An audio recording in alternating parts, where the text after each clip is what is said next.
Okay, good morning, everyone. I'd like to call this meeting to order. Welcome to City Hall and Council Chambers.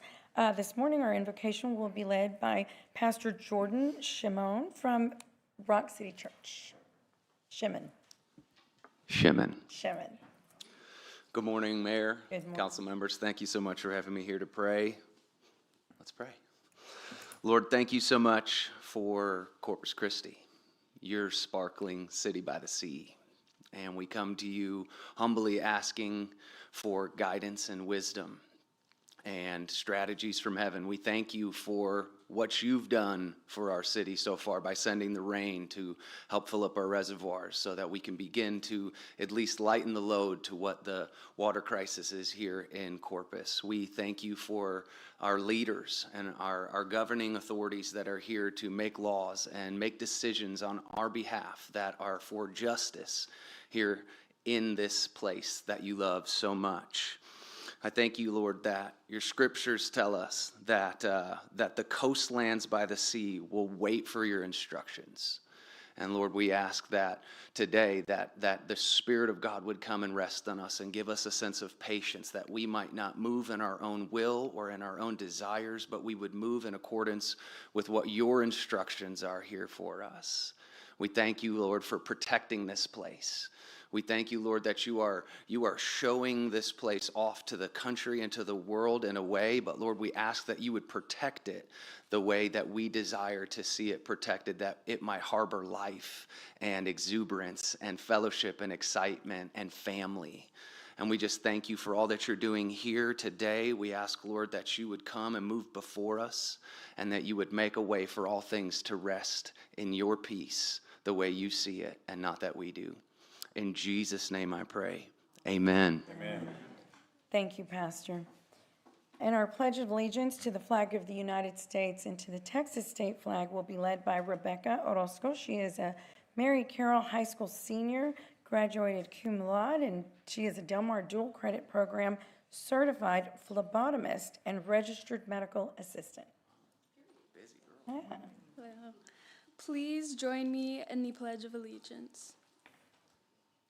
I pledge allegiance to the flag of the United States of America and to the republic for which it stands, one nation, under God, indivisible, with liberty and justice for all.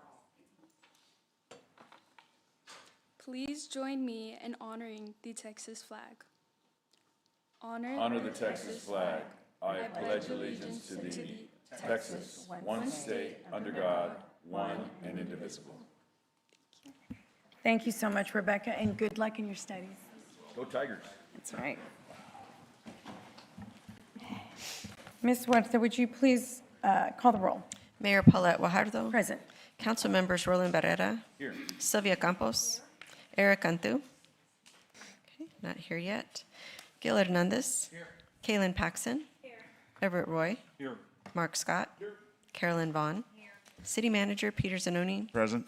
City Attorney Miles Risley. Here. Mayor and Council, a quorum of the council and the required charter officers are present to conduct the meeting. Thank you, Ms. Huerta. We'll go to Section E, and that is our city manager's comments and update on city operations. Mr. Zanoni, you have 2 items. Yes, ma'am, Mayor. Thank you. Mayor and members of the council, we do have 2 items on the city manager's report this morning. And the first is an update on several TxDOT projects that are happening in Nueces County. And we know TxDOT's an important partner of the city in developing our transportation network. So several projects are either underway or, in the case of Northwest Boulevard, have just been initiated. And so we wanted TxDOT to share with the council and the community the importance of these projects. So with us here today is Eric Martinez. He's the TxDOT area engineer, and he's going to provide this update of about 5 to 6 major TxDOT funded and constructed road projects in our region, or in our county, I should say. Eric?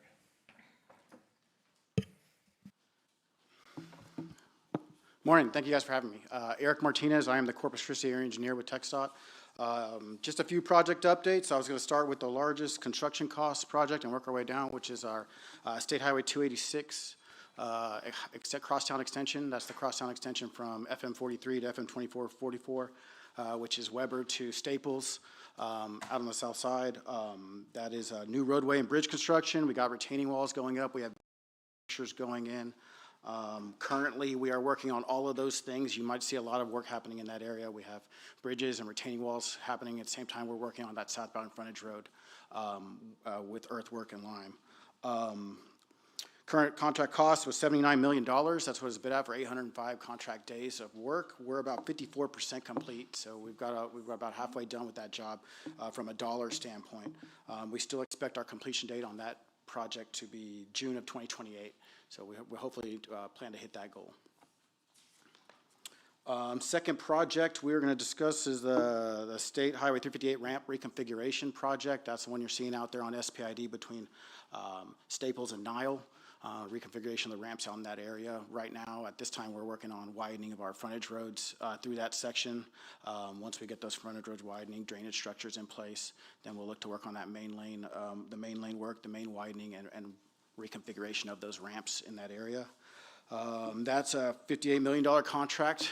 As it was let, we had 844 contract days in that one as well. We're currently about 25% complete. We're spent about $14 million into that job so far. So we still got a ways to go, but we expect to be completed on that project in August of 2029. FM 624, as was referenced, is the project that just started out there in the Calallen area. That's an extension of the boulevard section from Wildcat Road all the way out to County Road 73. So we're adding a lane of capacity in both directions. Past Wildcat is 3 lanes up to that point. We're going to continue those 3 lanes through there. We've got raised medians in that area. We've got curb and gutter and drainage going in there, as well as sidewalks and shared youth paths for pedestrians all the way to the end of the project limits. Currently, we are working on the County Road 69 widening portion of that project. That's the end of the drainage, the closed loop drainage that will be going through that project. So when we're trying to get the County Road 69 widening done before school starts here in August out there. That's a $31 million contract, and it's got 780 contract days, and we're about 7% complete. We started last month, so we're just at the beginning of that project. Installing drainage and widening that County Road 69 road, so that way traffic can get through there. We expect to complete that project in January 2029 as well. Park Road 22 Bridge Preventative Maintenance Project. That was a bridge preventative maintenance project we started back in November. Currently, it is on a time suspension. We put it on a 90-day time suspension at the beginning of July. We won't see them back out here till October to finish up the remaining work. The remaining work is under the bridge at the West Laguna Madre structure that we were working on in the end of June. All the other work on the other 3 structures, which was the Humboldt Channel, the East Relief Channel, and the West Laguna Madre Channel, we finished that work back between November to February. That's a $1.8 million contract for bridge preventive maintenance through there. It was 106 contract days, and we're about 81% complete. Like I said, we got about a month worth of work left underneath the bridge when that picks back up in October. A few other notable projects. You might be seeing the sidewalk happening over here on State Highway 286 between Horn and Baldwin. On the frontage road there, we have an ADA remediation project where we're just upgrading the sidewalk over there to ADA standards for pedestrians through that area. A $900,000 project that's about 10% complete, but I think we're moving faster than that. And it's got 92 days in the project, but we still expect to be completed by the end of the year on that one. 2 of interest, I think, Yorktown Boulevard over the bridge replacement over at Calle del Oso, and then the Ocean Drive bridge replacement over at Calle del Oso. Those are under contract right now, but we have not started work on those. We're currently waiting on material procurement. Give us a little time to get the materials in. We expect Yorktown to start sometime near the end of August, and then maybe October on the Ocean Drive bridge. So those are the projects I brought. Other than that, we got minor sign projects here and there. We've got other smaller projects going on, safety projects happening, signal projects, but those are the big ones. If you guys have any questions, I'm happy to answer. Great. Well, Mr. Martinez, thank you for that information. How long do you think the Yorktown Bridge will take? That project? I just showed it. I've got May of 2029. It has 537 contract days in it. It's a $21.2 million bridge reconstruction is what it ended up 21, as. and can you give us a little bit more info on that one? Is it we're widening, or you're widening it? Yeah, it's a bridge replacement and widened to 4 lanes. So it's matching what the city is constructing right now. It's just through that bridge structure and Okay. the other side, so yeah. And it begins in August? It'll begin planning on August. We're waiting on material procurement, so it's manufacturers sending materials to our Right. contractors until we can get going. Well, this is really good information, so thank you. I'm not sure if we asked you to come give this update or if that was on your side, but this is very helpful to us. Definitely. Councilwoman Vaughn. So the Cal Allen 624. So we have 2 lanes now with the turning lane. So tell me what you're going to do. You're going to do 3 lanes, or tell me? Yeah, so there'll be 3 lanes, and then there'll be a median, raised median in the middle there, so there'll be access points, much like the section from 77 to Wildcat is. Okay. They'll just continue median through there with different access points, but there'll also be a 3rd lane of travel. All the way to 73? I'm sorry? All the way to County Road All 73? the way to County Road 73, yes. Okay, Yeah, thank you. 3 lanes on both sides all the way through. Got it, thanks. Councilman Scott. The crosstown extension, when's that complete? I'm sorry? The crosstown extension Oh, out I think I had over, January of 28 or 29. I have June of 28, so. June of 28. You guys are doing a great job. I just didn't know the timing. Thank you. Thanks. That's our goal right now. I think that we're progressing the job pretty quickly, so I think. We appreciate you being here. We appreciate you bringing your pocketbook, and we appreciate the construction work you're doing. Yes, sir. Go back and get some more. Go get some more money. Working on it. Thank you, Mr. Martinez. We appreciate your time and the presentation. Thank you, guys. Yeah, thank you, Eric. And just for Eric and Ernie's business here, on Northwest Boulevard, when we had the public engagement meetings, one thing that became apparent is nighttime street lighting. And TxDOT just replaces like for like, but the city wanted more lighting, especially where the pedestrian use path will be. So we were to enter into some interlocal agreement to add more. So we'll just follow up on that as well. It was something that the community expressed interest in. Great. Yeah, but with that nice shared use path, and especially by the school, at night it can be pretty dark. So we're going to improve lighting as well. Great. in that Thank you, project. Peter. Okay, good. Thank you again, Eric, and then and thank you, colleagues, and Mike Walsh at TxDOT, because we do appreciate the partnership Yeah. that we have with TxDOT. The city, well, the city's in the road business. Others provide transportation network improvements here as well, including TxDOT and the county as well, Nueces County. So we thank them all for improving our Yes, we do. community. We have one more comment, Peter, if you'll hold on okay. one Just sec. one Councilwoman- quick comment. On this report, you know, it's not visible to our audience.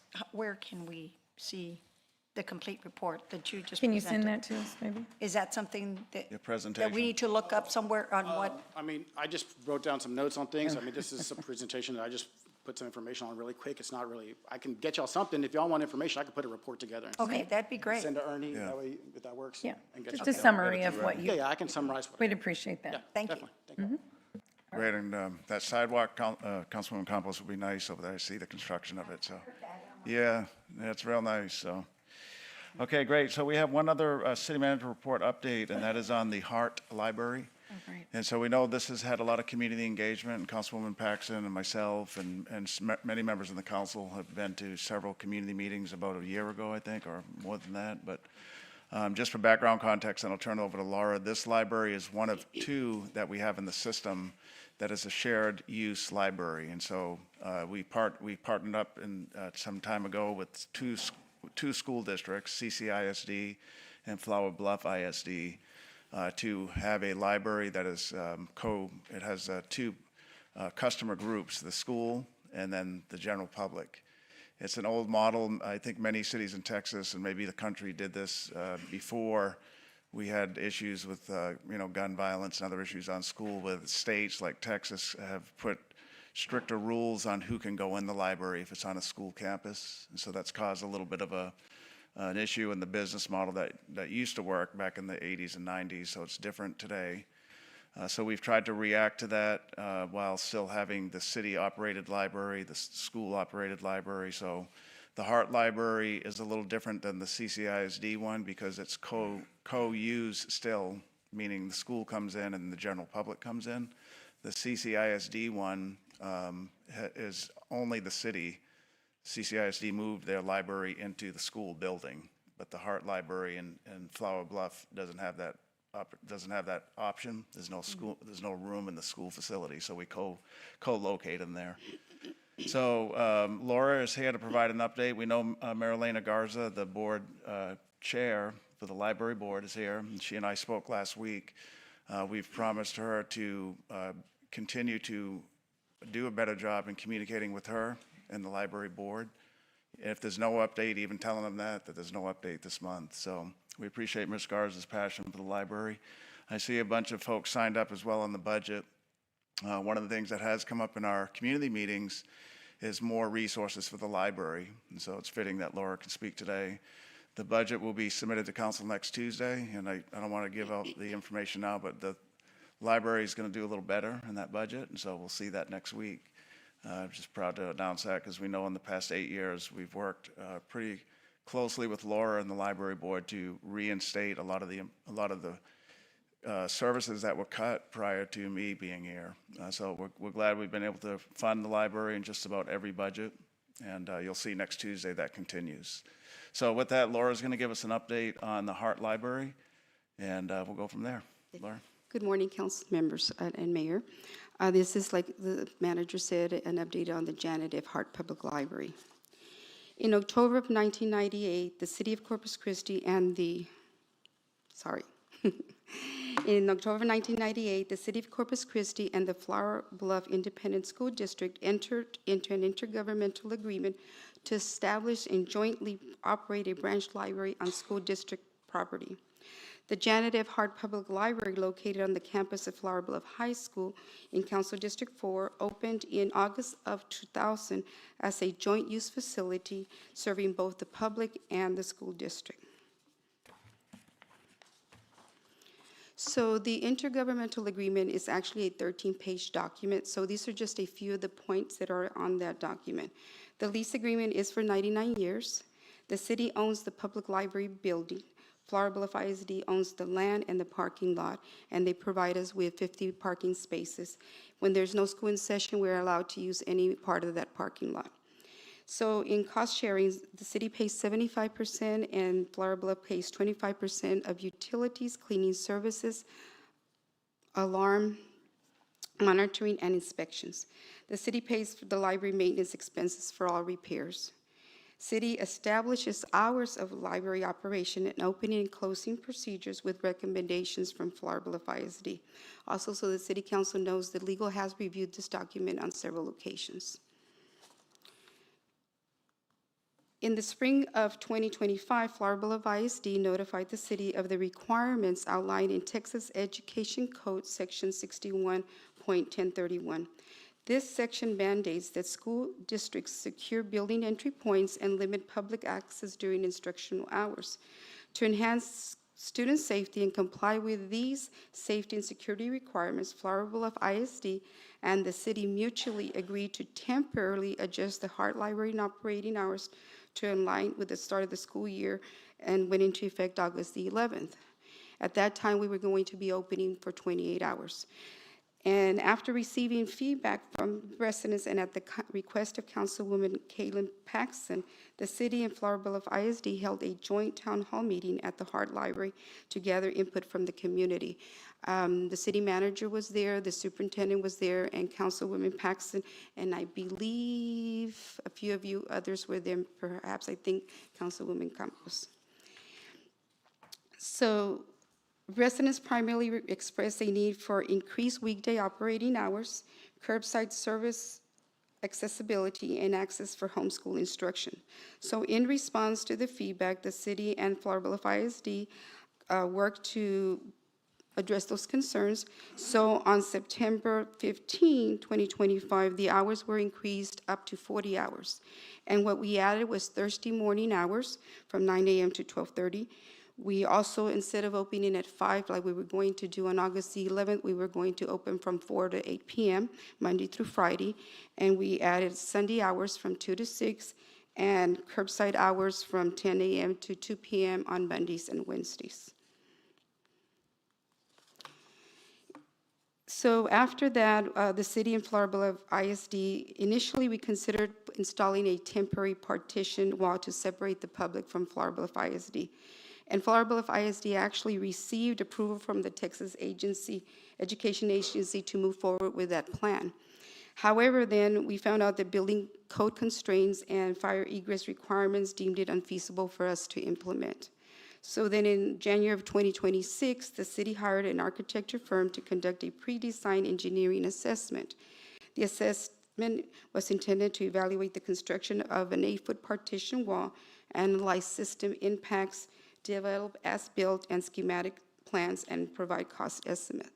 As of June 2026, late June of 2026, the pre-design assessment is at 90% complete. The Engineering Services Department is currently working with the architecture firm to finalize the pre-design assessment and provide cost estimates. I stand by for any questions.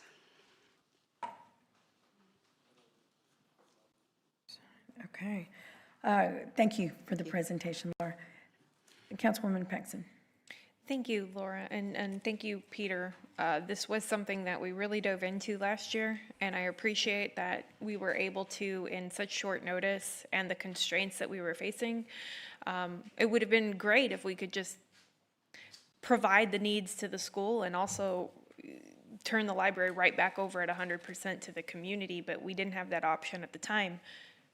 However, you guys were very helpful in trying to make as many changes or concessions to what the needs were as possible for that. I do understand that there's been some issues trying to communicate with our library board as per board members, but I appreciate that we're trying to bridge that gap now. I see that we're still moving forward because without a long-term solution, we still have to address the needs before us, which is this safety component. And I know we're putting in something that's a little more robust than a temporary wall, but I would still challenge us to look at the future of this. We received this well thought out, well studied letter from the library board with very valid points. And I think that those definitely need to be taken into serious consideration for the future of that location. And so that being said, you know, we're weeks now away from a semester starting. I realize that. We want the kids to be safe. I realize that. But I'm challenging us not to stop here. The Hearts really wanted to make this a facility that the community could always come to. And I know that Flower Bluff ISD is growing, and my heart is close to them. You know, we're Hornet Nation out in District 4. But there's got to be a way to do both. And I think from what I've seen in the community, of course everyone supports our students and their safety, but everyone also dearly cherishes their library. So I don't think this is the closing point of this decision. Right, we would agree, Councilwoman. So the ultimate solution is a new library, standalone, and that would take, you know, some dollars. So we had looked at some property as well. So there's some options that we know about of where we could site a new library. But that cost would be, you know, probably 10 plus millions. But so it's something we can look at for the next bond, which would be bond 2028. But in the meantime, the solution would be, it's not the ultimate solution, but it's a good, once the wall, we call it a temporary partition, but it's built to be a permanent. And what it will do is put some square footage only for the school district that the general public can't get into, and vice versa. And then the rest of the library, probably, what is it, 85, 90% of the building? Yes, and just for clarification, I've always considered that there's always been an invisible wall between what we do and the students. When they come in, they knew that there's always been an area for them. And so that's what we're looking at, the wall. After hours, when there's no school, we will still be using that area for our own programming, as well as perhaps if somebody wants to have a meeting in that area. Right, but how much library would be open to the general public once the permanent wall? Once we would be open, 90%, the Yeah, so majority of it. The majority of the building, so the goal with the wall is so that we can open normal business hours like the other libraries. That way the general public can't mix with the school children, so that's the biggest goal.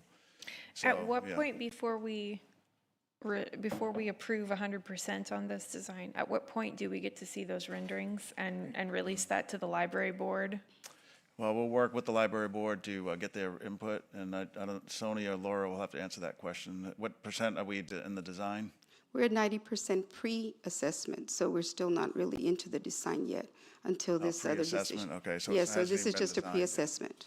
Okay. Okay. Just like the trestle bridge, just like the seawall, just like Yeah. any of the other major designs, it's very important that the stakeholders are in that conversation. Absolutely. Especially with something that is so vital to District 4. Right, we agree on that. and retaining that. I don't know what the future looks like. I don't know if this is going to be a sole responsibility of the city. I don't know if this is an area for the school district to have an input on how can we take those career-ready resources and things, much like CCISD did. I don't know what the ultimate decision is going to look like, but the commitment that our goal is to try to get heart back to the community, that's what I think we need to continue to focus on. So I appreciate all of the help here. Yeah. Thank you. Thank you. Laura, remind me who owns what? The land? and We own the building, the city owns the building, and the land is owned by Flower Bluff ISD. And the Okay. parking. So we own how many square feet is that building? The building is 14,800 square feet. Okay. A couple of things. I think that one of the points of contention, Peter, was that there was no communication to our library board. This is what I'm being told directly. In having the information, some of the partition wall and for the idea or whatever it is, whatever it was, and that is not acceptable. Because when we have committees, when we have committees and boards, people are volunteering their time. And this is not the first time it's happened. I don't know why, and I want to know why. Why was that not communicated? And this is not for you, Laura. Please, I'm not directing this to you, probably to Sony or to Peter. Why was that not communicated to the library board who meets to make this better, to be part of the solution? Why was that not communicated to them? And the first time they heard it was when you all said it here. No, I'm gonna, and I understand. That's what I'm told. I understand, and I understand the passion of the advisory board, and we enjoy working with them. There have been updates on the situation at Hart Library since August of last year. It's even in the minutes of each meeting. There was 1 month, I believe, in May. It was either April or May. We didn't meet in May. That we didn't meet in May, and so they weren't provided an update then. And then June, at the most recent advisory board meeting, they were working on a letter to the city council. And from there there was no progress or updates from the last update that they received in April. So pretty much where we are is the same information that we have been communicating to the library board, that we are in the pre-assessment process and working with Flower Bluff. Right. Yeah, so the issue, and that's what Ms. Garza and I talked about, even if there's no board meeting, and if 30 days lapse, people want to generally know, is where we ended in April still the condition in early June? And so that was the issue. So they have communicated to the library board. It's just when there was no meeting, they didn't provide an update via email or at least advise the chair. So Well, I would just, I think communication is obviously key, and if one side or the other doesn't feel like they've been communicated with, then we need to improve that, which is what you And that's just what we've mentioned. done. I've personally called Ms. Garza. Well, and yeah. Excuse me. Yeah, so I'm not saying All that right. there's no merit. by That's doing fine. the job. What was the study that was done? You mentioned a study, I'm sorry, you mentioned a study? Yeah, for the partition wall the construction of a permanent partition wall. pre-design study. in the And library. what was that Pre-design cost? study. What was the cost? Yeah, so the early estimates right now, all-in cost will be $180,000. No, but for the pre-design work? Oh, the pre-design, sorry. The cost? The cost for the pre-design, Right. $15,000. Okay, but all this is going to be cost shared with, Not the pre-design, we took on the cost of the pre-design, but the actual, for the wall moving forward, everything is cost share 50/50. okay. All right, Councilman Hernandez. That's, Okay, thank you, Mayor. We kind of knew this was coming, right? And I understand the partition wall is somewhat of a Band-Aid, but, we saw this with CCISD at the Garcia Library. We went through the process of designing a new facility, a new library combination with the rec center. And I understand it's, we're not going to be able to do a bond package this election, that this will probably get pushed back to 2028, but ultimately, we're going to have to vacate that spot at some point. This is just a Band-Aid, right? So I would say take that design that we're utilizing for what was going to be to replace the Garcia Library and do the same thing for the Hart Library. That way and then we should be negotiating with Flower Bluff as to what that would cost to have them buy that building. Right. Now, I understand the ideal location, but This is just, what's the term, lipstick on a pig kind of thing, right? I just want to make sure that we're, having a long-term solution that fits the needs for both the community and the school district.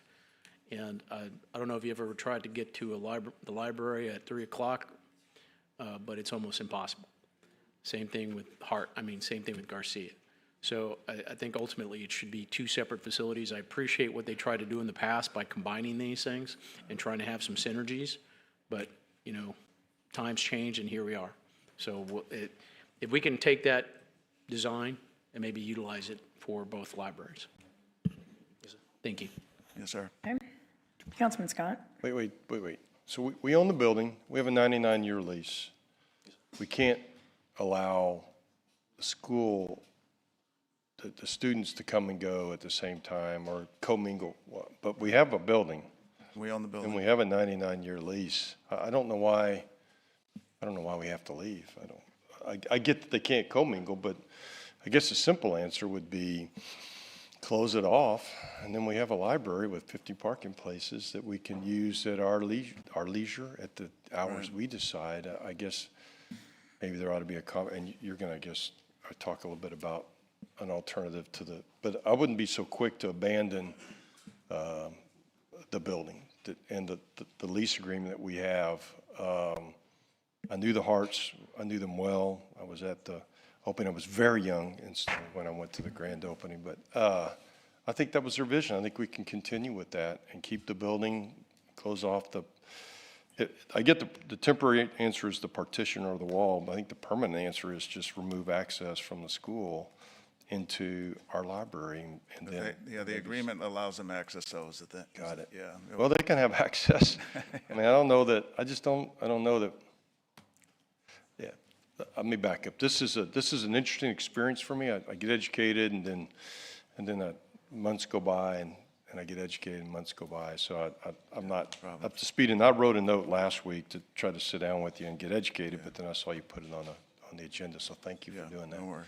But my basic assumption would be we ought to figure out a way to keep the building as is, provide them access to what their needs are, and move on down the road. So Right, there's actually a little room for an expansion as well, so if we give up 10%, you can almost build 10% more. Yeah. So, Okay, but well, we're I just looking at wouldn't be all quick to things. just say, hey, we need to go build a new building and move somewhere else. Unless they want to pay, $12 million for a building, then golden, knock yourself out. Right. And they're open. And I love the school district. I just think that we have made a commitment to, and I get the world's changed. Nobody's bad here, but if there was a way to keep our building, keep our hours, and still provide some library access somewhere, somehow to the school, that's my preference. Thank you. Thank you for being here. Please keep in touch with your library board members, because if you don't, we will. You know what I'm saying? Yeah. If you're not talking to them, they're talking to us. That's not good for anybody. So we prefer our conversations with library board members to be casual, positive, and supportive, not, we're not getting answers. So thanks. Yes, sir. Councilwoman Paxson? Thank you. I understand Councilman Hernandez's thought process, but I would have to maintain that it is the school, the building, the library building, that is what we need to, I think, continue to work towards. That's what is so valuable. That is what the Hearts envisioned. That's what they gave. It's not the same to just put another spot.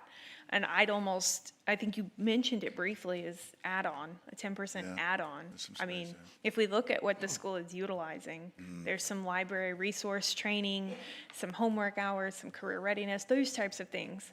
And I don't know if that's something we could evaluate our time, if they do that before the 10 a.m. opening, things like that. I still think there's some creative use ability there. For $180,000, I don't know about putting that towards adding on another room or something, but I think it's astronomical. That's a big price for a temporary wall. I did receive calls from the library board. I won't belabor it, but I will put it on the record. Like I will say, because this is fair is fair. I did receive calls before May. I was being told that the updates were few and far between, and they were very limited if they existed. And basically, you know, they weren't even in favor of the $15,000 study, whether they agreed or didn't. My point is, these individuals were appointed to serve this purpose. We call on them, they call on us. Like, that's their role. And I think that that needs to continue to be very much at the forefront. And if there is a discrepancy, like, I would like to know, be like, hey, our board doesn't want us to do this, but we really need to do this. Then I'm not getting a phone call like, they're taking this out. What do you mean they're taking $15,000? I'm in the dark here. So I will say that before May, this was an issue, before the meeting was skipped. And so I just, in their defense, because they tried their due diligence to reach out, and that's where I started calling people. But I appreciate that we're talking about it so we can do better going forward, and that's, I think, all of our expectation. So thank you, guys. Yes, ma'am. Thank you. Thank you, Sony, and thank you, Laura. We appreciate the presentation, the Yes, information. ma'am. Thank you for the feedback. All righty. So that's going to conclude our public comment. I'm sorry, our, Peter, your report. That concludes the city manager's Right. report. Yes, Thank you. So we're going to go into public comment. It's 12:10 this afternoon. We have 40 in person and about 4 either on phone or WebEx. So before we begin public comment, I want to remind everyone that the City Council has adopted rules of decorum to help ensure our meetings remain orderly, respectful, and productive. Copies of the rules of decorum are available at the City Secretary's office across the hall here and are also available on the city's website. And I just ask everyone to please conduct themselves accordingly. We're here to do the people's work, and we would like to proceed in that spirit. So also, I want to make this announcement. Beginning with our next regularly scheduled council meeting, if you would like to speak on a specific consent agenda item, public comment period at noon will be the opportunity to do that. So public comment on consent agenda items will no longer be taken at the consent agenda posting part of the agenda or when that item is considered. The change doesn't reduce anyone's opportunity to be heard. It simply moves those comments to one designated time, so which would be the noon hour, so that we conduct our meeting in a more efficient, orderly, and consistent manner while we ensure that everyone has the same opportunity to address the council. So we're moving it from one place to another. Not today. That would start at our next meeting. So if you have any questions regarding that change, please see our city secretary at the break. When you come forward, please state your name and city in which you reside before beginning your comments. In-person speakers will have up to 3 minutes. For callers and WebEx participants, Corpus Christi residents will have up to 3 minutes, and non-residents will have up to 1 minute. The timer located at the city secretary's desk will help and keep everyone within their allotted time. And if you have a petition or any other materials that you'd like to give to the council, please provide them to the city secretary before speaking, as normal. So our first speaker, yes, ma'am, Councilwoman.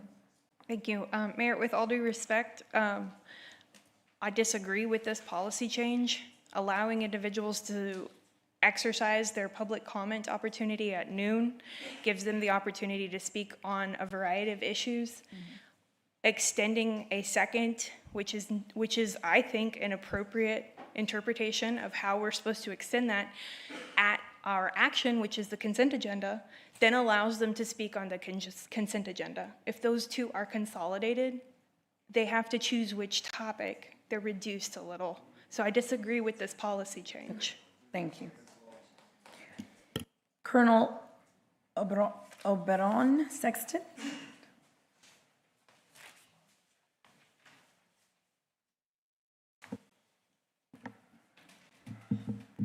Colonel Oberon J. Sexton, U.S. Army.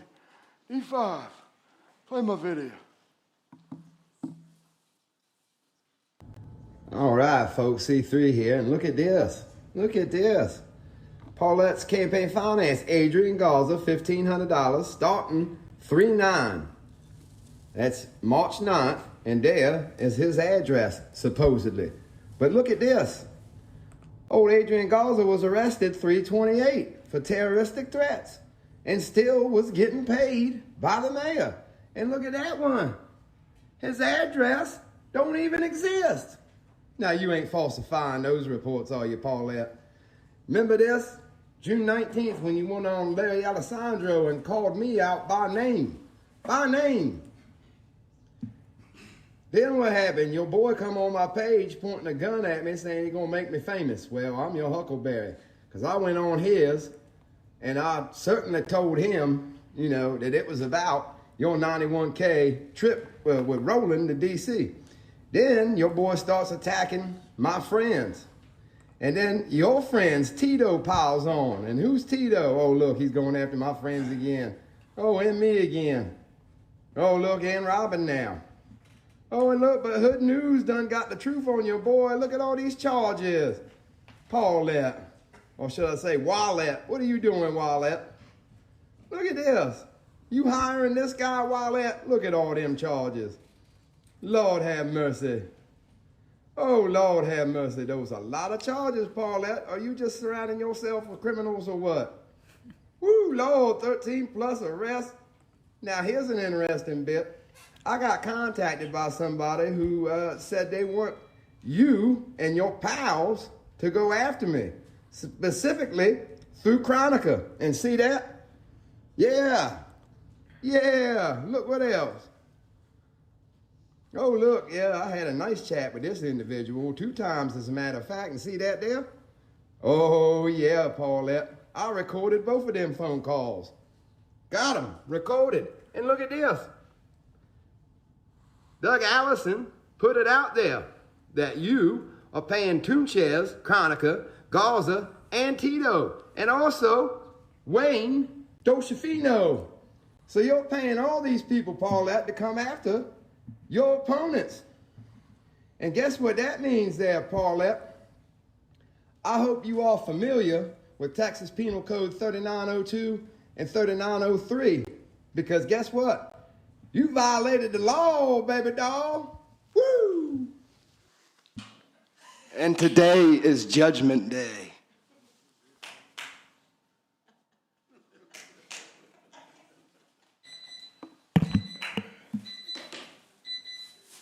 All right, next, and I will say statement of fact, not true.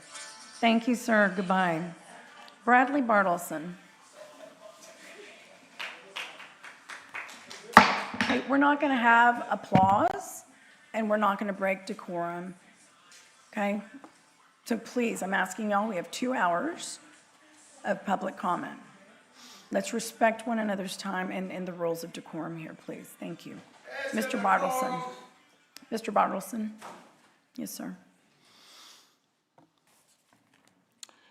Brad Bartleson, Corpus Christi. Going forward, our city leadership needs not to merely react, but to understand AI and develop a winning strategy.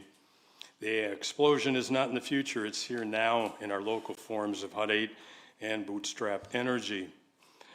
The governor is pushing a 6-month AI moratorium. Our Amanda Short is heading up Texas Infrastructure Stewardship Initiative.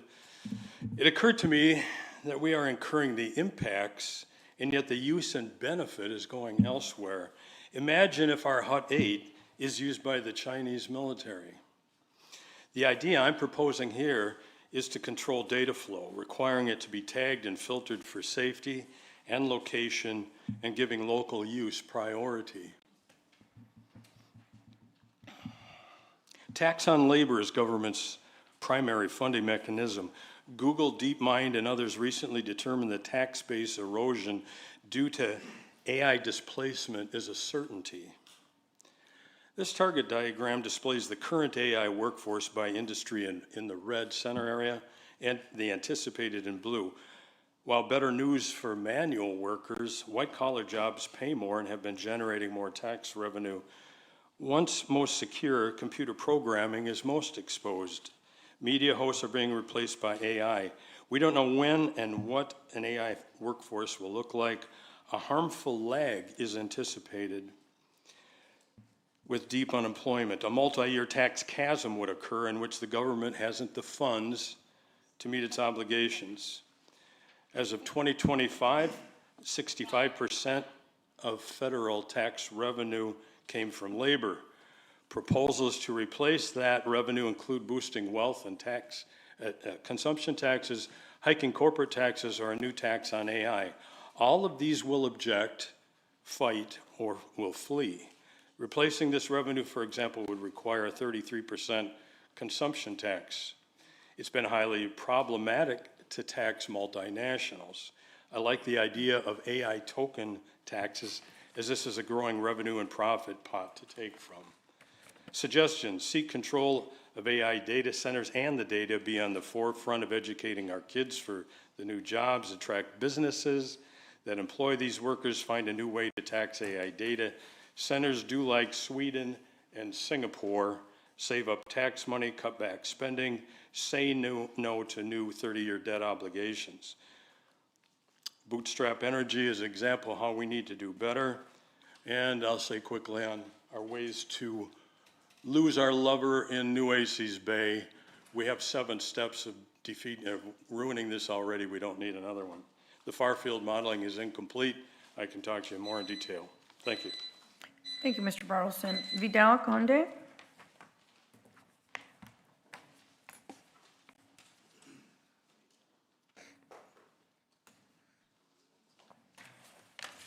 Good morning, City Council. Thank you. Good afternoon, should I say. My name is Vidal Conde, and I'm running for Corpus Christi City Council, District 1. And the reason I decided to run is because I have experience in the maritime business. I have experience. Yeah, Mr. Huerta, could you please advise on this? We're not currently a polling location, so there's no prohibition to the gentleman speaking regarding his candidacy that I know of. The city attorney can chime in if needed, but at this point, he is allowed to speak on that. Oh, I thought y'all had mentioned recently that candidates were not. I think there was a question on that. I'm not sure who answered it. This is a part of my introduction to get So to know me better on the agenda that I'm leading to, if I may say so. So a candidate can come up and talk about his candidacy and running? Who yeah. needs to answer that? Is it To my knowledge. Yeah, I am not aware of any such prohibition. I mean, somebody would need to point that out in the rules. All right, that's good. We established it then. Go ahead, sir. Okay, no problem. Well, I have experience in the maritime business and dealing with the Corps of Engineers, TCEQ, environmental agencies, EPA in maritime projects. And that's one of the reasons I decided to be a candidate.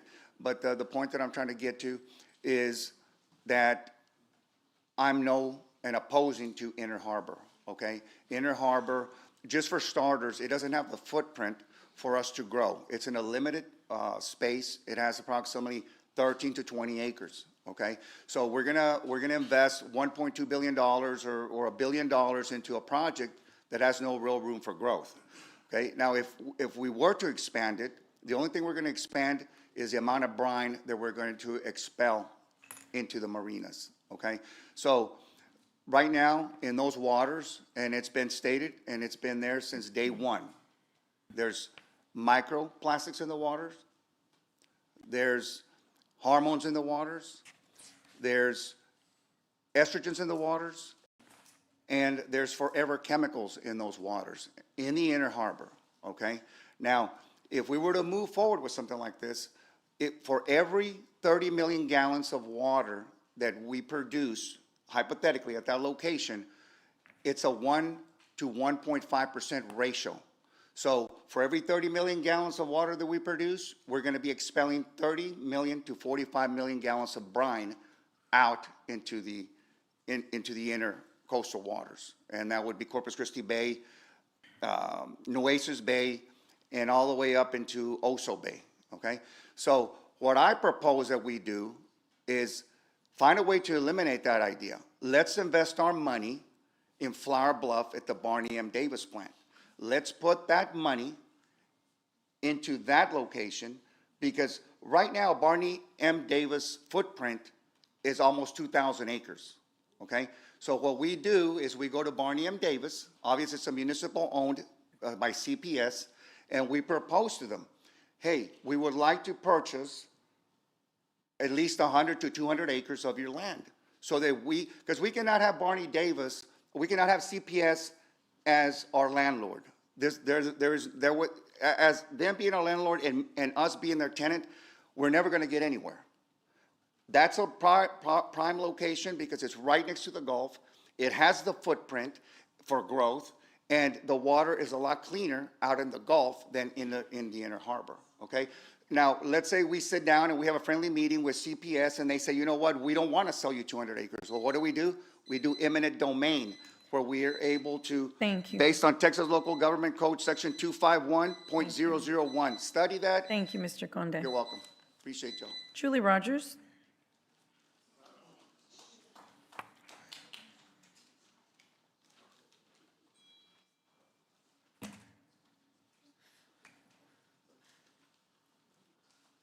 All right, start that timer. I'm Julie Rogers. I live in District 1. I want to take this back to the libraries, please. Also has a layer of data center to it. Y'all might have seen the meme that's going around all over social media. I love it. It says, libraries, they're data centers. So we can be against corporate data centers and be for libraries and real data centers. I do want to address that the library board, the advisory board, they did not skip a meeting in May. They did not hold a meeting in May because we lost a dear librarian, Dorothea Castillon. She's dedicated over 30 years to this city and that community is mourning. And so were the staff. They've all worked together for over 30 years. Congratulations to our library director for dedicating her life to libraries. She's works for over 40 years for the city of Corpus Christi. These are the reasons that we love libraries, and they are big parts of our life. And when I went to the town hall in Flower Bluff, that community loves that library. And Councilmember Paxton's right. You can't just put another building. That building's part of their life. You know what, too? The Padre Island uses that library, and that community's growing. Yeah, we're going to need another library, and that one needs to stay there because there's not enough libraries.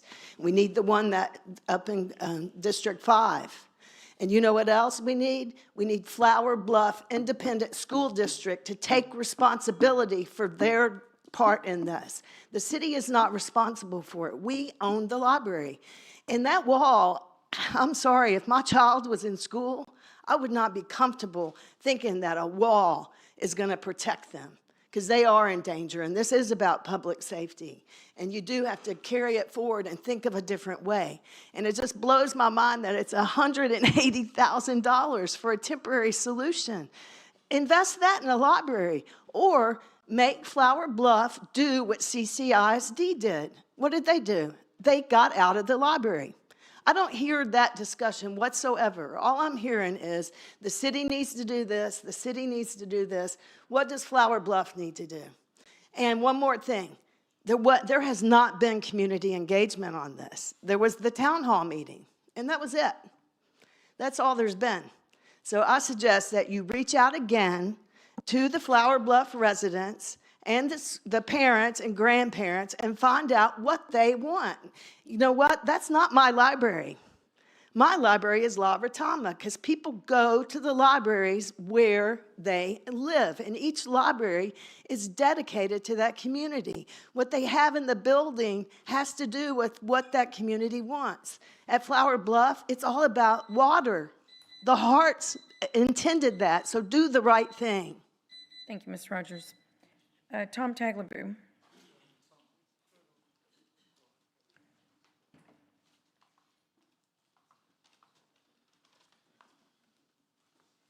Good afternoon. I'm Tom Taglaboo, District 2. I'm also here about the Library Advisory Board. They've asked for answers, and the staff has deliberately ignored those requests. They've withheld information, and they've intentionally denied the briefings to the people that you appointed to oversee those libraries. 28 years ago, the City Council implemented the agreement with the Flower Bluff ISD to ensure the city's authority to protect taxpayer investment in the library and guarantee the library patrons would be served for generations. It's an agreement your current staff has chosen to disregard and allow the Flower Bluff ISD to bully and manipulate the city into restricting access. I don't believe the education code or the administration code referenced by the school district applies, as this building is not defined as an instructional facility for curriculum. The 1988 agreement specifically states the city is not responsible for enforcement of school district policies. We've taken the word of the Flower Bluff ISD. Flower Bluff ISD isn't paying a dime towards resolving this issue. They should either build their own facility or let us buy that land from them. For months, the library board has pleaded for updates. We finally got one today. It took, for 3 months, the library board debated the language that was going in the letter to you. And only after that came to y'all last week did staff decide it was the appropriate time to brief you on this subject. The lack of transparency is an indication of a greater problem. It's not the first time staff has demonstrated a disregard for its residents and your appointees. I'm a retired city employee. I've been appointed to 3 boards by city council. And it disgusts me that there's a lack of respect given to those volunteers who serve on those boards. If you can't be honest about small things, how can we trust you on the major issues? The public trust, I think, is irrevocably broken. We've become a laughingstock statewide, and it's time to clean house. Thank you. Thank you, Mr. Tagliabue. Sandra Meyer.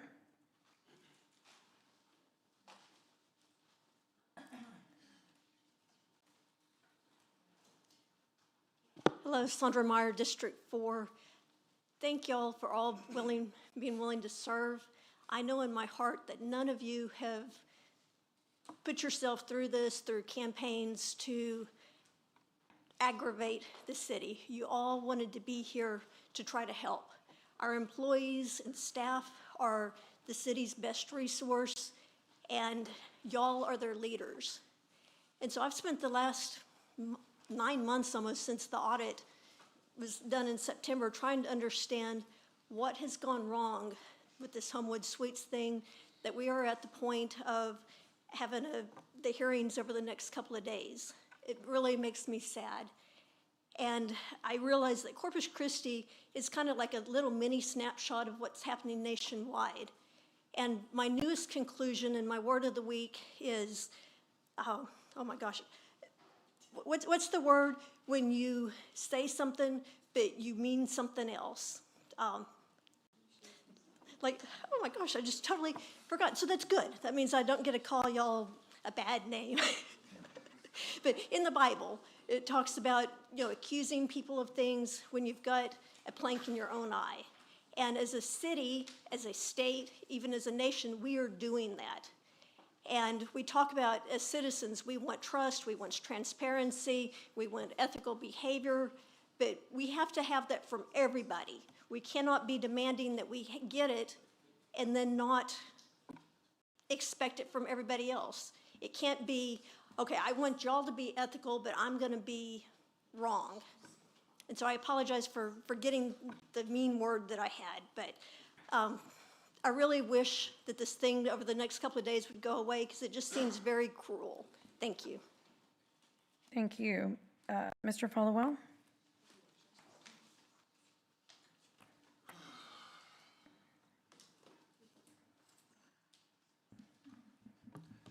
I have the floor.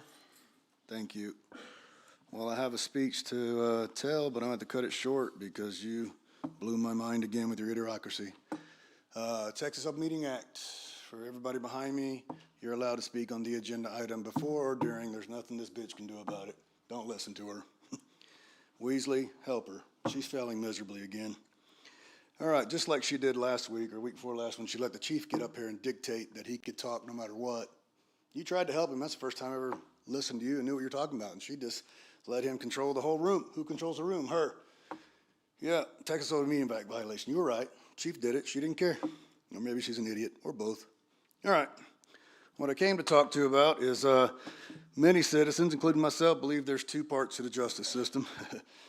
One for us and one for the servants, in which y'all aren't held accountable for shit, and we are. Okay.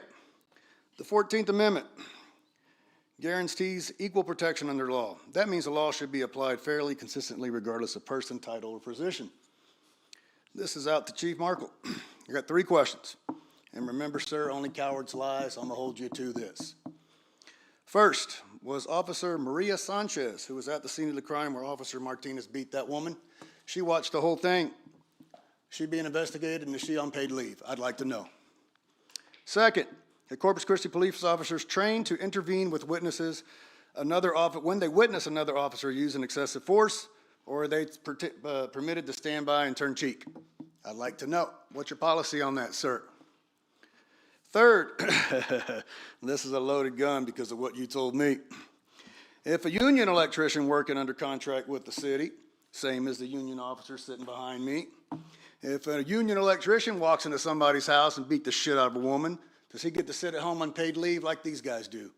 You're telling me it's because of a union contract, so we better be doing the same as you said and holding everybody equally accountable, right, sir? I'd like to know that one. Let's see if you lie about it. If an ordinary citizen was accused of the same conduct, we go to jail. We have to be bonded out or sit there for 180 days. Not the police department was blatantly corrupt, and we can tell, right? Not y'all in particular. You for sure, not y'all too. All right. I'm not asking for you to do anything out of the ordinary. Just continue with due process the right way. I'm asking whether the law is applied equally to everyone. And of course, you already showed us that it is not, Chief. The public deserves accountability, transparency, and confidence that no one is above the law. Please do what you're told and serve us. You don't serve this council, you serve us. You took an oath to the people. If one of your officers beats a woman, he should be held accountable. The hearsay on the streets is Officer Martinez was fired after almost 3.5 months of us paying. If that happened, good. But the other thing in the public talking about right now is that he won't go to jail. He won't even be fucking prosecuted. Samuel Andre Fryer. Thanks, guys. Y'all have a good one. Thank you, sir.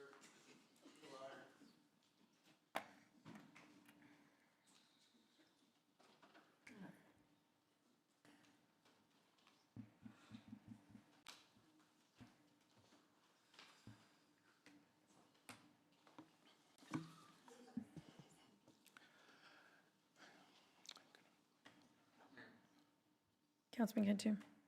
Well, I want to apologize for him calling you that. I don't think that was right, saying the B word towards you, but I do want to say something, and I have 100% faith in our police department.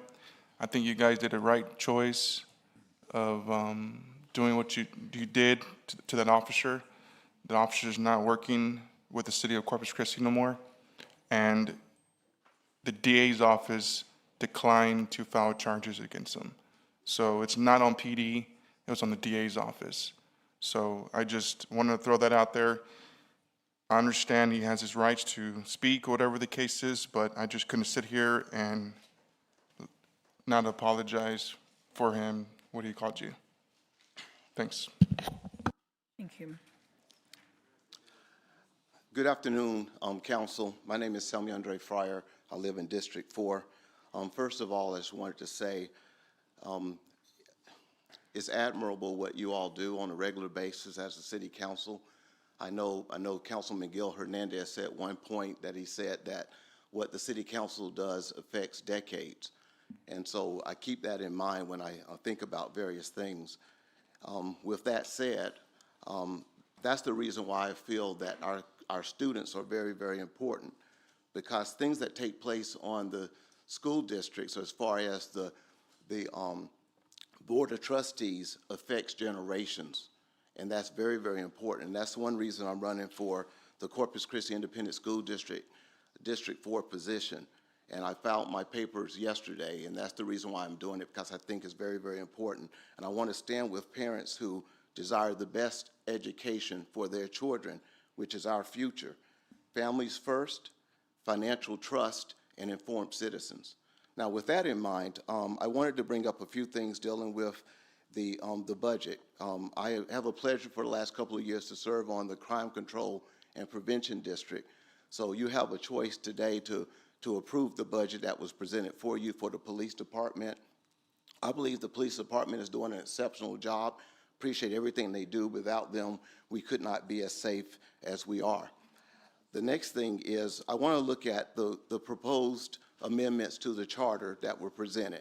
Now, if they are going to actually be individual items, then I 100% support that being a choice for the people to vote on. However, two of them have to be in tandem, and that is to increase the term limits to 4 years has to work in tandem with the actual point when you stagger the council terms. It has to work together.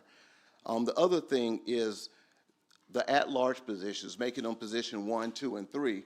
I believe that's also important. Some people will argue, well, it's no longer an at-large position, but actually it is. It just means that you put in for one position, the second position, or the third, and you still have to get a majority vote. So I do agree with that as well.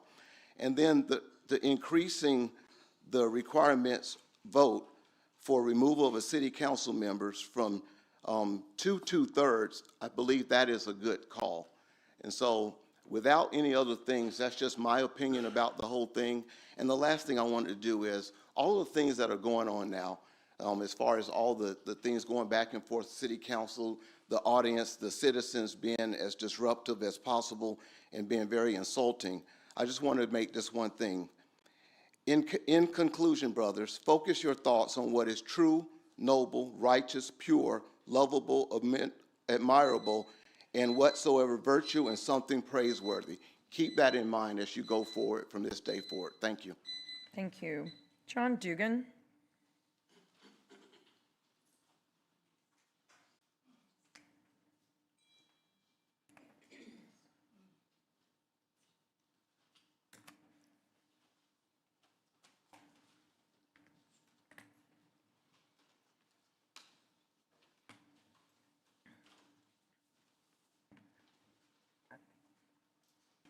I have some handouts.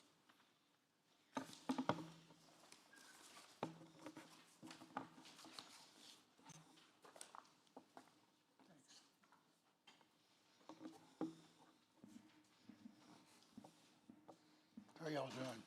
Good? I am too, but I'm worried. I've been worried about this water situation for I can't remember how long. Finally, I decided to look into it, and I looked into the desal plants. That's what I'm really interested in. I'm worried. We used to have a water shortage problem, but it looks like at least we're getting some help on that. I think that one of the main things that I was worried about was the fact that a lot of the areas around here get their water from the aquifers, and I thought it would be a really good idea for us to stop producing water out of the aquifer once we get the situation under control. That was my first observation.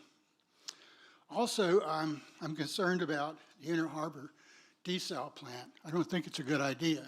Not that it wouldn't work, but we're taking it from sort of polluted area. Okay, we know there's PFAS in it, which is continuous and doesn't dissolve. When you take the water in, the reverse osmosis takes the salt and the PFAS out, and we get to drink water that's clear and pure, but we send the salt and the PFAS back into the harbor. So I don't think that's too good of an idea. It stays contaminated. As we increase the amount of water we're producing out of the plant, the situation only becomes worse and can get much worse over time. I think the plant is too small to cover our problem in the long run. We need more water available, especially when we get into a situation where there's a lot of no rain, so to speak. I think we need to worry about the money too, because it seems like we're spending a lot of money and we hadn't gotten anything out of it. Of course, that's pre-planning and preparation. I think a better choice would be the Barney Davis plant. It's larger. You can use it to expand on. The plant can be built in sections, and you can have an increasing amount of capability as time passes.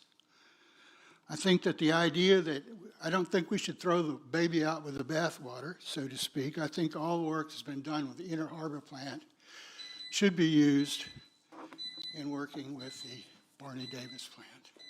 God bless all. Thank you, Mr. Dugan. Hope Malkin.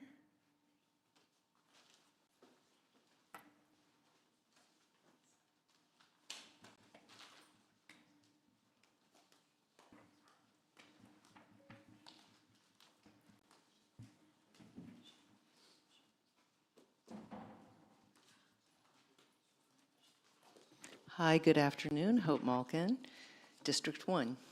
Nice to see you all again, and thank you for your service. I'm speaking on Agenda Item 18. We recognize that this agenda item is not an immediate stop work order. Its value is in preserving what remaining authority exists at the city level, determining what is and isn't vested at this point, in protecting residents from cost shifting and preventing future data centers from being approved by default.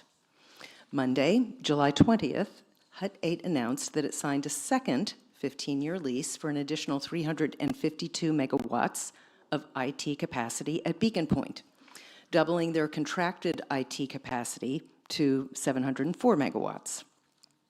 HUT 8 now describes this 1,000-megawatt campus as, quote, fully commercialized, with a reported base term contract valued at $19.6 billion. Fully commercialized means commercially committed. However, it does not establish that every local permit for Phase 2 has been filed, approved, or vested. The question we pose is whether this new lease term of an additional 15 years that we're calling Phase 2 is already included in the same qualifying permit series, plat, site plan, or project scope, or whether it requires new or materially different approvals. We aim to determine exactly what HUT 8 has already secured, preserve every remaining city decision, seek a voluntary pause on unvested work, and establish permanent protections regarding Beacon Point expansions and all future data centers. To that end, we request that the council add a project-specific directive requiring city manager and city attorney to publish, within 5 business days, information that would address questions that, while unanswered, prohibit us from understanding what has and has not been vested in this overall Beacon Point project. A handout has been provided that details the necessary information that we're requesting. We understand this is a time-consuming process added to an already heavy and pressing load on the part of city staff and city government. So I specifically want to thank you for the time and effort required to fulfill this request. Thank you. Thank you, Ms. Malkin. Susan Elwood.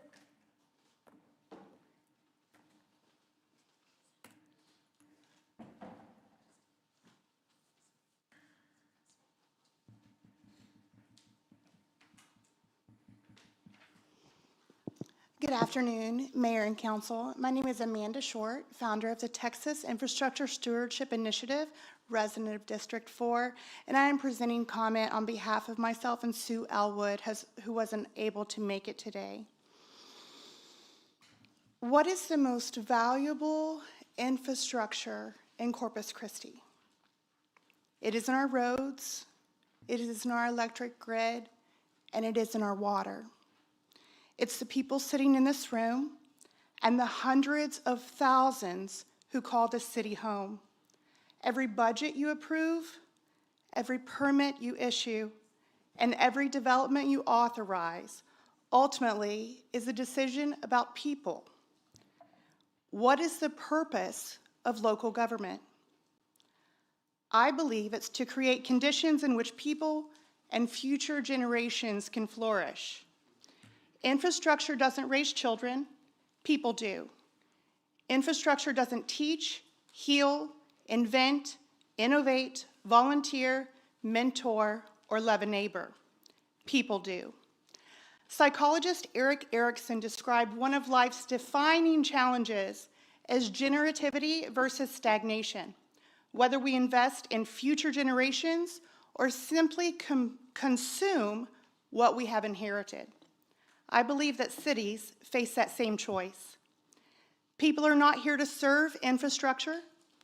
Infrastructure is here to serve people. The greatest asset any community possesses is not its roads, utilities, or buildings.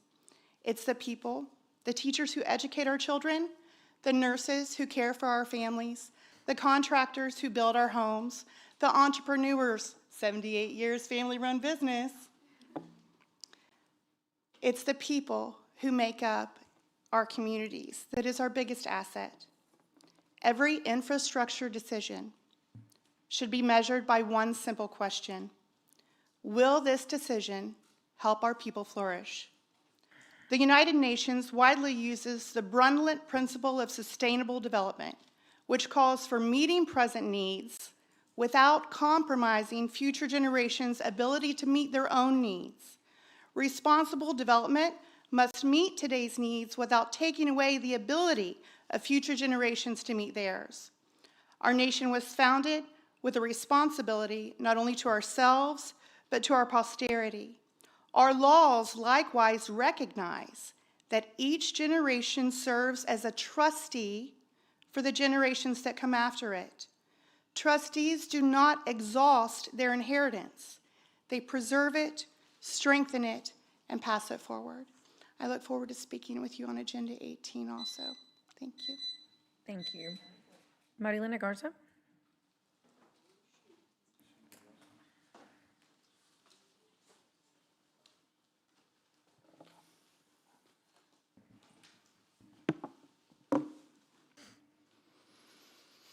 Marilena Garza, District 1. Good afternoon. I appreciate that after nearly 2 years of waiting, the public is finally receiving an update on HART. But let's be honest, this update should have happened months ago. This information was available weeks ago prior to our July meeting, yet it was withheld from the very board appointed by this council to advise on library matters. Heck, we're hearing new numbers today with staff blurting out new numbers in the presentation just now. That is the first time I have ever heard that 180,000 number, but I kind of already knew that's about how much a partition costs. It's great, that the staff has that kind of confidence in the board that you have to say it here, but our library board meetings are not recorded. So this is recorded, so everybody can see staff is withholding information in real time.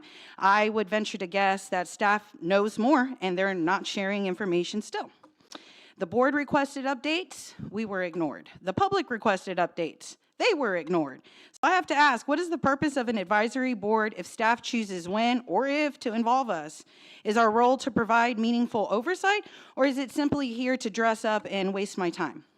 Today's presentation raises more questions than it answers. We're being asked to accept that a permanent partition wall is the solution. Yet the engineering consultant Dykema isn't here. Where is their report? Why are we relying on a summary memo instead of hearing directly from the professionals who conducted the assessment? If this recommendation is sound, let the public see the evidence. And let's remember who is being impacted. HART is the only public library serving Flower Bluff and Padre Island. District 4 residents pay taxes just like every other district, yet for nearly 2 years, they have had reduced library services while continuing to fund a system they cannot fully access. That is unacceptable. I also want a clear answer about funding. Who is paying for this project? I do not support shifting the burden onto taxpayers if there are other responsible parties. The public deserves complete transparency before another single dollar is spent. We've already spent $15,000. I'm asking council for 3 things. Release Dykema's complete report when it's done. Have Dykema present its findings publicly and in a way that the community can ask questions, and provide a long-term restoration plan, not just a partition wall, but a real commitment to returning Hart Library to full service to the city.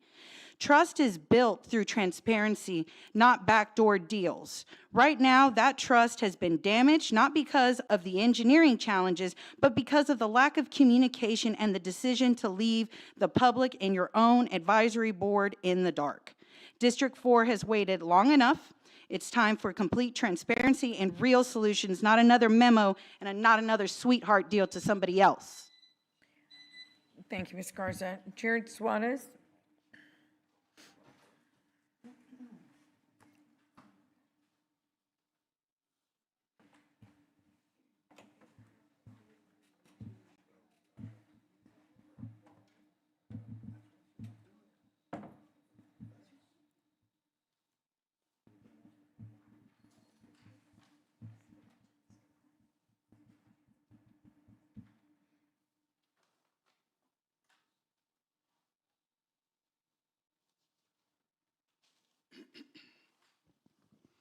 Jared Suarez, District 2.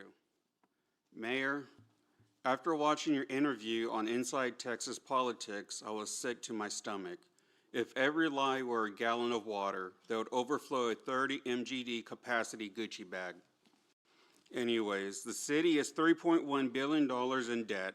I don't think the people truly understand the gravity of what exactly $3.1 billion is. This graph will be available on my Facebook page, Jared Suarez for Corpus Christi. It is estimated that 150,000 citizens work in Corpus. If we all get $20 taken out of our monthly income, each month would amount to $3 million, to which in a year it will equal $36 million. Now, how long will it be if we all pay $20 a month to settle this debt? Take note, this graph does not show any other sources of revenue except that $20. It will take about 86 years and some change to come clean. This does not take into consideration any future debt and loans to pay back along with this interest. So how did we get so far in debt? Allegedly, the city manager wants to be city manager in Austin. Austin told him that he needs to be able to manage a bigger budget and control major debt to be considered. If true, is this why the city is drowning in debt and why he takes on expensive projects? Is he trying to prove himself to the big dogs? Debt increases our taxes and makes more loans to manage a bigger budget. With so many hidden taxes from the city, it makes you wonder if there is money laundering going on, and if so, who are all involved? Does the city auditor ensure every penny is accounted for? Is the money funneled by companies who play ball and possibly charities too? The city manager is getting paid $409,000 annually, and yet money is missing, debt is growing exponentially, and in speculation, with his salary that high, is it to be able to hide money from the books to pay people off to do what he demands? Wasn't it a crooked council that signed off on such a salary for him? I wonder what their kickback was. Jesus, meek and humble of heart, make our hearts like unto thine. Thank you, Mr. Suarez. Maria Rosa Suarez.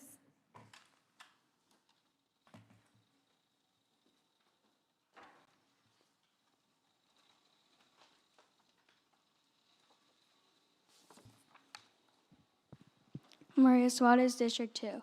When my parents take me somewhere around the city, it feels like a bad carnival ride. I don't understand why fixing roads are not being handled faster. Is it because we don't have enough workers? Do we not pay well? I got to thinking, maybe we use cheap materials and not the good stuff. Apparently, with constant potholes everywhere, we definitely do not order high-quality materials. Many foreign countries and different states use a machine that's a 4-in-1. It power air blows the area clean, sprays asphalt, then blows a crushed stone mixed with asphalt, and finally sprays a top coat sealant. This machine is called spray injection pothole patcher or spraying patching machine. It can also repair about 100 to 150 potholes in one day. It is expensive to buy, but it will pay for itself less than 3 years and save us tens of thousands of dollars. So, if we can't hire people, it can at least take one person to operate. The people will have smooth streets and will not feel like a bad carnival ride. The people will not have to constantly repair their cars. Don't you want people to save money and keep their cars in good working condition? If you're really for the people, if you are really for the people, fix our roads so people will be driving safe. Motorcyclists don't have to worry about crashing and possibly dying, and keep the disabled and elderly from feeling pain from all the jolting. Keep Corpus Christi smooth. Thank you. Thank you, Maria. Susie Saldana?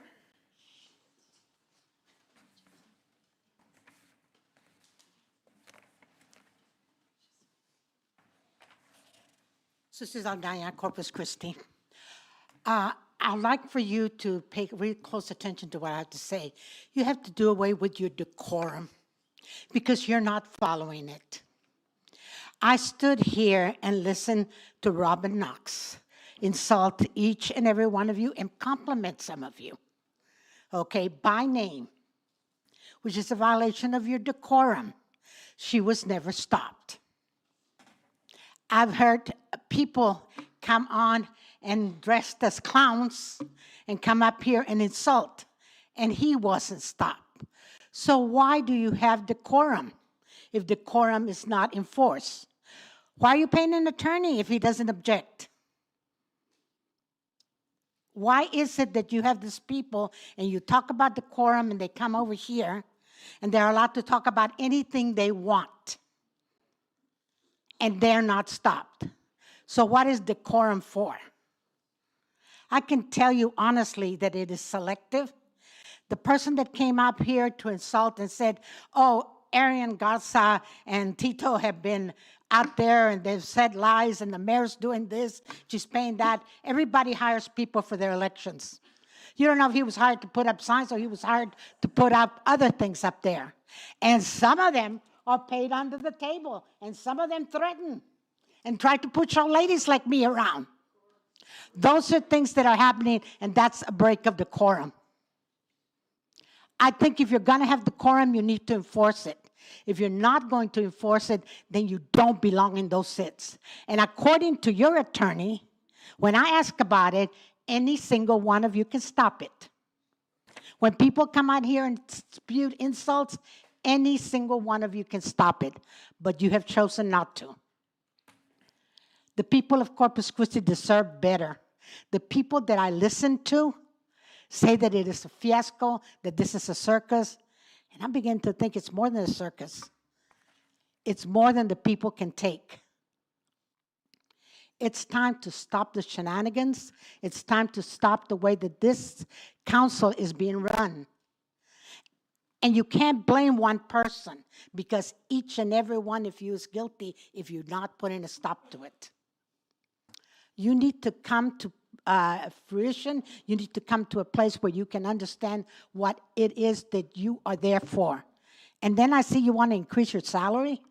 For what? Captain Dave Heasley. Captain Dave Heasley. Henry Williams.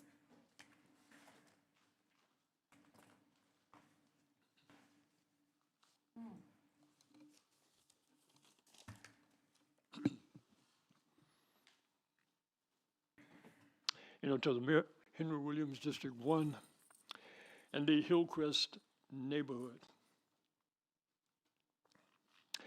You know, first, I would like to speak to our vision of who we are as a people. Whether you're there as city council members, officers, or here in the audience. We must understand that we are the body of Christ in our city. And we must conduct ourselves as such. Secondly, our police department. I conduct a prayer meeting at the police department. I've done it for the past 30 years. Assistant Chief David Blackman and I have been friends for many years. Chief Markle, the Assistant Chiefs of Police, our police department of this city are commendable. They're commendable. There are cities in our nation that have problems with police departments, communities, and so forth. We work very, very well together. Thirdly, item 20 on the agenda. I would ask that you vote no to this item.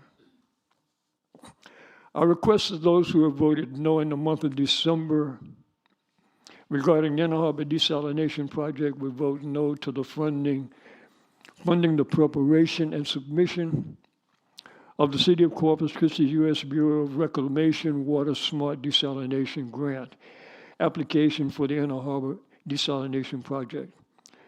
I ask that that you not approve the funding of an item that has not been approved by the council, and that you would say no to item 20. And may God bless you all, and may God bless our community. Thank you. Thank you, Reverend.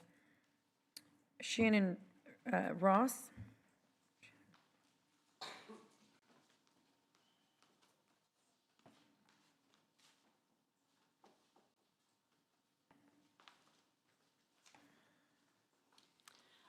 Good afternoon. I'm Shannon Ross with District 2, and I'm speaking with volunteers for Nueces County Defending Freedom. I'm following up on Hope Malkins.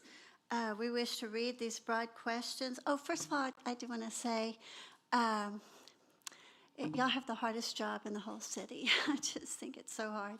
And just want to encourage you that there's a scripture that says, all elected officials are appointed by God, so I hope that encourages you. But we wish to read these broad questions into the record for public information and educational purposes. What exactly is vested thus far in AI at Beacon Point? What permits and approvals already exist? What work is occurring today?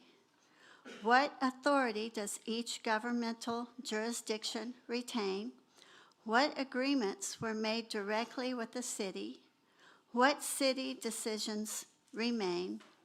And what can be done before a moratorium takes effect? How do you envision this agenda item helping to safeguard the residents of Robstown, Corpus Christi, and Nueces County from the adverse impacts of Beacon Point project? When will answers be made public? And because these questions cannot be fully addressed within the format of city council meetings and public comment periods, we respectfully request that the city establish a working group of citizens and city representatives.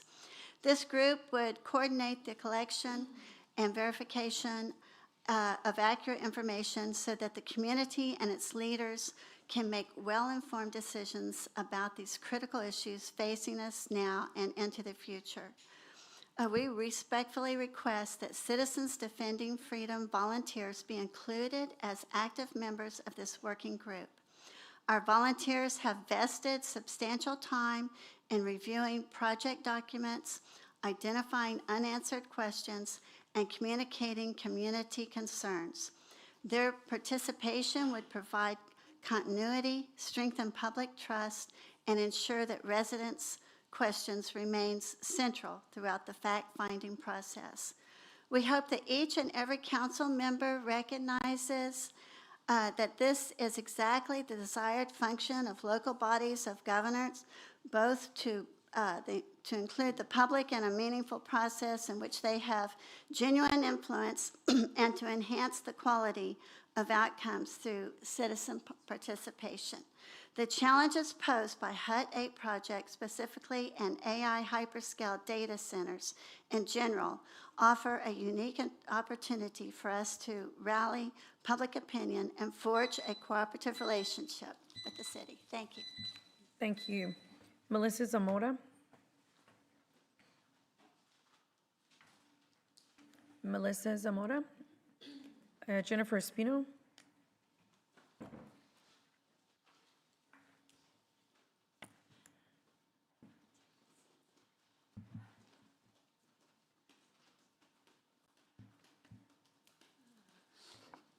Jennifer Espino, D4. As usual, I'm starting my comment by noting that I am a working class Corpus Christian, which means that I had to take the day off of work to prioritize being here. Some of you may actually not know who the Corpus Christi DSA or Democratic Socialists of America are, and some of you may be pretending not to. Our city manager has referred to us as Mark Minster's team, a label that I wear proudly. Some have just preferred to call us the Socialists, a label I also accept, and some have accused us of being paid agitators or outside agitators. So I will once again remind folks that I am not paid by the DSA, but rather pay dues to the DSA to be a member, and also that you can see my birth certificate if you doubt my corpus cred. There's much to be said about the recent wave of electoral wins we've made across the country, from Zoran Mamdani in New York City, to the more recent NYC sweep, to Philly, to Denver, to DC, and even our own socialist in office on the dais, Sylvia. While our commitment to electoral struggle is unwavering, it's the work that happens between elections, of building trust in our communities, of meeting people where they're at, and committing to making our lives and city better that truly advances our mission. Some of you may know, and some may have not checked your inbox, but we unveiled our people's budget prior to this meeting. Other DSA comrades are signed up to speak to that, so I will not belabor going through the tenets of our people's budget proposals.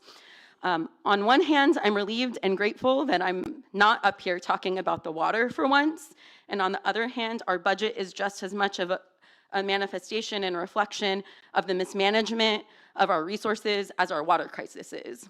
Since our mayor so shamelessly likes to invoke her religion or reference the Pope in comparison to, of all things, the unholy and inappropriately named Environmental Protection Agency, I will just A, encourage her and everyone else to read the Pope's encyclical, and because I know she won't, I will B, share a couple of key takeaways from that encyclical.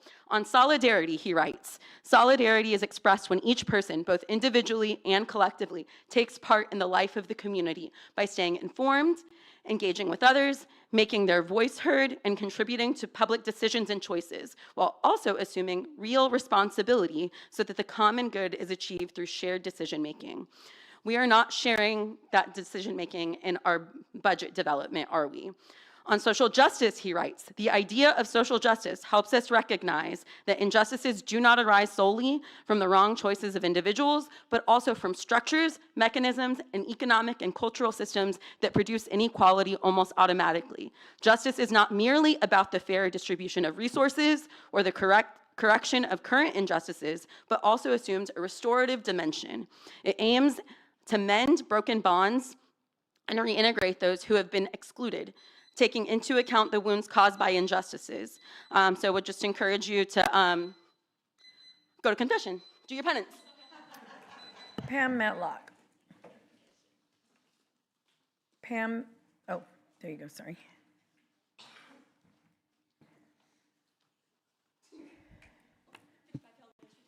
Good afternoon. I'm Pam Matlock. I'm from District 1, and I've lived here in that area all my life, and I want to know why we were not told that this data center was being built right next to an elementary school with kindergarten, first graders, second graders.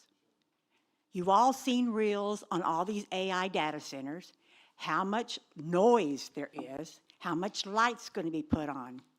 Is this what you want to do with the children in our area or even in any area? We know these are bad, and now we've got phase 2 coming on. And they want to build something out in the Violet area. I know a couple of farmers that aren't going to sell, so we won't probably get that. But still, why were we not even given the chance to vote on this? This is our area. This is where we live.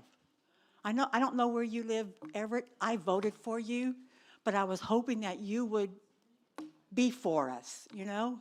I don't know what's happening, but I just don't understand this, you know? I'm a citizen. Like I said, I've been here. I'm 72. I mean, I've never had this problem before. Of course, we have some things that come up, but this is a big thing. This is going to hurt people in this area, you know? I'll invite y'all out there once it gets started so y'all can sit out there with me in my backyard and listen to the commotion that this is going to cause. I sit out there all day long, you know, in the afternoons, listen to the birds and the kids playing. And now I'm going to have to listen to 24 hours a day. So next time you think about something like this, let us make the decision, not y'all. I don't know if it's y'all. I'm sorry. I don't mean, I'm not mad at y'all. I'm not upset with y'all. I'm just that this got done without asking the residents in that area their comments. I mean, give us a chance. So thank you very much, and I appreciate your service. Thank you, Ms. Matlock. Councilman Roy. I just wanted to give a statement of fact. Unfortunately, where they're building that data center, it's actually in the county. If you know where the, what do you call those? The storage, the big storage? Tankers, the That was tanks. also an issue. Yeah. It's in the county. And so I just, everybody that has called me, and I've had a lot of phone calls on this, I've just asked them to contact Mike Pusley and talk to him because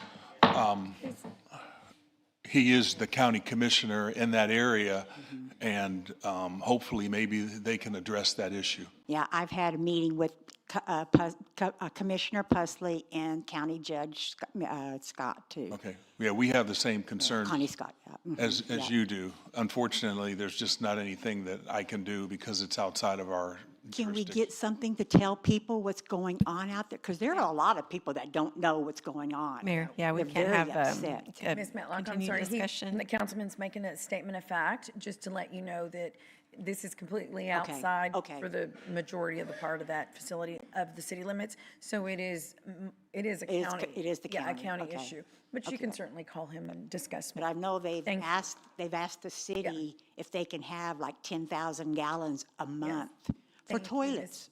Thank you, Ms. Matlock. Okay, Thank thank you. Yes, ma'am. Amanda Guerra? Amanda Guerra, Carrie Meyer?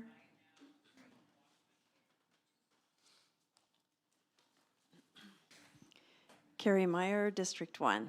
Good afternoon, City Council. Thank you for your service to our city.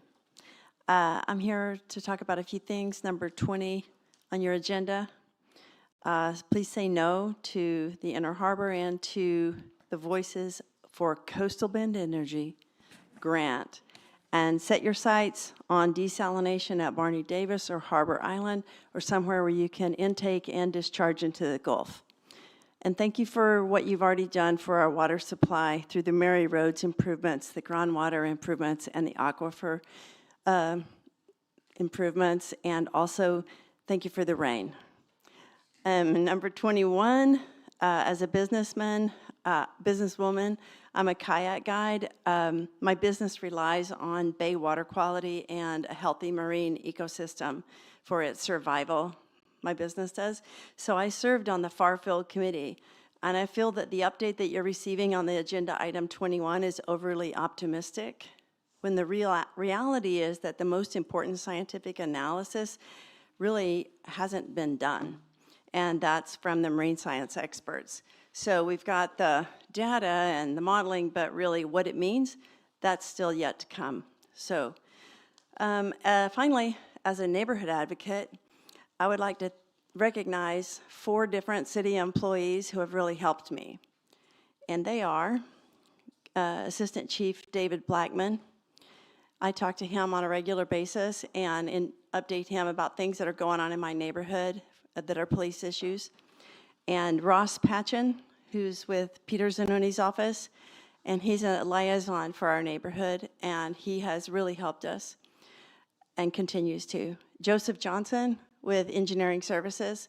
He's the assistant director, and he's got so many projects on his desk at any given time, and he takes the time to stop and focus on the street that's near my house and some questions I might have, the Eco Park project that we're all real excited about, and some of the details on that. and the little canal that we're getting over there. And, you know, they're just working really hard to make all that happen, which is real difficult because it's infill development in an historic old part of town with all kinds of hidden things, infrastructure problems that, you know, you don't know about until you start to dig up the ground. So I really appreciate all the work that Peter Zanoni and his staff have been doing over there. The final city employee I'd like to recognize is Tracy Cantu with Code Enforcement. And she is a very personable person and listens and sends out her field workers when needed. And I just think she's probably my favorite of all. Thank you. Thank you, Ms. Meyer. Mark Munster.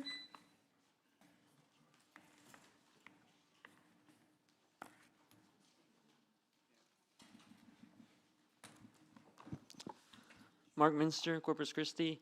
I'm here today with a bunch of people from Corpus Christi DSA, and we're here because we want to take collective action. We want to speak together and speak up for residents. A lot of people that are not able to attend these meetings, you're lucky. There's a lot more people that are going to be impacted by the water rates and property tax increases, things that have to do with the budget. So we're here talking about the budget because you'll be releasing the one for this next year at the next meeting. And I've been going to the budget input sessions and been watching the process for the past 3 years and how there isn't really clear avenues for resident input to be seriously implemented into the actual city budget. And when you look at the budget numbers and you look at the revenue that the city collects from residents and large volume users, I just think it clearly shows the inequities of how residents will face significant rate increases because of large volume demand and large volume usage, that we don't get a say in how our resources get allocated.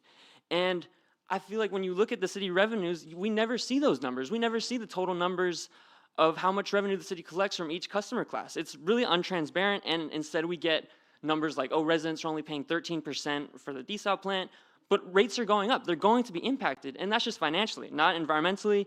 And so it all goes back to the budget, and the budget just shows clearly on paper these inequities.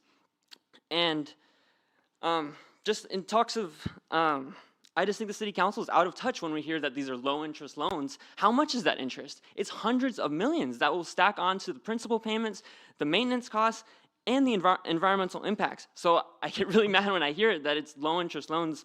The city already has a significant amount of debt, and these projects would just add more. And debt isn't a bad thing. We've talked about the libraries and how $10 million would build a whole new library, and that's deemed as too much, but we talk about billions being spent for corporations. They're not the ones that elect you. They're not the ones on regular fixed incomes that are paying water rates and that are going to say the increases that you present to us.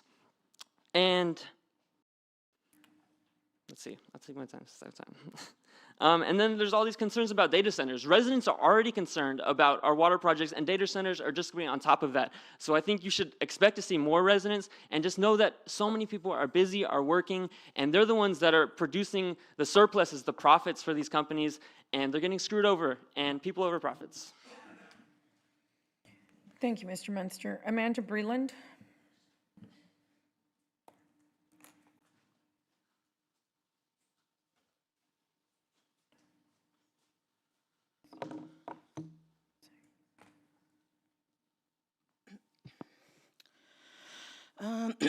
Okay, Amanda Breland, Corpus Christi, honored member of the Munster team, as well as the DSA. I'm also a current co-chair for our People's Budget, People's Platform working group. I'm just going to read some from my from the press conference earlier. So. One thing that I focus on, I've come up here multiple times, is the parks, our trees. So as a mom of two who frequents the local parks and libraries on almost a weekly basis, it's clear to see that our public facilities need work. The city needs to prioritize spending in ways that benefit the community as a whole. Currently, our city spends over 50% of its budget on public safety, while Parks and Rec Department accounts for barely 7%. Numerous studies show that cities that invest heavily in their green spaces and public libraries create stronger community relationships and social ties, among other things. I'd also like to point out that our libraries only receive about 1.8% of our current city budget. So a small step that the city can take towards improving our green spaces is by adding trees as a line item in the Parks and Rec budget. Adding more trees to our parks and other areas of the city will not only improve our urban canopy, but will also provide shade, help with stormwater management, improve air quality, and so much more. I've personally spoken with city staff before, and they will state that we're not planting new trees due to the current drought restrictions. I challenge that, and I argue that the fact that we are in stage 3 drought restrictions shouldn't matter, as the city currently waters all trees with reclaimed water in the first place. So we're not losing out on any drinking water.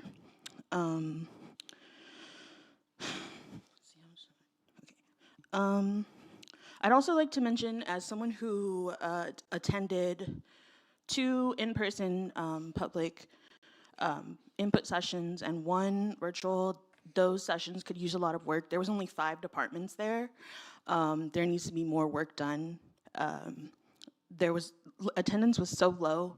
I know the city has a advertising budget. It's clear y'all use it to push these out a lot. So take a chunk of that. Use it to push these budget input sessions. Like, these are important. They need to be accessible to working class people. We need to have our voices heard. Free Palestine, fuck ICE. Thank you. Hannah Leach.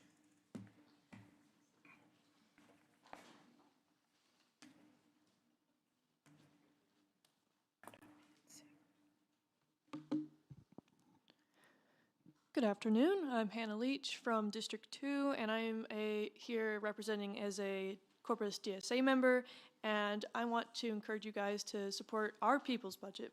So, I moved here with my family in 2022, and it was quite a change for me to go from endless prairies to a vast coast, the Gulf Coast.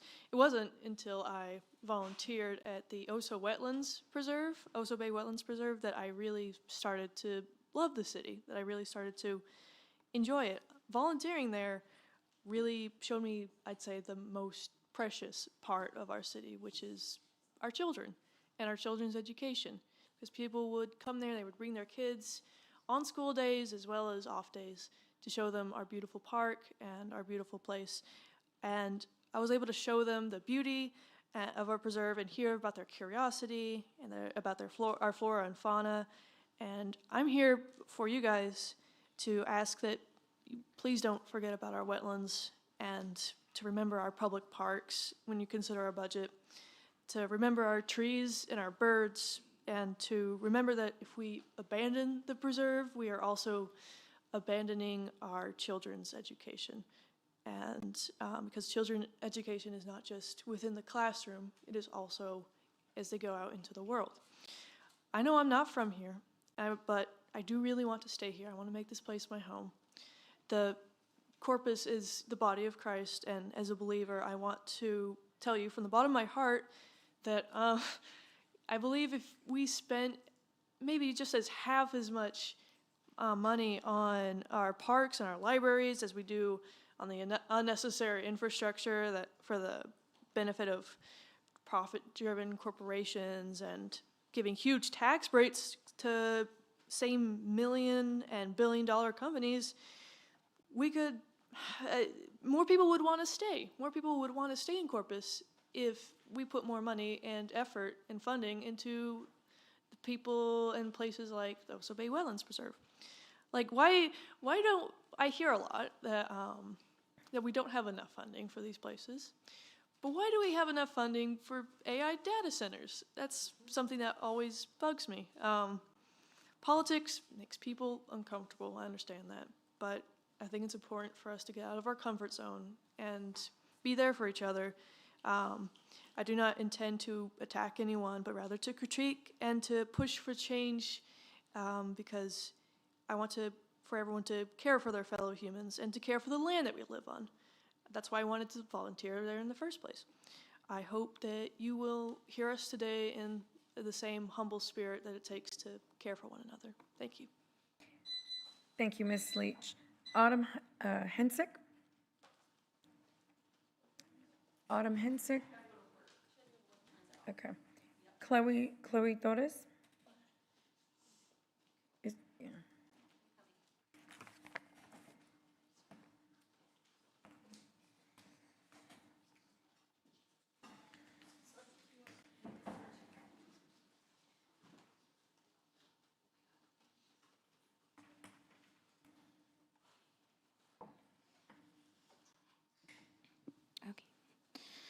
Chloe Torres, District 2.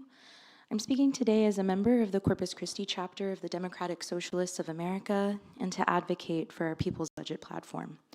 As you've heard, it's our way of increasing public participation in one of the most critical aspects of local politics, as it literally determines how wealth is distributed throughout our city. I typically keep my comments impersonal so I don't lose composure, but I'm going to take a risk and speak from a very sensitive place today. I want to talk about my friend, Renee Davila, who was murdered from the organized abandonment he experienced at the hand of many government agencies, but in particular our city. I met Renee in the Homeless in Corpus Christi Facebook community page in late 2024. He made a post about needing help with groceries, and while that's initially what made me reach out, it wasn't what gave me my first impression of Renee. It was the fact that he commented on many other posts offering guidance to those who were similarly struggling with homelessness and financial instability. As we spoke more and eventually became friends, I always took note that his compassion and willingness to help others never wavered. Many people in the best of circumstances don't rise to the level of compassion that Renee did, and I think he was remarkable for this. Renee was evicted a couple of months after we connected, and he had nowhere to go but to the streets. The very few public programs and services that are funded by the city were his main lifeline, and that line was profoundly weak, as library hours are abysmal and shrinking, and publicly run shelters are non-existent. Renee was already struggling with health before he was evicted, and once he was out on the streets with very few reprieves from the harshest heat and cold, he deteriorated quickly. He survived until December of 2025, when his heart finally gave out from the constant stress, lack of rest from constantly being forced to move by the police department, and lack of access to healthcare. I grieve for Renee's family, and all the friends who depended on him for their mutual survival. And I just miss my friend so much, and regret not spending more time talking to him about our favorite animes or exchanging more silly memes. I grieve for the city that we could be, for all of the lives that have been wasted, lives that could have been fulfilled. And that's my why. That's my why for this people's budget. That's my why for engaging in the DSA. It's my why I've been organizing for the past decade in this city. I do it because I know we can do better. I know that we deserve better. And I want your partnership in this. It doesn't have to be an adversarial relationship. So I call upon the spirit of collaborative energy, of intention and care. And I hope that you will set meetings with us or accept our invitations to meetings when we ask to meet about the people's budget. Thank you. Thank you, Ms. Torres. Maggie Peacock?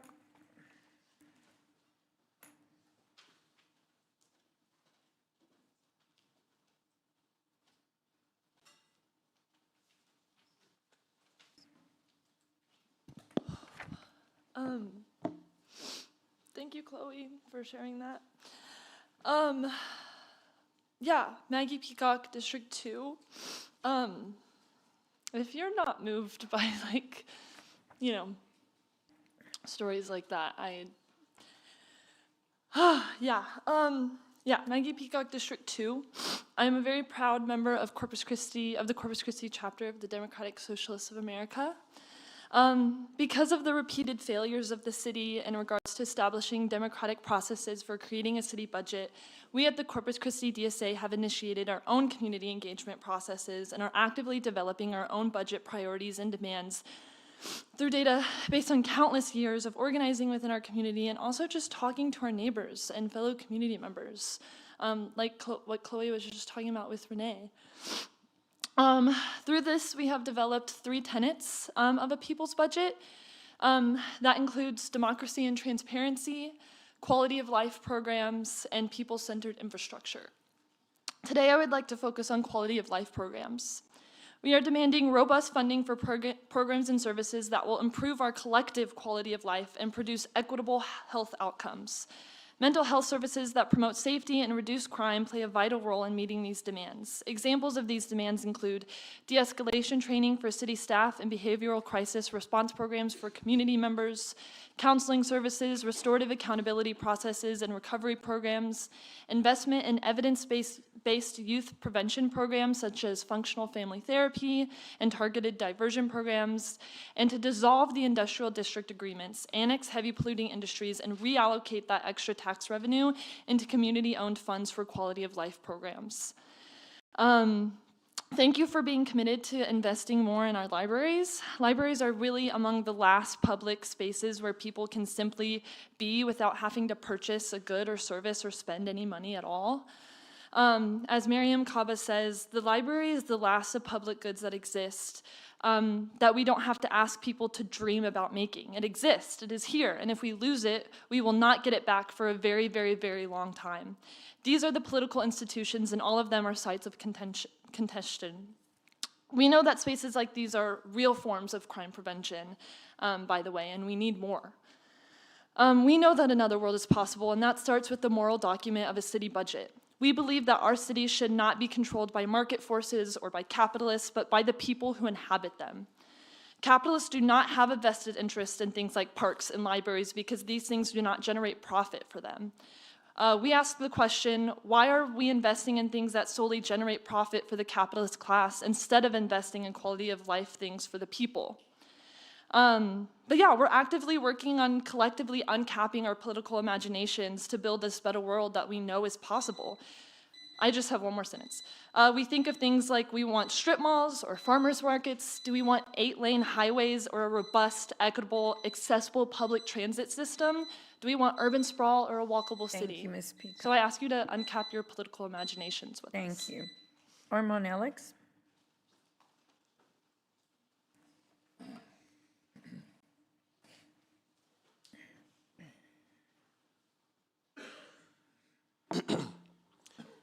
Good afternoon, Mayor, council members. My name is Armand Alex. I'm speaking today as the newly elected co-chair of the Corpus Christi chapter of the Democratic Socialists of America in support of the People's Budget. I was born and raised here in Corpus Christi. I graduated from Moody High School and attended A&M Corpus Christi, and I love this city. And that's why I'm here and alongside many others folks in the audience today, organized to better our city. Budgets are often presented as technical documents. We're told about balancing numbers and having to make difficult choices and living within our means. Makes sense, but budgets are also never neutral. Every budget answers a simple question: who are we willing to invest in? And year after year, working people, hardworking people, are told that there isn't enough for them. Not enough for our parks, not enough for our libraries, not enough for our neighborhood infrastructure, not enough for the public spaces and the services that make a city healthy, connected, and dignified. Yet somehow, there is always enough when industrial expansion is on the table. Our city continues to devote resources, public resources that we pay for, infrastructure, planning, and political urgency to accommodate industries that already generate enormous amount of their own private wealth for them. At the same time, residents are asked to conserve more water, to prepare for higher utility costs, and accept that investments in our neighborhoods just gotta wait. Those aren't separate decisions, these two things. They are the same budget as it is designed to operate. As the scholar and activist Ruth Wilson Gilmore reminds us, where life is precious, life is precious. A city budget should reflect that principle as well. The People's Budget says if life is precious, then our children deserve libraries before corporations receive another accommodation. The People's Budget says our neighborhoods deserve trees, sidewalks, and parks before polluters receive another public investment. The People's Budget says Our families deserve affordable public services before private profit is treated as a public priority. This is why so many residents over the years have supported a people's budget. It begins with a different understanding of what public money is for. Public dollars should strengthen the public. They should improve the everyday lives of people who wake up every single morning, go to work, labor, raise families, care for neighbors, and make the city possible. I urge you all as a council to adopt principles of the people's budget and build a budget that reflects the dignity, needs, and future of the people you were all elected to serve. Thank you.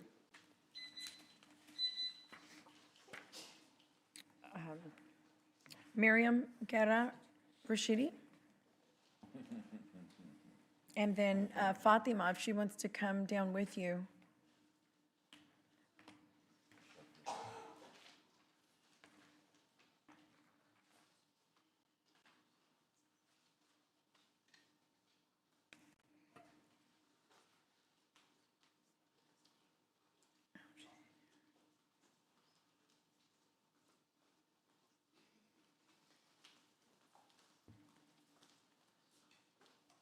Good afternoon. Miriam Guerra Rashidi, District 1. I'd like again to thank all of you for all of the hard work you do. It's not easy, and I do not envy you in any way, shape, or form. So God bless you.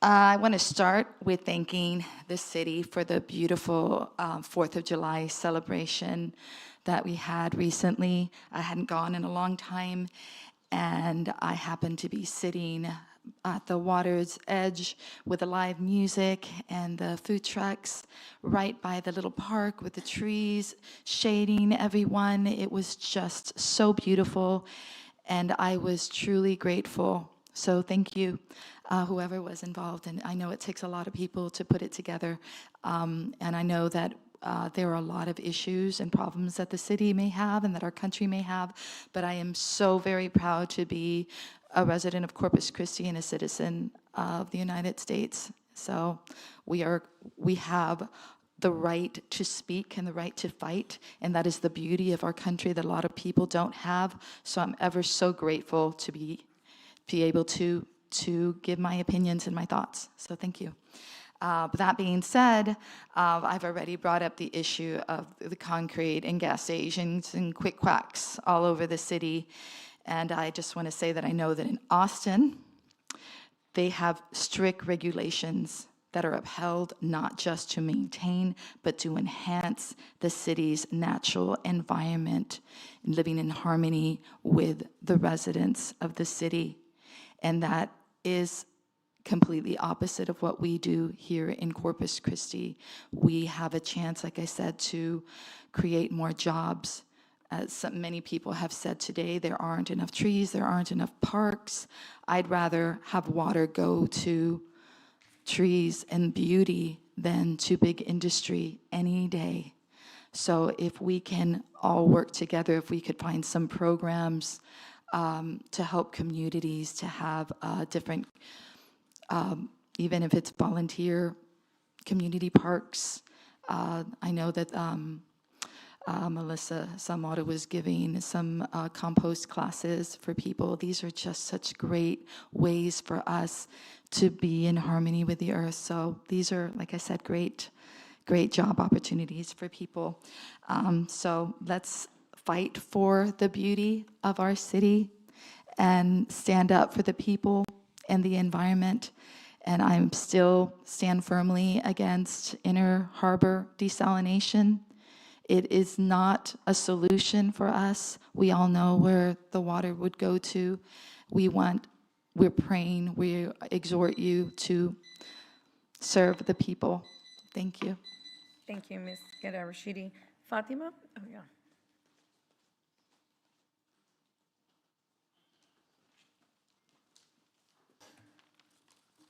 Fatima Shidi, District 1. It seems that while we are focusing on, and still are focusing on, desalination in the Inner Harbor, another major problem has been rising all over the area. AI data centers are coming everywhere unless we fight.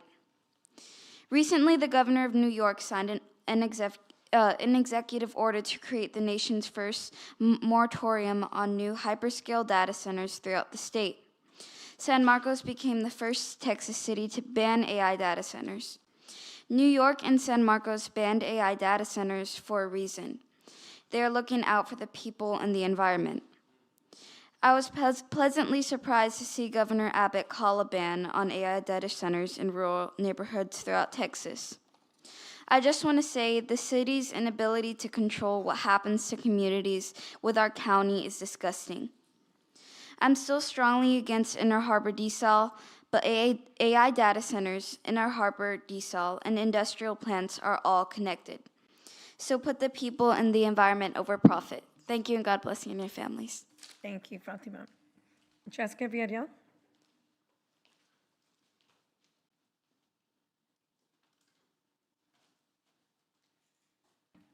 Jessica Villarreal, District 2.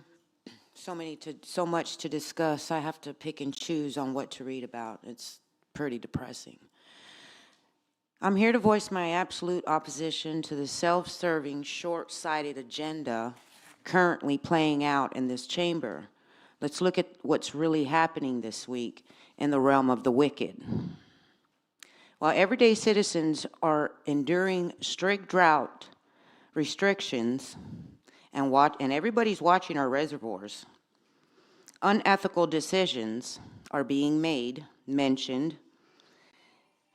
I just don't understand the nerve.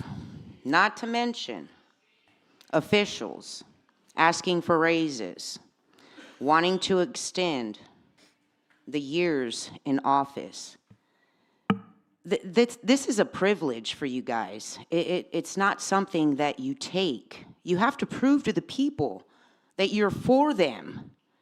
You can't just try to bury the public in all the decisions that you guys are making for us. It's time to stop. We need change. We need transparency. We need honesty. That obviously isn't coming from a lot of people. The mayor, it's disgusting to see you on the television, over there in Dallas, on the news, lying. You are lying. Everybody knows that you're lying. Also, I'm trying to change the amendment so that you guys are basically just you're reaching for more power. It's going to change. The election is close. Everybody is watching the decisions that you guys are making. Yeah, you too, Roland. You'll be gone. People are tired of this. It really burns my heart to see the elder up here worried. I seen a video of you speaking about your parents in one hand, literally worried about the rates and the water and everything else. What happened to your worry? Where did you change? Why are you not for the people? It's very obvious where you guys are, where y'all's hearts are at. It's disgusting. It's overwhelming. We're tired of it. I hope to see some type of change and stop asking for money because it's not going to happen. Thank you, Ms. Villarreal. Jasmine Evans?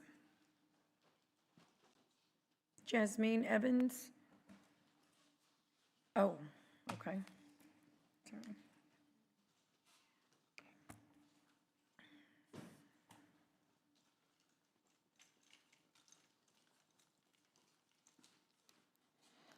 Jasmine Evans, District 5.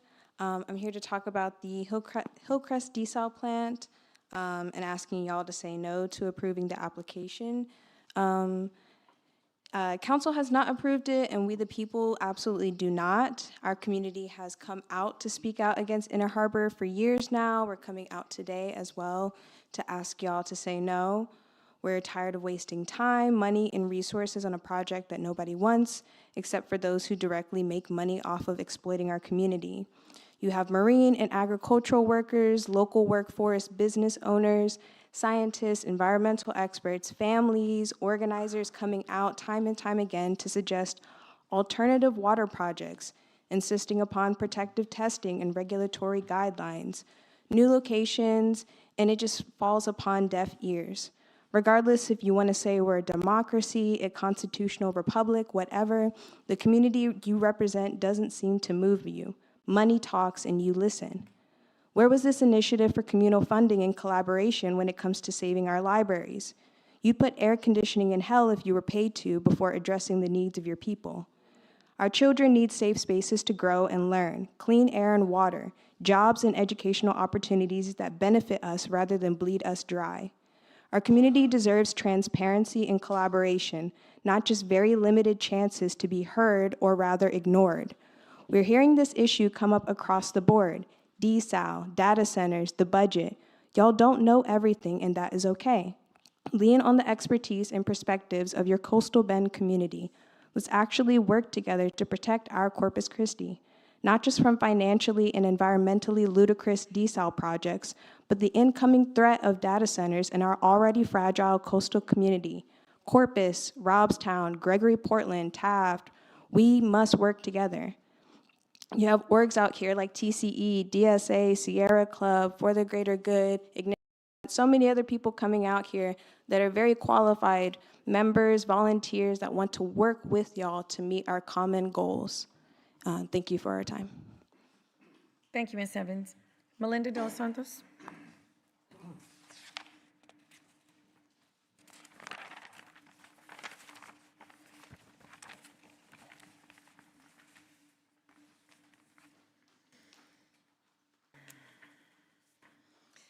Good afternoon, Melinda De Los Santos, District 2.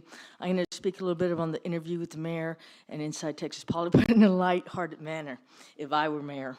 Okay, the question was, have you thought at all that after a decade of trying to get this through, millions of dollars spent, if there's not an appetite for this now, is it time to walk away from the Inner Harbor desal plant? Your response was no. It took 5 years to get the permit. We have invested way too much time and millions of dollars. Hindsight is 20/20. It's been a long, expensive road. So if it were up to me, I would say let's cut our losses and walk away. What's the next step? Majority of council says we are not interested.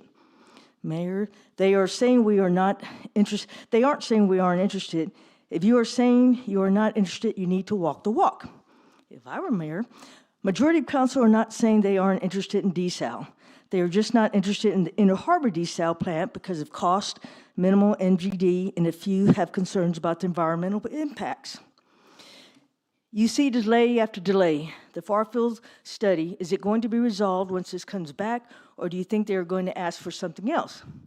I'm optimistic because we all know as a council, our city manager knows, this is the only shovel-ready project. Everything is lined up for this project. I believe the Farfield study may give us answers we didn't have prior. And if there's concern about the environment, that's okay. We have many shovels on the ground with diversified projects that will bring ample water supplies. And remember, we had all this rain, which thank God buys us some more time to assess the other desal projects. I was reading about the Inner Harbor plant. It could produce up to 30 MGD, which is a fraction of what you said the city uses. Is this the right project? If it does not produce enough, it is. 30 MGD is a good number. We don't want to overproduce. It isn't enough. To tell you the truth, it's mainly going to be used by industry. So we need to end exemption programs for industry and require them to pay drought surcharges. This way we can allocate more money for a desal plant. What point should the city move on from Inner Harbor and look at these other ones that produce a ton more water? Here's the problem. The Inner Harbor is the only shovel-ready project that we can consider. There has been a lot of pressure from the governor and industry regarding the Inner Harbor. In fact, I've heard cases of retaliation and threats occurring. So I hope this Farfield study will bring to light the impact it will have on our dear Hillcrest neighbors and environment. After September 1, when Farfield study comes back, what makes you think the majority might finally say yes to this? Because you can only kick the can down the road so long. A decision needs to be made one way or the other. I have more of an appreciation of just make a decision and let's move on. I think the Farfield study, if done correctly and honestly, will finally put a halt to the Inner Harbor desal plant. We can stop kicking the road. Thank you, Ms. De Los Santos. Julian Hernandez. Julian Hernandez. David Varga.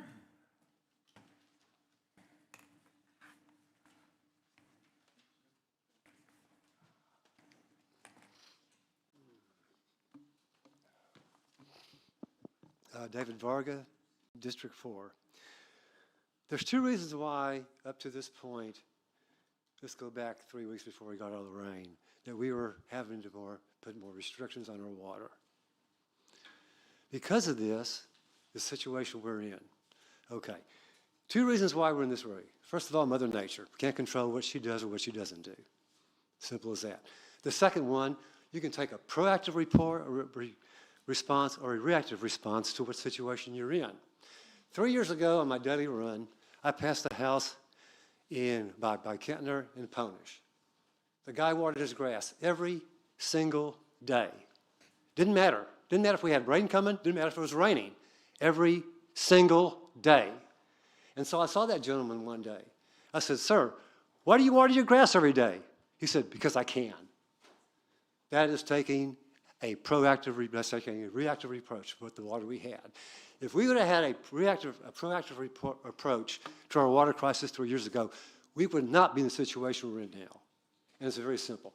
For instance, I don't know if Mr. Zazzoni, I hope I have the attention, and the council put the 8,000 gallon limit on households if we're going to go on the next water restrictions. That means, because I use 2,000 gallons a month, I could put an extra 6,000 gallons of water that I can use, water in my backyard, nobody would know it, take 10-minute showers, blah, blah, blah. That's 72,000 gallons a year just from one residence. And the formula is very simple. We did this back in 1980. 1,000 gallons of water per person, per household. Simple as that. And because of that, first time you do it, they give you a little warning. Second time, you cut the water off. That's taking a proactive approach. And that being said, that what needs to be done. We need to start drought 1 resistance or restrictions at 50%, drought 2 at 40%. And that way, we wouldn't have to be reactive. We could still be proactive and still have water. And that's very important to all. We need to take our second most important resource more an exception and to more to dealing with. It's a lot that we have. People think we have a lot, but we don't. We live in a drought-prone area. Aridification's already come out. Our area that we get our water, especially in Choke Canyon, is going to be drier for the next 30 or 40 years, if not more. That's the predictions I've already read. So I would say this council, we need to redo, if we go on to more restrictions, that we do 1,000 gallons of water per person, per household, and follow my grits in that way, follow my suggestions in that way. Maybe we would not have more water than we need, and that's what we need to do. Thank you for your time. I appreciate it. Thank you, Mr. Varga. Rachel Caballero.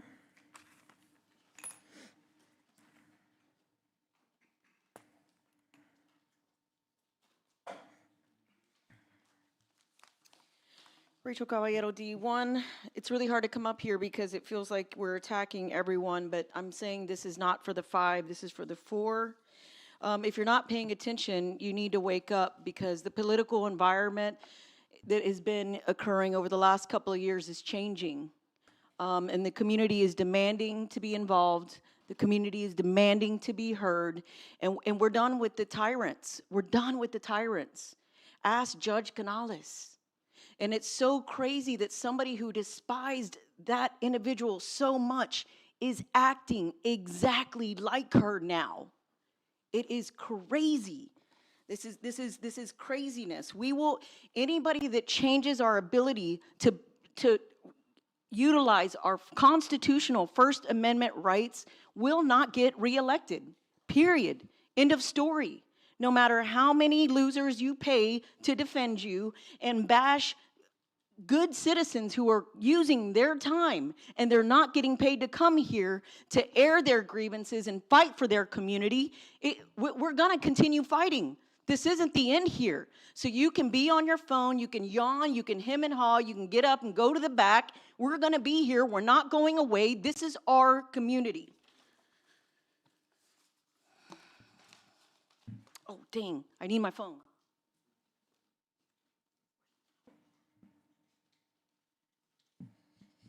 All right. The frustration levels are so huge because we are not being heard. We're not. How many different sessions have we told you people we do not want the Inner Harbor plant? How many sessions?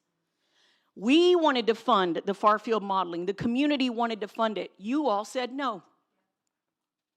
But now you got the rich guys, David Loeb, promising $20,000, saying, oh, if they don't take this money, you didn't take our money when we wanted to do the far field study.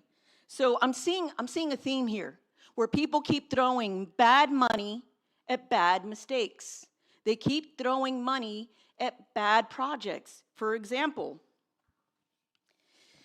United States Court of Appeals for the Fifth Circuit.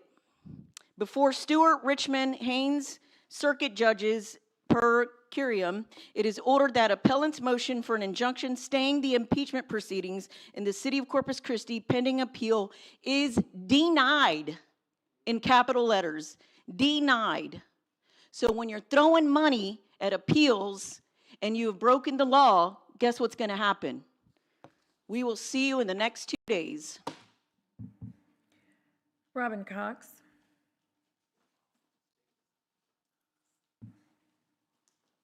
Hi, I'm Robin Cox, District 3. And when I was here a few weeks ago, some ladies in front of me turned around and said, wow, this is like a circus. Well, you know why it's like a circus? Because the residents are fed up. They're mad. They're angry because they've been overlooked. They've been overlooked and pushed aside by industry. I'd come before to council, but I really started coming with the whole Inner Harbor deal. I wanted to stand up for the residents of Hillcrest and also for my own health and my own safety. And what happened to me? I got totally attacked. Guess I must be making a difference when, like we said, we're getting people that the mayor has on her payroll attacking me, verbally attacking me and getting other pictures, using the internet, cyberbullying. I thought cyberbullying was something middle schoolers had to deal with. Well, we're officially in middle school. Going after what I wear, my clothes. I called one guy that I personally knew, and he let me know, well, I'm getting paid. I need the money. Really? They're admitting it now. They're getting paid. But will you come up and say it? No, I'm afraid. I'm afraid of the backlash. When I've asked other people to come up here, you have all these things. Do you want to come up here and talk about it? No, I don't want to go through what you're going through. We're even going so far now as to attack the homeless, the lowest people that are at the bottom of the bucket in life. I had someone get on the internet or get on one of their little shows and say that my boyfriend, my fiance, was homeless. He never was homeless, but what if he was? This is what we do to society. Who did I have call me? Some of these nice kids, they called me and said, I'm so sorry. And you know what I would do? I would help. I would help the homeless. I wouldn't snub my nose at them. They're members of society. You talk about taking pictures with the bishop, the priest. Where is God in your life now when you do that? Where is God now? Don't go to confession anymore. You can't go to confession and keep doing the same bad things. And when they come up here and say I get paid, I've never taken a dime. I do this because I want to help my community. They want to find out some personal things about me. I can clear them right now. What race are you? I'll tell you what race I am. I'm of the human race. That's the race I belong to because I feel like we're all the same. Why am I doing this? I told y'all why. You know, guilt hides in darkness. Truth comes to the light. So go on with the trial. I would want it to come out what I have to say if I'm guilty. You're going as far as releasing sealed records on somebody. Had paid someone to put up that my boyfriend had a drug charge 22 years ago. Boy, I can look into some of y'all's past. I know some drug usage going on up here that y'all probably don't want people to know about.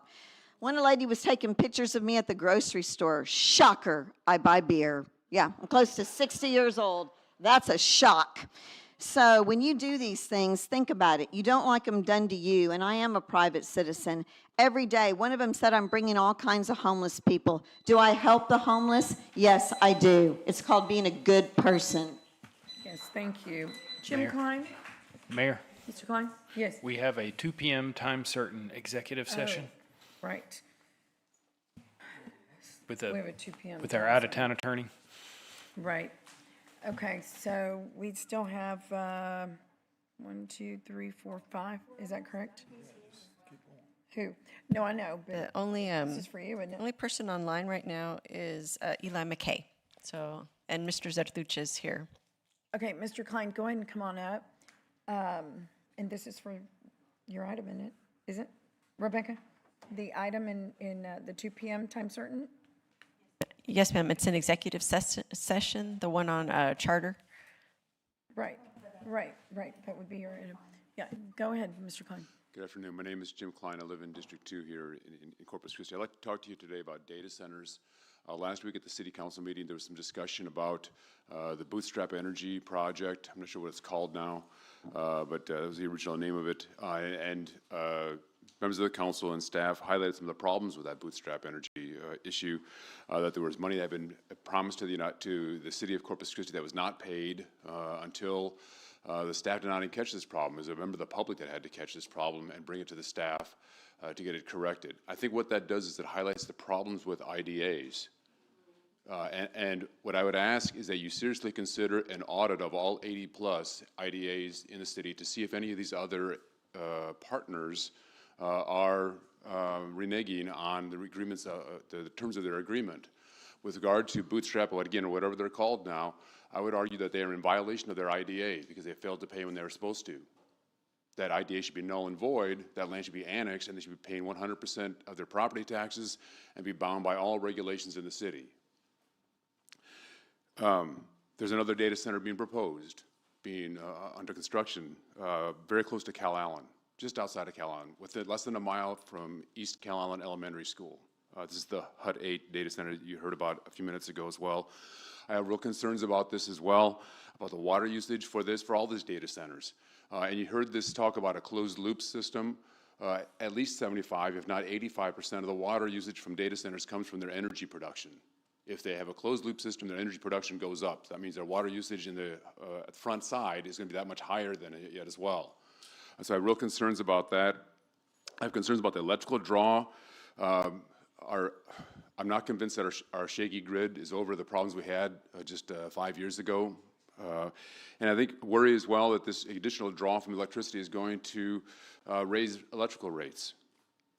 There are temperature issues involving this as well. What I'm seeing now on studies indicate that in the immediate vicinity of these data centers, temperatures will rise 20 degrees above the atmospheric temperature. And within a mile, this is again where East Elementary, Cal Allen Elementary School is going to be located, temperatures will rise 10 degrees more above atmospheric temperatures.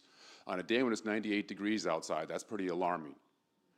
I have concerns about the noise as well. There's a low hum that comes from these things. Some of the noise is inaudible to the human ear, but seems to be having a negative health consequence nonetheless. People are unable to concentrate. People are unable to sleep. This is the location for this HUD 8 center is the last place we should be doing this, is right, as I said, next to this elementary school. I know this is technically outside the city limits.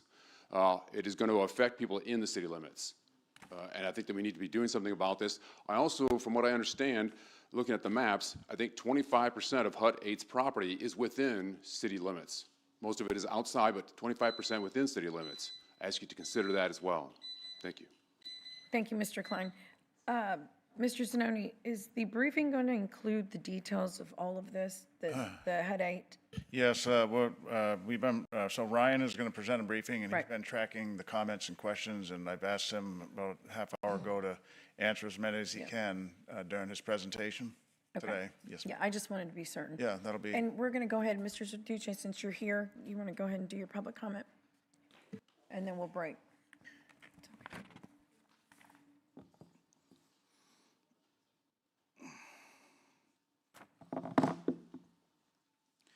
Albert Sartucci, D3, Hard Life Spate and Tackle owner, Team Hard Life YouTube channel as well. Why is it almost 2 years now we still haven't gotten any answers from the questions I asked about the experimental Inner Harbor desal scam? No updates. Maybe I got to get on the bandwagon to get paid to spread false information and learn the behind-the-scenes payments. Also, there should be an update on those who sign up to speak online but cannot speak because they're at work. There should be some kind of amendment set up to where somebody comes out and verbalizes what they have posted, because they're taking the time out of their day to get on there with a chance of being able to speak. It's obvious y'all are trying to deny it because y'all are trying to go into executive session now, which means they got to further put their day off to come and speak to y'all. Y'all are making it impossible, and this is wrong. Back to the experimental Inner Harbor desal plant. Is it in the best interest of the taxpayers when we're not going to be getting that water? No, it's not. But you're going to make us pay the brunt of the force on that.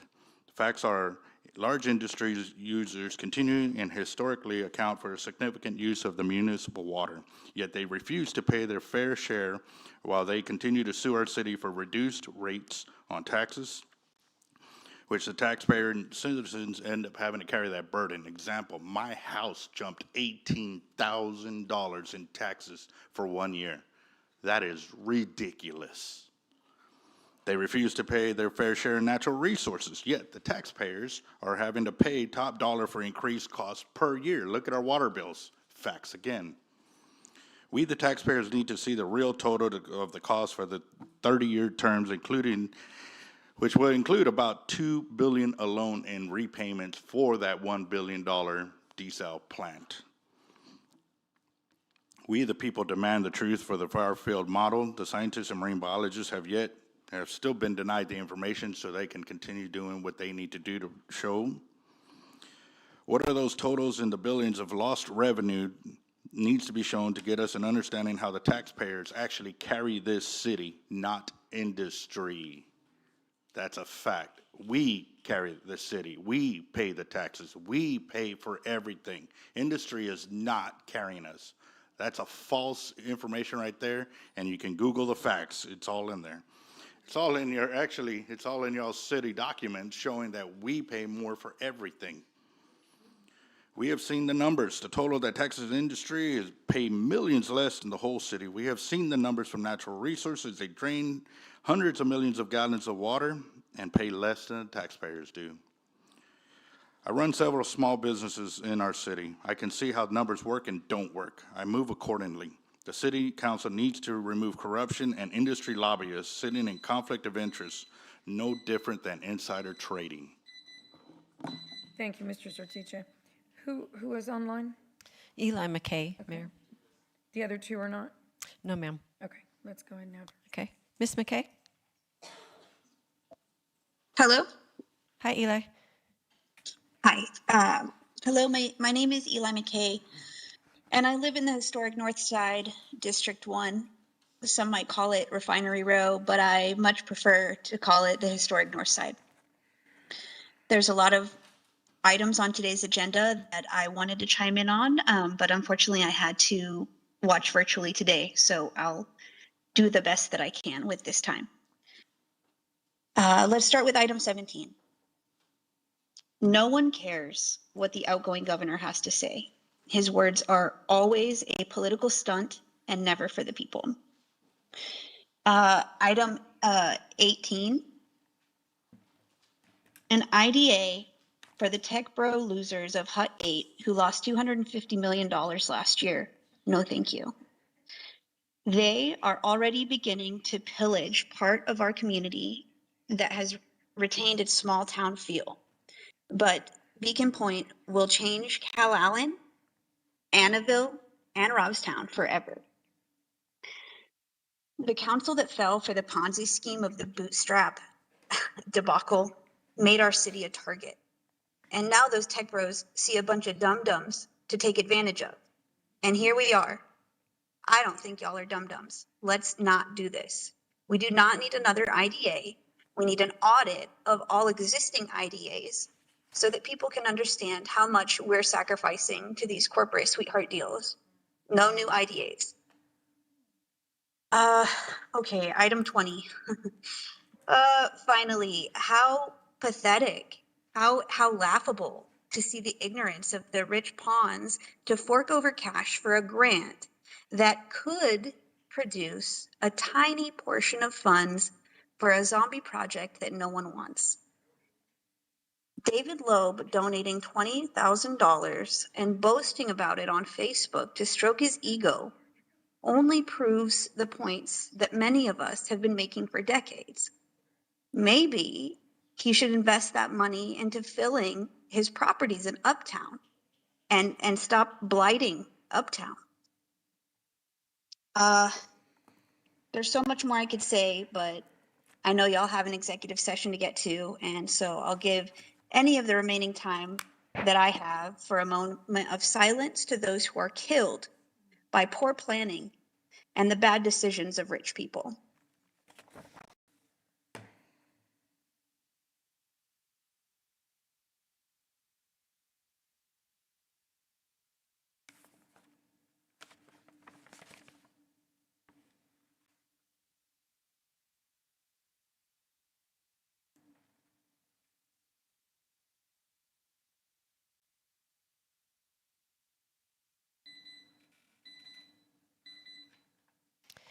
Thank you, Ms. McKay. Mayor, that concludes the public comment period. Okay. So we're going to go, the council's going to go into executive session on items 23 through 25 per Texas Government Code sections 551.071, 551.072, and 551.074. And we will return.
we're going to go ahead and reconvene our meeting.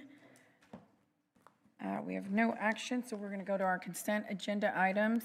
That is section I, items 3 through 9. Council members, do we have any requests to pull any items 3 through 9? Nope. I move for approval. Well, I'm going to ask the public, is there anyone in the public that would like to pull any items 3 through 9? Okay, And Mayor, we're going to, number 9, we're going to defer to next week or delay. I'm going to pull it and delay it till next week. Oh, so you're pulling that Yeah, one? number 9, yeah. Okay. They have All to do a little more work on number 9, so pull that one. okay. And we'll So put it your on next motion- week. So the consent agenda items 3 through 8. So moved. Okay, we have a motion and a second. Please submit your vote.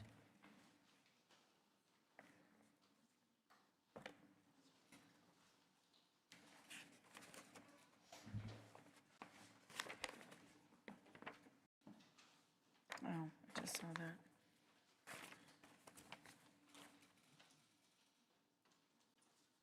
Okay, the motion carries.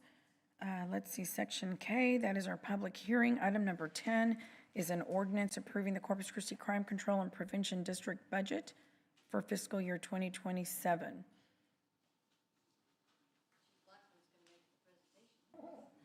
Okay, well, we can move on to the next one, come back to it, if you'd like us to, Pat. Okay, we'll come back to number 10. We'll go to number 11 is zoning case number ZN 9255, House Finder Texas LLC. This is in District 1. It's a rezoning property at or near 556 Virginia Avenue.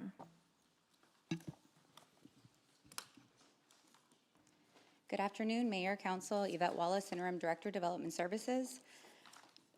The subject property is in District 1 with a request to rezone the subject property from the CG2 General Commercial District to the RS6 Single Family 6 District. The subject property is platted and is .017 acres. The owner has requested a building permit for a 1,200 square foot single family home. The purpose of this request is to allow aforementioned construction of a single family home. The property is part of the West Side Area Development Plan adopted on January 10, 2023. And the subject parcel is Zone CG2 General Commercial District, with the north being medium density residential, RS6, the south being medium density residential, Zone CG2, and then the east is commercial Zone CG2, and to the west is public, semi-public Zone RS6. Regarding the required public notification, 21 notices were mailed inside the 200-foot buffer, 7 notices were mailed outside the 200-foot buffer, 0 notices were received in opposition, 0 notices were received in favor. The proposed rezoning is generally consistent with the elements and goals of the City of Corpus Christi Comp Plan. However, it is inconsistent with the future land use designation of mixed use. The requested amendment is compatible with the present zoning and conforming uses of nearby property and the character of surrounding neighborhood. The abutting property to the north is zoned RS6 Single Family 6 District, and much of the block continuing the north maintains residential land use up to Baldwin Boulevard. Additionally, the abutting property to the south is zoned CG2 General Commercial District and has been utilized as a single-family residential structure since 1955.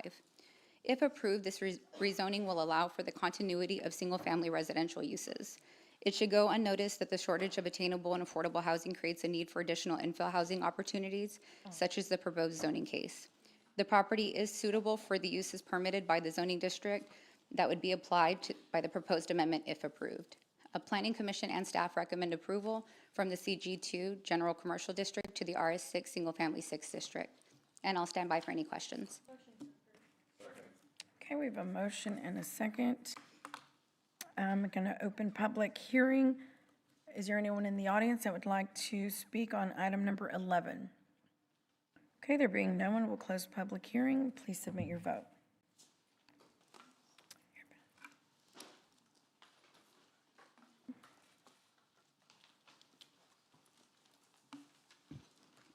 Okay, the motion carries. We'll go back to item number 10, and this is an ordinance approving the Corpus Christi Crime Control and Prevention District budget for fiscal year 2027. Okay, we have a motion and a second. Councilwoman Gompels. Thank you, Mayor. I think every year that we pass this budget, I try to to ask, make sure that we are using these dollars for crime prevention. And I think I've asked this before, is to show proof. I mean, what is it that the police department is doing to actually prevent crime? I did share something that another city was doing just this morning. For example, just leaving the lights on at the basketball court down by Water's Edge. As a matter of fact, it helps to reduce crime. But again, this is just one example, but I wanted to hear what it is that the city is doing to actually reduce crime. Yes, Councilwoman Campos. Assistant Chief Blackman, Police Department. And that's a great question. And let me start by saying, we're not against crime prevention programs and all these, but everybody knows that we're funding 7 to 8 officers out of this budget, right? So as far as what are we doing, I stand before you at 38 years as a police officer, and through the years, crime control, I've been part of a bunch of this. So I was one of the first bike officers when the creation of the bike team, one of the first director patrol officers. All of those things were covered by the crime control. And I know we've already heard that, but let me kind of tell you what we do with those programs. Well, I wanted to see statistics is what I've been wanting to get from the police department. Show me that your programs are actually reducing crime. I've not seen it. I've not heard of it.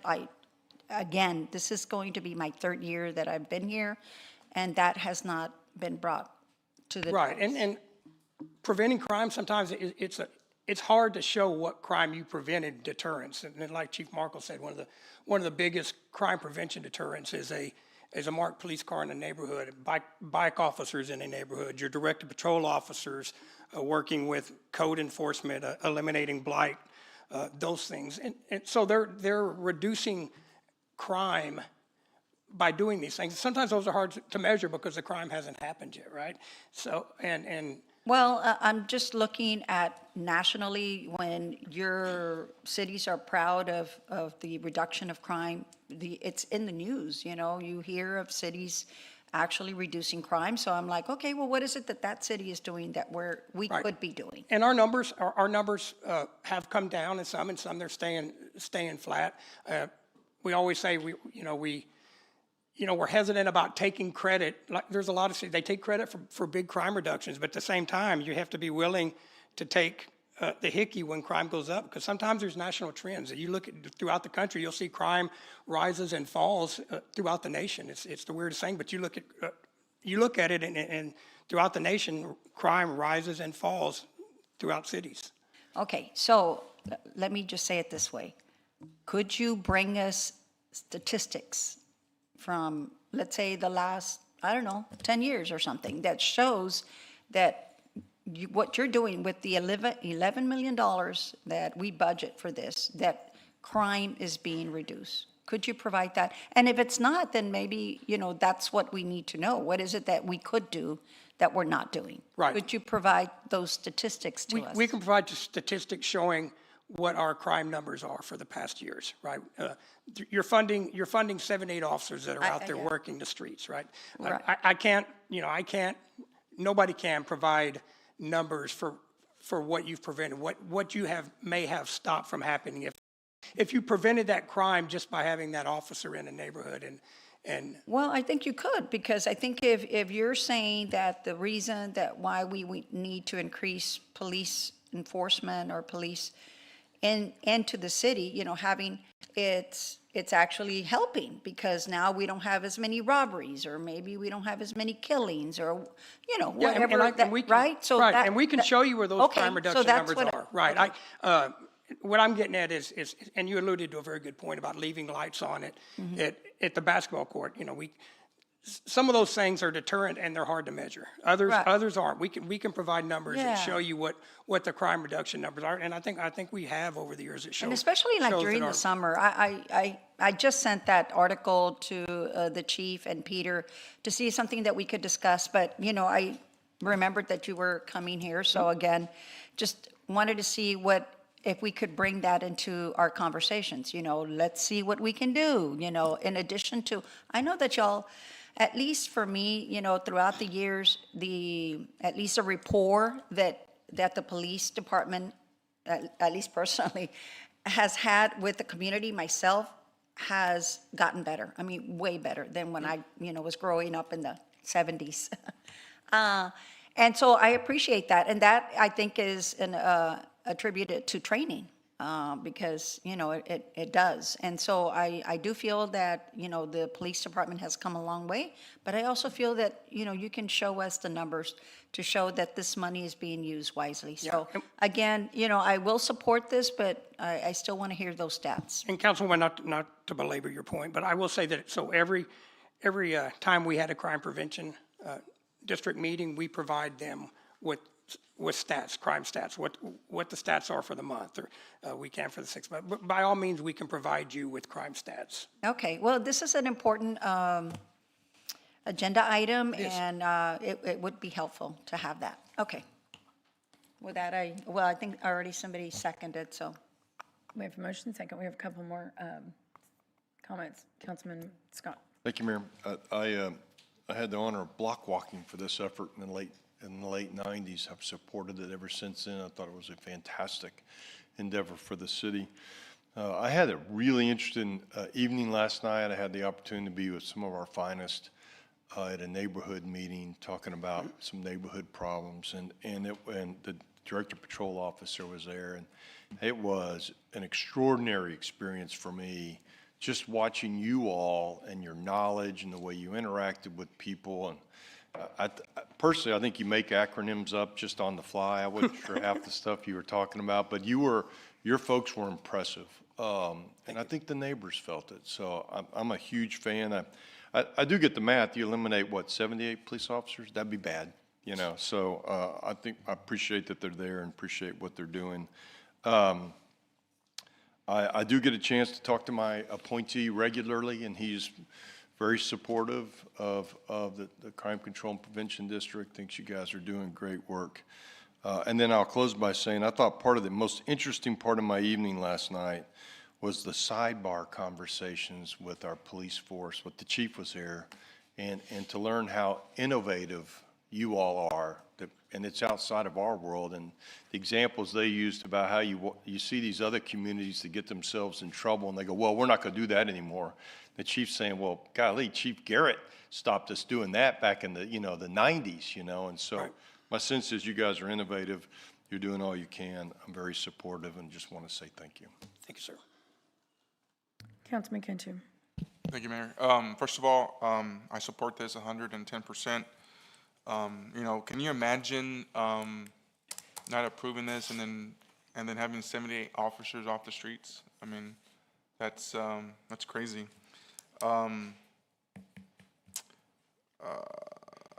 In my own opinion, I think crime has gone down.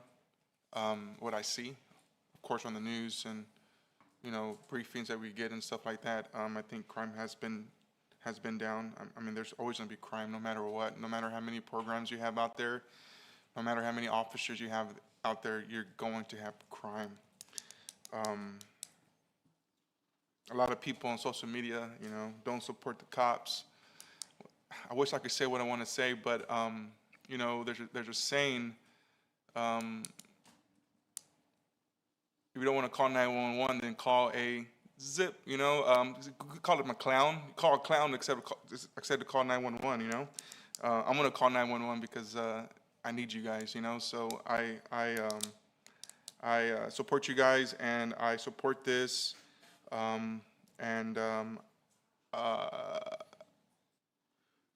much money was it, Peter, on this? 11.2 million a year. 11.2? Yes, sir. Okay. That's what the 1/8 cent, that's a 1/8 cent sales tax, and so Yeah. generates about that much revenue each year. And you said it, but 78 existing police officers are funded out of this fund. Yes, sir.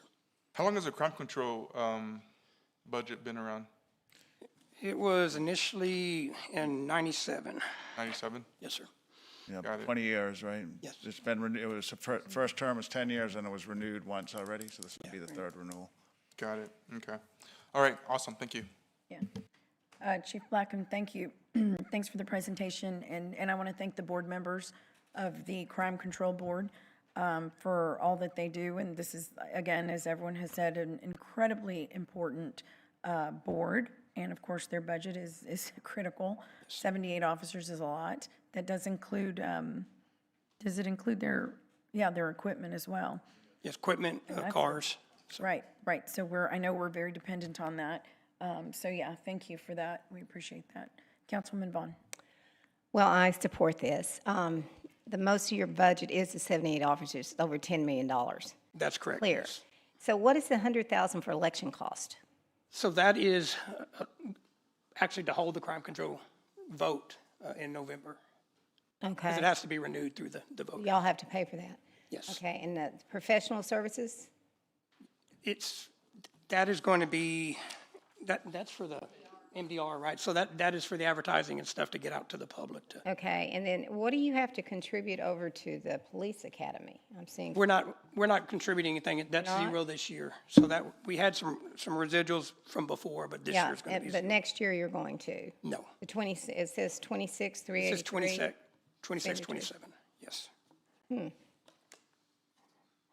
Okay, on expenditures, police academy cost 26, adopted budget, amended budget 383. Yes, so that was the residual from the academy from last year when we built it was Okay. left. So for this budget coming up will be zero. Okay, thank you. Yes. Okay, we have a motion and a second. I'm going to open public hearing. Is there anyone in the audience that would like to make a comment on item number 10? Okay, there being no one, we're closing public comment. Please submit your vote.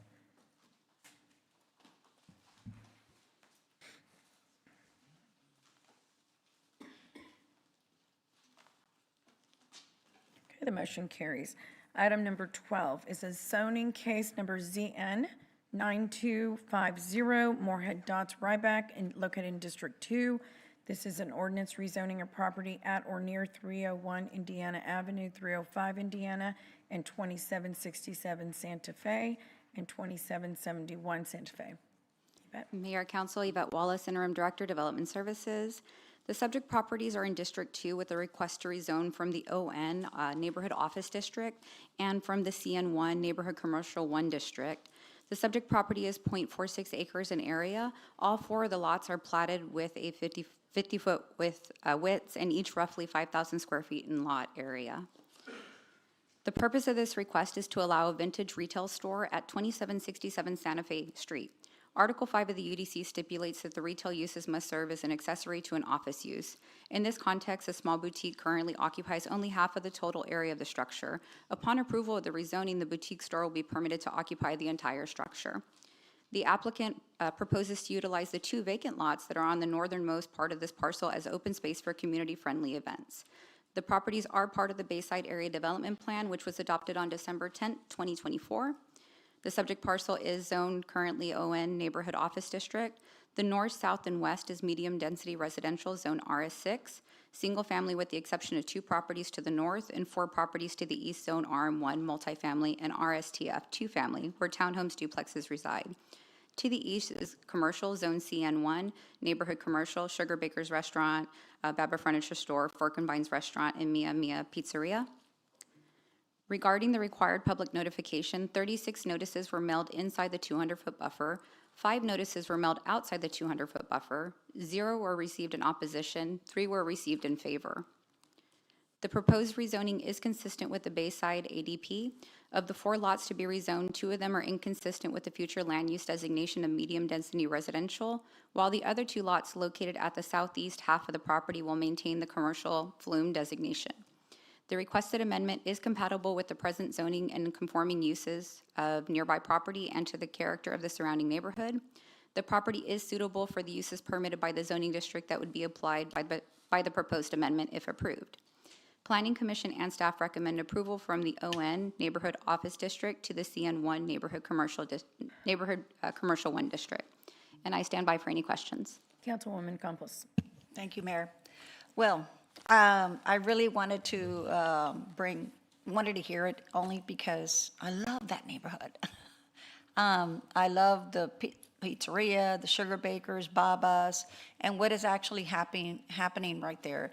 It reminds me of when I ended up visiting New Orleans, I think, New Orleans? Yeah, where it has that kind of mixture where the residents and the businesses are coexisting. It's just a really cool, nice feeling, and there's just not a lot of these kind of niches in our city, and I just wanted to congratulate the owner. I actually met her, I don't know, a couple of months ago. I was on my way to the beach, and they were having a flea market. There was a lot of parking. I'm a little concerned about that, but hopefully the residents will be good neighbors and be able to, navigate that, because I don't think it happens all the time where they have these flea markets. But yes, I wholeheartedly support this, and I'm glad that I guess the owner is here, and hopefully that people will go and visit this vintage shop. I'm like, oh, it's exciting. So with that, I move for approval.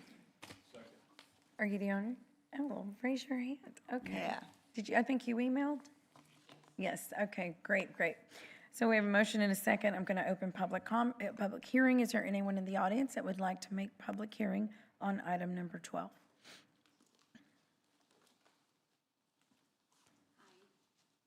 My name is Yvette Richards, and I am the owner of the Vintage Pearl. We have been so welcomed by the community. When Ms. Campos came in, it was amazing because it happened at the perfect time. The store was loaded with customers waiting in line. We were having our open market, which I had 20 vendors. The community came out in full support. Most of the vendors sold out of all of their items. So it's been fantastic. I can't thank you enough for being there. And I was one of those that bought Yes. a couple of vintage items, so yes, good deals. Yes. Thank you. Like I said before, the community, all the neighbors, they walk over. All of our morning people who have breakfast or brunch at Sugar Bakers walk the street over. It's been fantastic.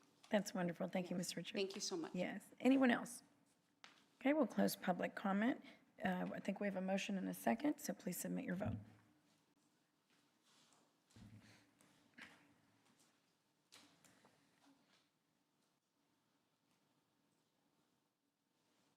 Okay, the motion carries. Item number 13 is a zoning case number ZN 9194. This is Miller Street Holdings LLC located in District 1. It is a ordinance rezoning a property at or near 3641 Mueller Street. Mayor, Council, Yvette Wallace, Interim Director, Development Services. This is the last zoning case today, I promise. So the subject property is in District 1 with the request to rezone from the CN1 Neighborhood Commercial District to the CN1 with a special permit. The subject property is 0.23 acres in area and unplatted. The purpose of this request is to allow a wireless telecommunications facility to be erected. The property is part of the West Side Area Development Plan adopted on January 10th, 2023. The subject parcel is Zone CN1 Neighborhood Commercial. North is public, semi-public, and medium-density residential, zoned RS6 and RM1. To the east is vacant and medium-density residential, zone RM1. To the south is commercial and vacant, zone CN1 and CG2. And to the west is public, semi-public, and commercial, zone CN1 and RS6. Regarding the required public notification, 14 notices were mailed inside the 200-foot buffer and 3 notices were mailed outside the 200-foot buffer. 0 notices were received in opposition and 0 were received in favor. Within a 1-mile radius, there appears to be 4 towers. The proposed tower will shrink a gap in coverage. To note, the nearby tower is a small rooftop, small telecom tower on the old Value Bank building, so it's not a large telecommunication system. The proposed rezoning is consistent with the City of Corpus Christi Comprehensive Plan. However, it is inconsistent with the land use designation of commercial. The applicant's request is compatible with the existing zoning and conforming uses of nearby properties as general necessity and a use with very limited on-site activities. And additionally, the sleek, space-efficient monopole tower with co-location will have limited visual impact on the surrounding area, and the proposed infrastructure generally expected to be part of the landscape is deemed a necessity and will augment critical infrastructure. To accommodate the growing demand for telecommunication services, the Unified Development Code regulates the development of telecommunication towers and facilities in a manner that addresses location needs while also balancing compatibility factors such as aesthetics, distractions, and public safety.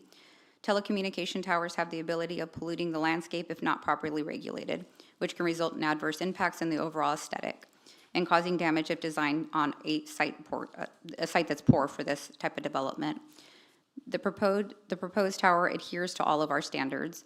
The property to be rezoned is suitable for the use to be permitted by the special permit to be applied, and staff determined that the requested zoning map amendment will not have a negative impact upon the surrounding neighborhood. Planning Commission and staff recommend approval of the special permit. So the special permit is going to limit the telecommunication tower by height. So this one specifically will be limited to 115 feet, and it has to be designed to meet the maximum wind speed of the area, which today is 143. Access and placement will be off of Mueller Street. And of course, like any special permit, it has a 12-month limitation. So if work is not started in that 12 months, or if they cease to use the property as telecommunication, they'll revert back to the base zoning. And I stand by for any questions. Make a motion to approve. Okay, I have a motion and a second. I'm going to open public hearing. Is there anyone in the audience that would like to make comment on item number 13? Okay, there being no one, we'll close public comment. Please submit your vote.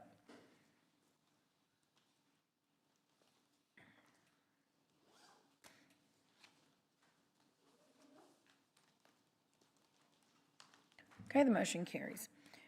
Section L, individual consideration items, item 14 through 20. Item number 14 is an ordinance reappointing Jacqueline Deliano Chapa as presiding judge for a 2-year term of office beginning August 1st of 2026 and ending August 1st of 2028, appointing Carlos Omar Reyna as part-time judge number 3 for an unexpired term of June 24th, 2025 through June 24th of 2027. I make a motion to approve. Second. Okay, we have a motion and a second. Yeah, I'm going to ask for any public comment. Would anyone like to make comment on item number 14? Okay, we'll close public comment. Please submit your vote.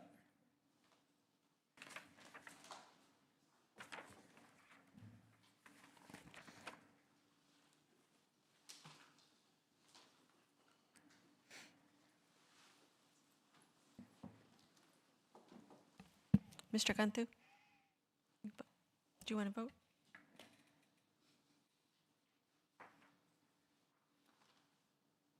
Okay, the motion carries. Item number 15 is an ordinance amending Corpus Christi Code Section 55-50 regarding water rates for all customer classes effective January 1 of 2027. Good afternoon, Mayor and Council. Nick Winkleman, Corpus Christi Water Chief Operating Officer.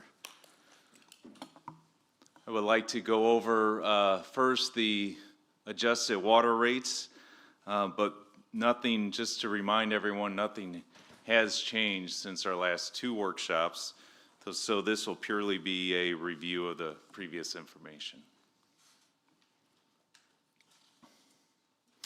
Reminder of the goals. So this is a continuance of our 3-year phase-in legacy stormwater debt plan.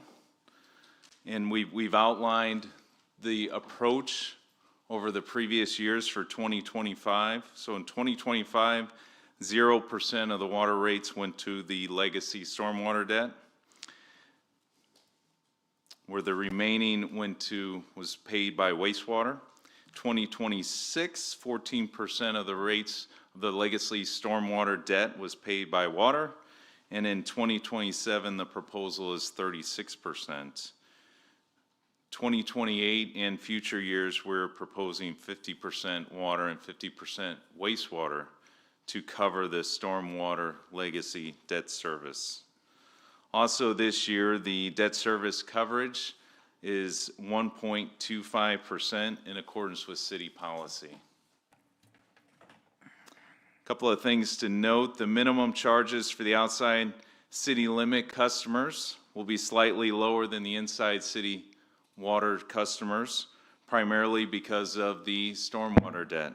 The outside city limit customers do not see benefit from these stormwater improvements. Monthly minimum charges were improved to be progressive for meter sizes up to 30 inches in diameter. And the water and wastewater funds will continue to meet cash reserve and debt service coverage requirements. When you look at the rate adjustment drivers for water, 21% of the adjustment is required for operating expenses. Another 21% is required for prior approved CIP project debt issuance. 36% of the adjustment is associated with our new water supply projects, and 22% is associated with debt service coverage. The next slide shows more specific details of the projected debt associated with our new water supply projects. Again, this is the same slide that we've shown in our workshop, but you can see we have different projects listed, including the Nueces groundwater program, the brackish RO treatment of the Nueces groundwater, the reclaimed water or the wastewater reuse project. We also have the Evangeline project as well, also known as the San Patricio groundwater project. We've detailed the monthly minimum charges. On the left of this page is the inside city retail water charges. On the right is the outside city retail water charges. You'll note that the inside city is a little bit higher than the outside. Again, that's associated with the legacy stormwater debt.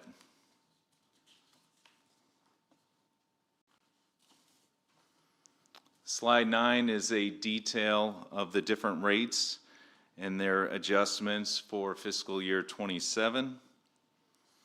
And I would like to go to some examples. We will go through some examples of residential users in the forthcoming slides. But I do want to cover first our wholesale customers.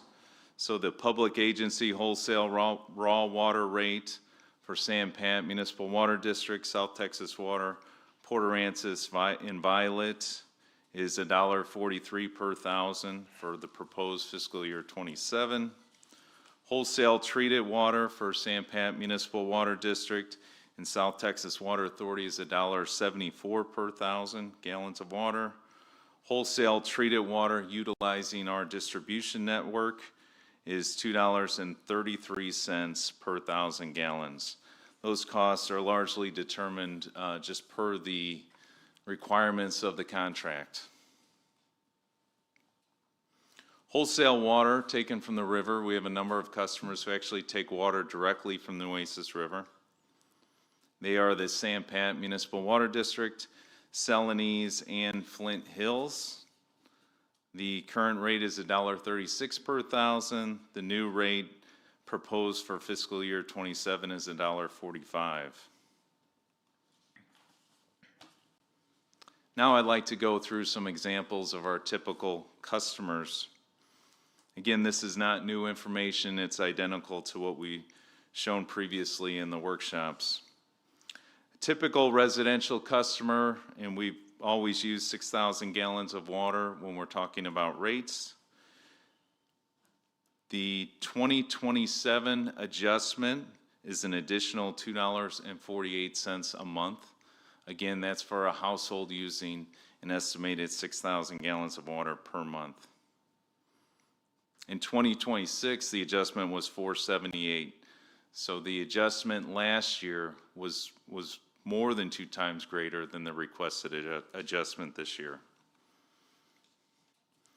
Commercial customers, a 20,000 gallon commercial customer, which is a typical restaurant in the city of Corpus Christi, they would have a monthly adjustment, an increase of $15.70 a month.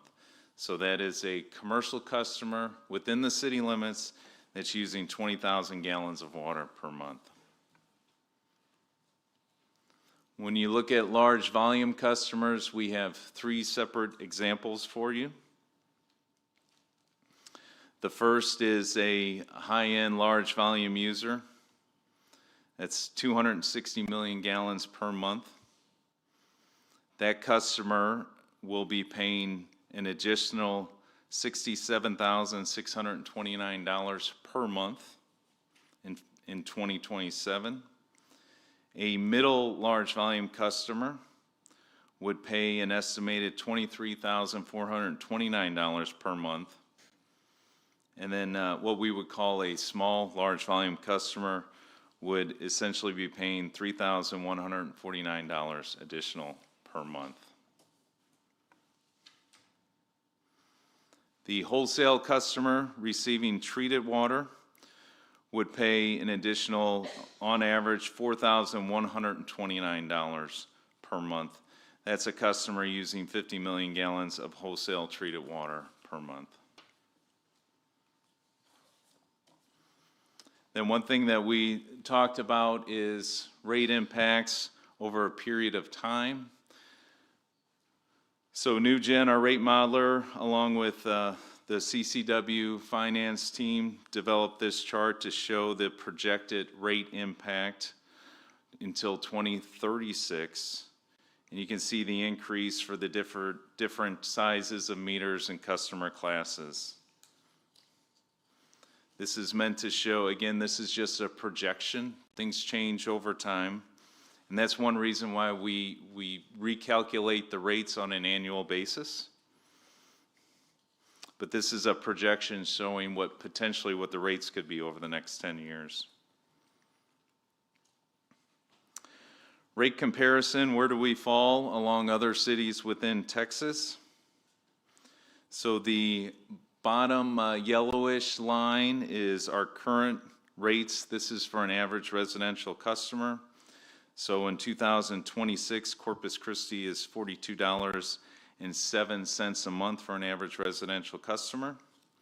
Projected in 2027 is $44.55. You can see with the adjustments, we are a little bit below middle of the pack here.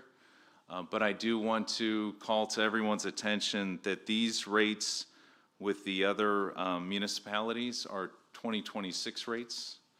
I'm fairly confident everyone's water rates will be raising this year.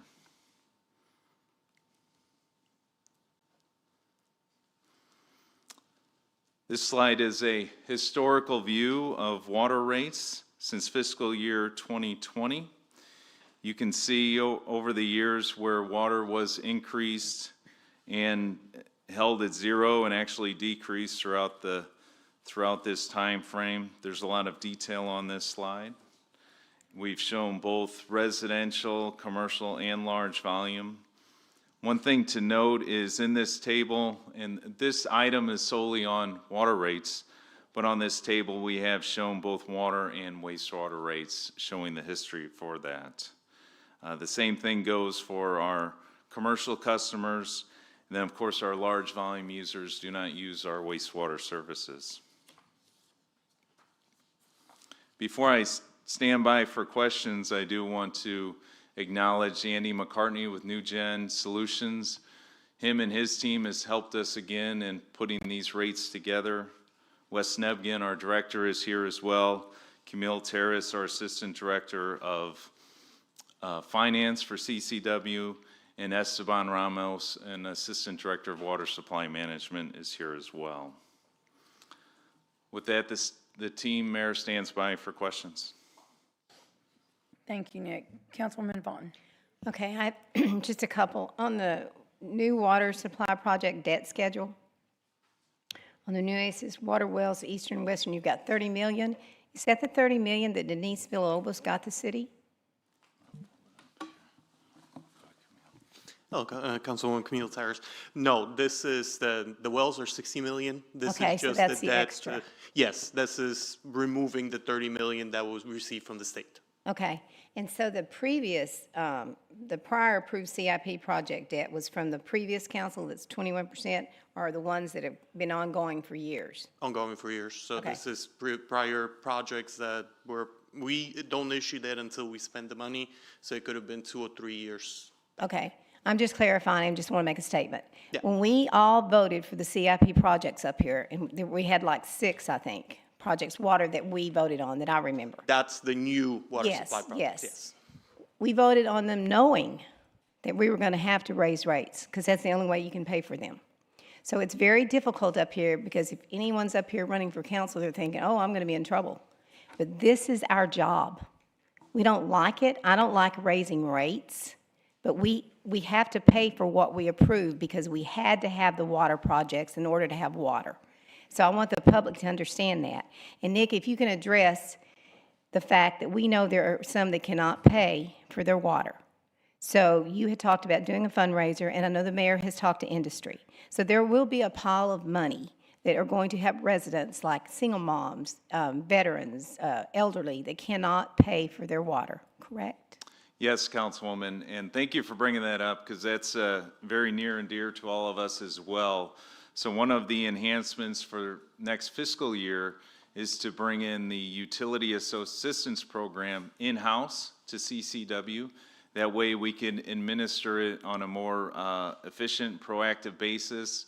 I like the fact that people can call in and talk to someone to move forward in the process instead of CCW referring it to an outside agency.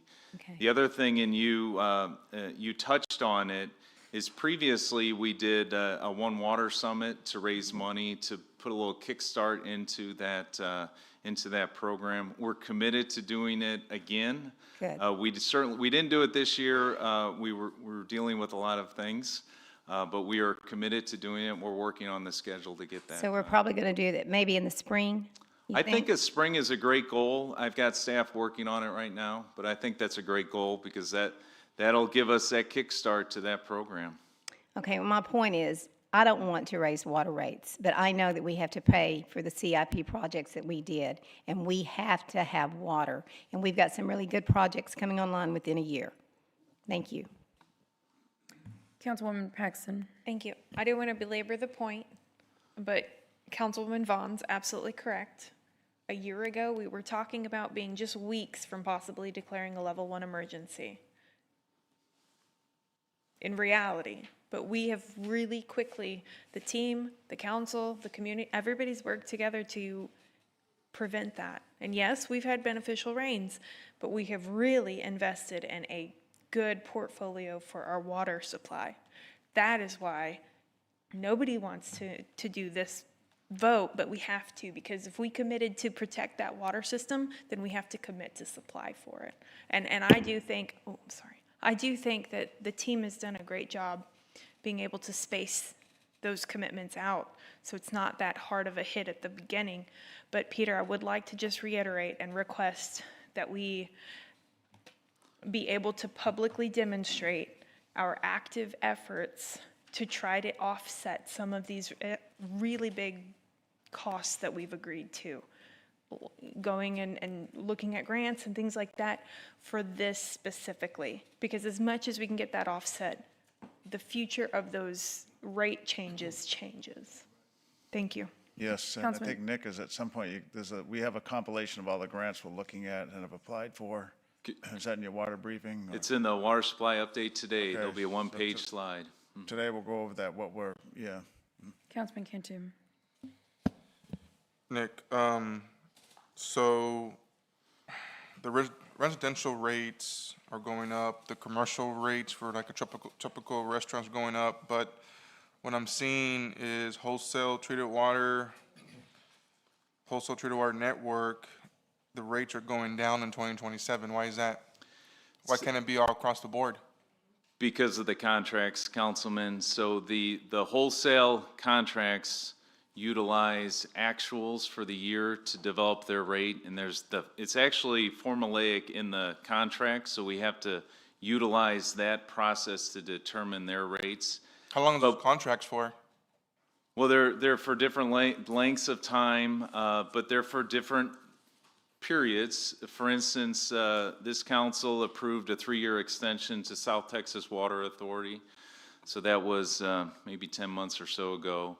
But one thing that, because of how it's determined, their rates next year will go up significantly. It's just because of how the contract's written, we have to use actuals, and then those costs will catch up. And we've informed them of that. We met with them just last week. Do you have the contracts yet for the refineries? How's that working? Yeah, Nick, go through the list. So we've been focused on this, and most of them are in the works, so we have some nearly done. Yeah, we've got a lot going on. So One thing that we've been talking with is Flint Hills Resources. We've had conversations with Phillips 66. The discussion was held Monday afternoon with Phillips 66. Lyondell, the attorneys are working on the contract. Of course, Citgo, we're reviewing potable water contract, effluent water from Greenwood, effluent water from Broadway. So there's actually 3 contracts with Citgo we're working on. There are some large volume users that are inside the city limits. That's STX Beef and Howard Energy. So we're focusing, of course, on the outside city limits, large volume users. There's a lot going on and a lot of contract. I appreciate your work in this. I really do. And, you know, I got mixed emotions about this. I mean, yes, we did, as this council, approved a lot of projects for water supply. But we did this because of one group of people, industry, the refineries. We didn't do it for the residents because the residents never ran out of water.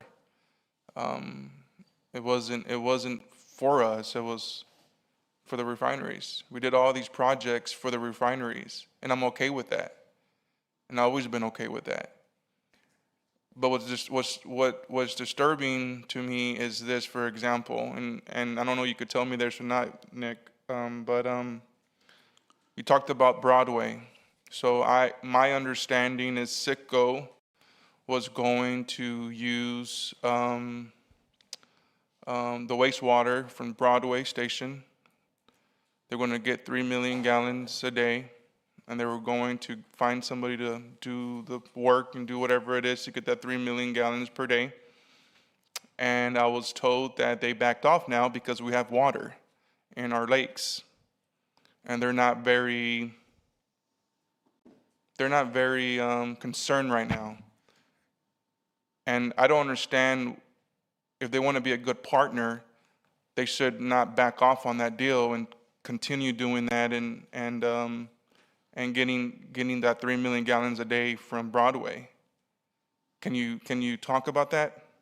What I can tell you is what I know, Councilman, is they have never told us officially that they're not interested in anything. Their legal team is reviewing those 3 contracts that we talked about. And the last time that we met in person, I informed them myself that we wanted to bring all 3 of those contracts to council at the same time. So I just don't understand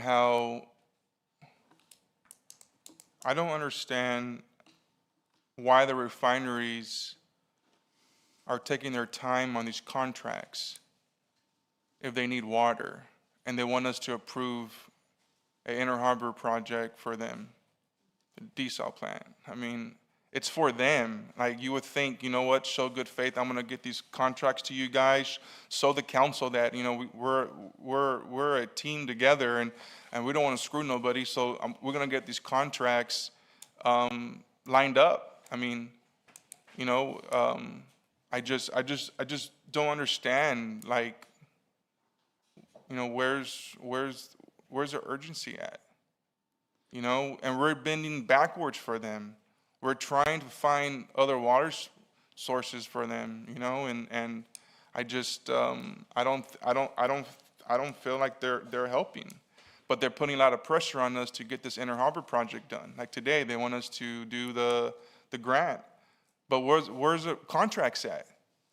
You want this body to approve the Inner Harbor project, but with no contracts. And then once we get that approved, if it gets approved, the water rates are gonna go up again. Like, I just don't understand, you know? I get it, we approved them. I agree with Carolyn Vaughn. We, as a council, approved water projects. But, you know, it wasn't for the residents, it was for the refineries. So, okay, thank you. Councilman Hernandez.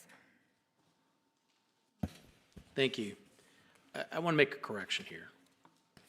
The money that this increase is going for is for existing projects, not for the new water projects. We haven't paid for them yet, right? 36% of the increase is for the new water projects. No. What I'm saying is that I'm going back to the CIP, right? And how much money we have spent on projects. The Lake Texana Dam repairs, 15 million. Mary Roads Pipeline Phase 1 assessment improvements, 16 million. Mary Road Pipeline Phase 1 improvements, 16 million. Mary Road Phase 2 improvements, 14 million. Wesley Seal Dam gate rehabilitation, 18 million. Raw water pump station upgrades, 16 million. The chlorine system improvements that we've spent, 58 million. Clear well number 3 at Owen Stevens, 39 million. Filtration system hydraulic improvements, 23 million. Raw water influent and chemical facilities improvements, 66 million. Sediment basin improvements, 31 million. So we're not just paying for new water supplies. A lot of this debt is from stuff that we've already been doing. 21%. And a lot of that is coming up for purposes, but we haven't spent all the money for Evangeline yet, right? $66 million. Okay, so I just mentioned a whole bunch of things that were way more than that. The improvements for the reclaimed wastewater units, how much have we spent there? We have encumbrance. I don't remember from the memo exactly the amounts. Okay, what I'm trying to get across here is don't just put this on new water. It's not. No. A lot of our debt service is for projects that we did because of all the crap that happened in the past, and TCEQ came down on us pretty hard. Remember the water boils from 10 years ago? We're still paying for that now. Yes. With these projects. So I don't want this to be, this is new water sources. Don't go down that road, because a lot of this is old debt that we've spent money on, that we've maxed out the credit card on, if you coined a phrase, right? That I know Councilman Barrera doesn't like because we have an asset, right? So you're correct. So if referring back to the pie chart, 21% is those projects that you mentioned, the CIP projects, like the ones, that's the additional debt that we issued, because of course we issue over time. And 36% is the new water supply projects, 22% is the debt service associated with all of that debt, and then 21% is operating. So are you talking about, you have new water supply project debt issuance? Yes. That's not coverage, right? No, that's the debt issuance. Okay, And then of that, you have to also have This coverage. pie chart is deceiving, because that's not what we're actually paying, right? The issuance is different from the coverage.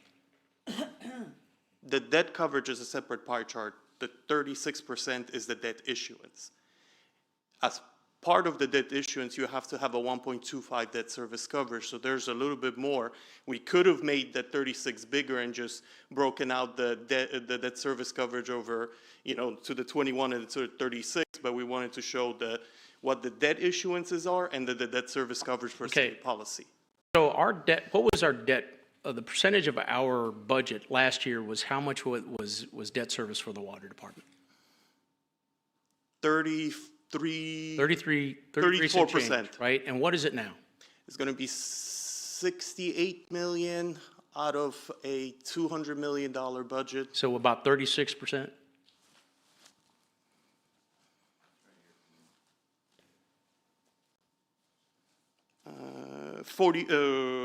36, yeah. 36. So our debt service is going from 33% to 6%, right? Of the grand total budget. So that's why I'm saying this way that you have this chart is not reflective of what we're actually paying in debt service. Well, that is correct. This is the chart only shows out of the increase that the $2.48. 36% is related to this, 21% is related to the CIP approved, 22% is the debt service coverage, not the total utility bill, not the total water bill.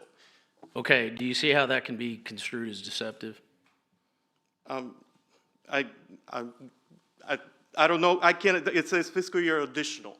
Okay. So I don't know how. I see, you're assigning the increase to this particular amount. But what I'm saying is that the overall debt service is not just new water projects. Oh, absolutely not. No.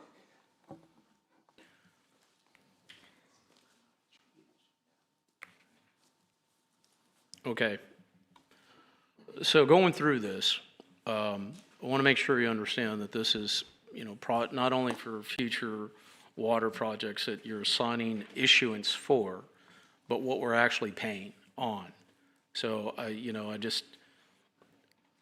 don't think this is indicative of how much we're actually paying for everything. This is only what you kind of shifted everything into just what the $2 was for, right? It's in the slides titled rate drivers, and it's really the incremental change for the rates. What's causing that adjustment? We titled the slide rate drivers. And you're right, Councilman, there's tremendous infrastructure improvements. You listed everything that's going on at Owen Stevens. Oh, I only listed about a third. Yeah, no, you're absolutely right, and it is something that's going to benefit this community, the region, for years to come in terms of resiliency and reliability. Okay, so I want to make sure that we understand that there's a lot that we're paying on right now. And I'm pretty sure our bond rating agencies are listening to us right now, making sure that we're going to be increasing our rates so we can cover our bond project. And that's the reason why our bond ratings are going down, is because we have an excessive amount of debt. Now, we don't have a policy on our debt management policy to reflect how much debt we can have. I think that was intentional, so we can manage what we have without having to go back to the policy. But I still think that let's not paint this in a frame that it's just the new water supplies that is causing this. The majority of it is not.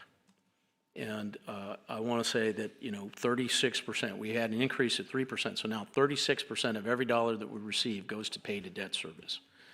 Now our hands are tied. Once you borrow that money, you got to pay it back. There's no choice in that matter. So unfortunately, we're put in this position because we have had our foot on the gas and maxed out the credit card. And some of it's well justified, but I think we need to really make sure that we're understanding what's causing these increases. Councilman Roy. Thank you for your presentation. Appreciate the work that you guys have done. A couple things I want to mention. Number one, and I go back to this chart that shows the CCW water rate adjustment, the consumption for the proposed rates, and it has all the different cities. And if you want to take a look at the bottom, I guess Laredo, which is sitting there in terms of the lowest cost, and then we're about right in the middle.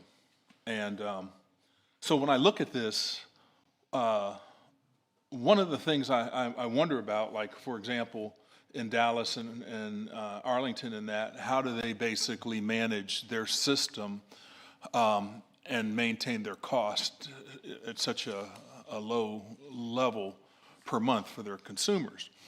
But I had a conversation with a lady that was from Houston a couple weeks ago, and she said that her water bill, she moved here to Corpus Christi, her water bill in Houston was $22 a month. And I'm just looking at Houston here, and it's $62.79 on average. So I don't know where that came from. And it makes me wonder sometimes, does the average person really know what their water bill is? I know that, like us, we bill a couple things related to that one bill.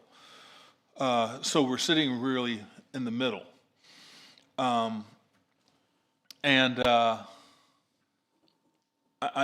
look at some of our partners, our neighbors, because really what struck me here is that I feel for Ingleside and Taft and Portland and Rockport and Port Lavaca and Aransas Pass. I mean, they're paying a lot more in terms of for their use in water. And so I feel we're kind of fortunate to be in the middle. But the other thing is that asset management. I mean, really, at the end of the day, because we're having this conversation about what percentage of our debt is attributed to old debt, what percentage is new debt, what's current debt. But the bottom line is that the biggest thing that we have to take care of is our assets, because they are assets. we've learned a lesson, and we're in the situation that we're in. And I'm not going to blame a particular council member group or whatever the case is, but when you take a look at different things, not only with water, but earlier today with TxDOT, and we were talking about the improvements out in Kyle Allen, where we're going to a 3-lane road. They're putting sidewalks in, they've enhanced the sewage system, they've done a lot to be able to do that, because for a long period of time, they didn't do anything. We didn't do anything. That's kind of the same thing with the water. When I go past Owen Stevens and I see the work that's being done right there, and I think about this asset that we have, we can't neglect our assets. And so you guys juggle a fine line in terms of making sure that you get the most out, our biggest bang for our buck, because at the end of the day, we're not just throwing money out of a window. When we invest in our city and our assets, it pays us back threefold. And so I just want the people to understand that yeah, we got debt. And I don't necessarily agree with my the other council member that we've, what's that expression? Something about the credit card? Maxed out. We've maxed out the credit card, because what I'm looking at is debt service. I'm looking at what is our debt service coverage ratio as far as where we're at as a city, and what are our assets. And that's the balancing act. And I think you guys do a good job with that. We could be up there at the top. We could be sitting at $78 or $80, and we're not. We're right in the middle. And so, again, that's just my thoughts. I wanted to just address that and let the people know that we got to take care of it. I think we've learned an important lesson. If we don't invest in the Mary Roads pipeline, and we've done that, and we don't talk about the things that we did in order to take it from 42 MGD up to 72 MGD, we would be doing this city a disservice. But you had to go in and you had to update the pumps, right? You had to go in there and reinforce things. You had to put the pig in there. Isn't that what they call it? Right? We actually put a ultrasonic device in there. Is that what they call sometimes it? it's referred to as this isn't exactly a pig, but yeah. Yeah, but you had to understand that so that you knew exactly where you're at and where your vulnerabilities, because you're protecting your asset. So I just think that's important. I thank you guys. Councilman Scott. Yeah, so what I get out of this, God, you guys spent a lot of money over the last 6 to 8 years. God dang it. And I thank you for it. So I guess my sense is, what I told somebody today is, I got good news and bad news. The bad news is the rates are going up, but the good news is we're spending that money to protect our assets. All the money you're spending on Owen Stevens would be an example, I think. Mm-hmm. And we're spending it trying to go find new water supplies, which is, I think, what you expect from us. I have a different opinion by some of my fellow council members. I think the water supply projects are water for all. I don't designate it for one segment of our customer base or another. I think it's like somebody asked me this morning, hey, can I just water my yard? I said, hey, hold out. I think our water supply projects for all. Is the reason why, so you're some of that wholesale customer stuff, I guess we overcharged them last year, and so there's an adjustment this year? I'm going to let Andy McCartney come up, and he can talk through some of the contractual aspects of our wholesale. If you overcharge them and just want to blink, I'll just move on, so, because it goes to the bottom line. No, sir. Mayor, Council, Andy McCartney, Principal with New Gen Strategies and Solutions. So no, when we first worked on the rates over 4 years ago, going back to 2022 and got the contracts, we had to analyze those. And they do have true-up mechanisms, as well as the raw water for the San Patricio, Celanese, Flint, Coke Hills that take it directly out of the Nueces River. So what happens is we have to use, the proposed budget for 27. So then we go and look back, what was the proposed budget we built in the rates for 2025, and then we look at the actual expenditures for 2025 and calculate what that delta or true up is. And so it happened to be an addition, credit to the 2027 budget. We don't like those. We don't like those kind of true ups. That's like a true down, and we don't like that. Yeah. So a true up would add to their rate. Unfortunately, they had a true down to where the department was really good in that they underspent their budget. It was probably because chemical prices, which are very volatile and are a variable cost when it comes to water treatment. There's not much going on with raw water diversion, just to note that raw water diversion is when you take it out of the Nueces River and pump it to O.N. Stevens. So it's a very small fractional cost. And then why do we think the rates are going to go up significantly next year? Right? Because isn't that what you said? Like, hey, get ready. It could be, it could be because of the projects, and we've got the we'll be looking back at the 26 proposed budget that we worked, with last year, and then we'll be truing those up next year. Got it. So the message to our wholesale customers is give it a year. Maybe just give it a year, because you're telling me there's a big true-up coming in 27. Yes, sir. And I see this working on the Fort Worth water rates. As a former staff person, as a consultant that helped out on that project this past summer, I mean, their rates for both water and wastewater are going up. They weren't used to that, and was shocked for the wholesale customers. And so usually there was one going up, and while one went down because they'd have wet versus dry years. And so it was just kind of like the weather here. It's kind of been a prolonged dry season. Got it. So it kind of had that double whammy for them. And you asked about the bill comparison somebody did, Councilman Roy. Like Dallas, they're a little bit different. Working on Dallas 15 years ago, they were built out, as well as their wholesale customer cities. Now, to the north, those communities are served by North Texas Municipal Water District. Those are growing, but really Dallas hasn't been growing. They're landlocked, and so they don't issue much. They do have impact fees, and they're not issuing a lot of new meters collecting impact fees. Just like I mentioned at one of the budget workshop saws, they're a totally different animal because they're totally 100% on groundwater. I know when I worked for them 25 years ago, they had a water resource fee that they added to the customers' bills for water supplies. And at one point, they'd spent over $100 million looking for new water.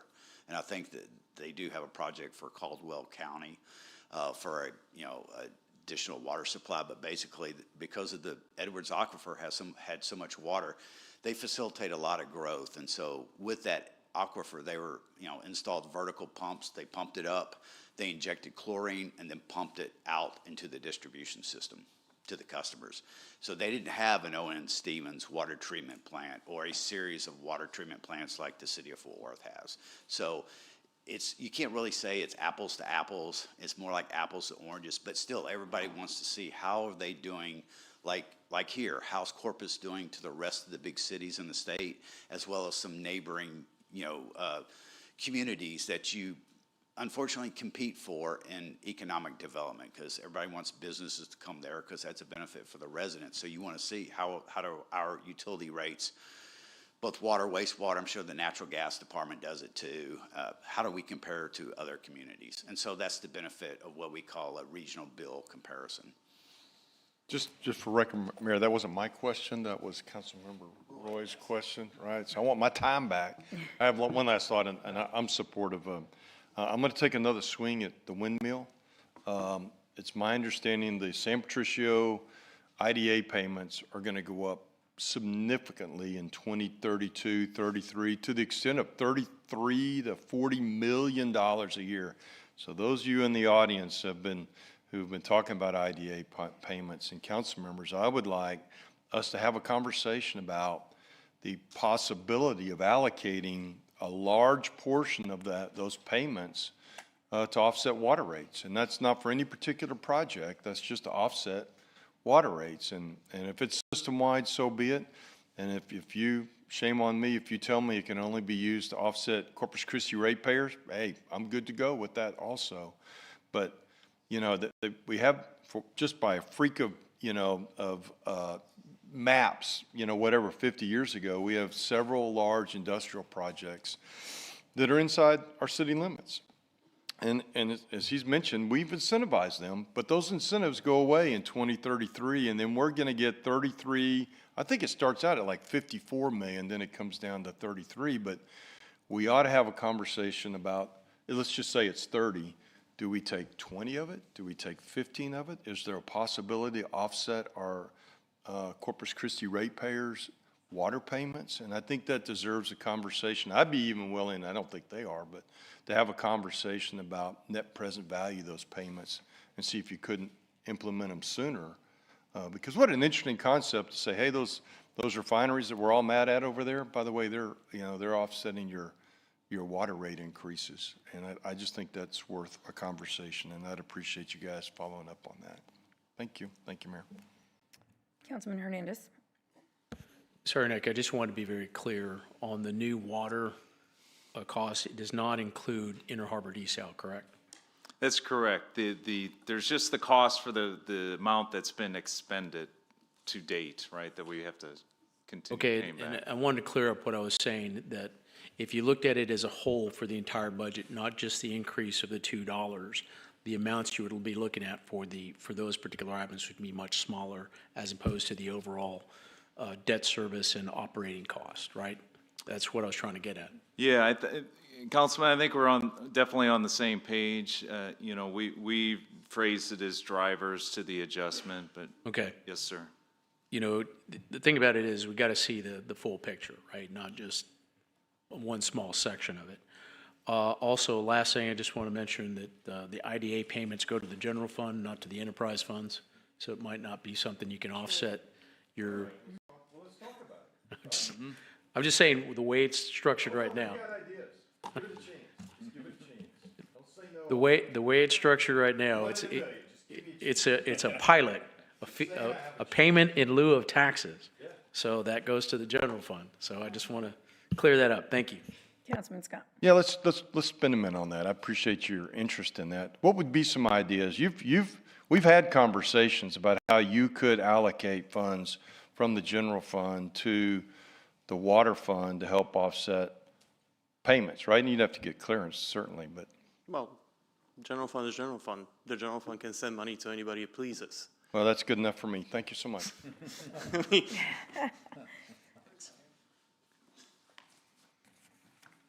Okay, so I think that's all of our comments. So I'm going to disagree with all my colleagues. I'm not going to be supporting this. I think we're in a time where families and businesses have carried a tremendous financial burden. And that seems like it's typical. And I think I'm not condemning anyone because we all have our reasons. And I'm not voting against water infrastructure because I understand that. But I think that we have had opportunity. We talk a lot about grants, and we've turned down some of that opportunity, and that's turning down the pressure on the ratepayer. And it doesn't matter what project it's for. In the end, just like was described, 22% is debt service, 36% is new water. I think 36% was new water. Is that right, Camille? 36%? Regardless, 21% operations, somewhere in there. And I think, all of it has a play into, Councilman Roy made some great points in terms of the debt service. But for me right now, I think that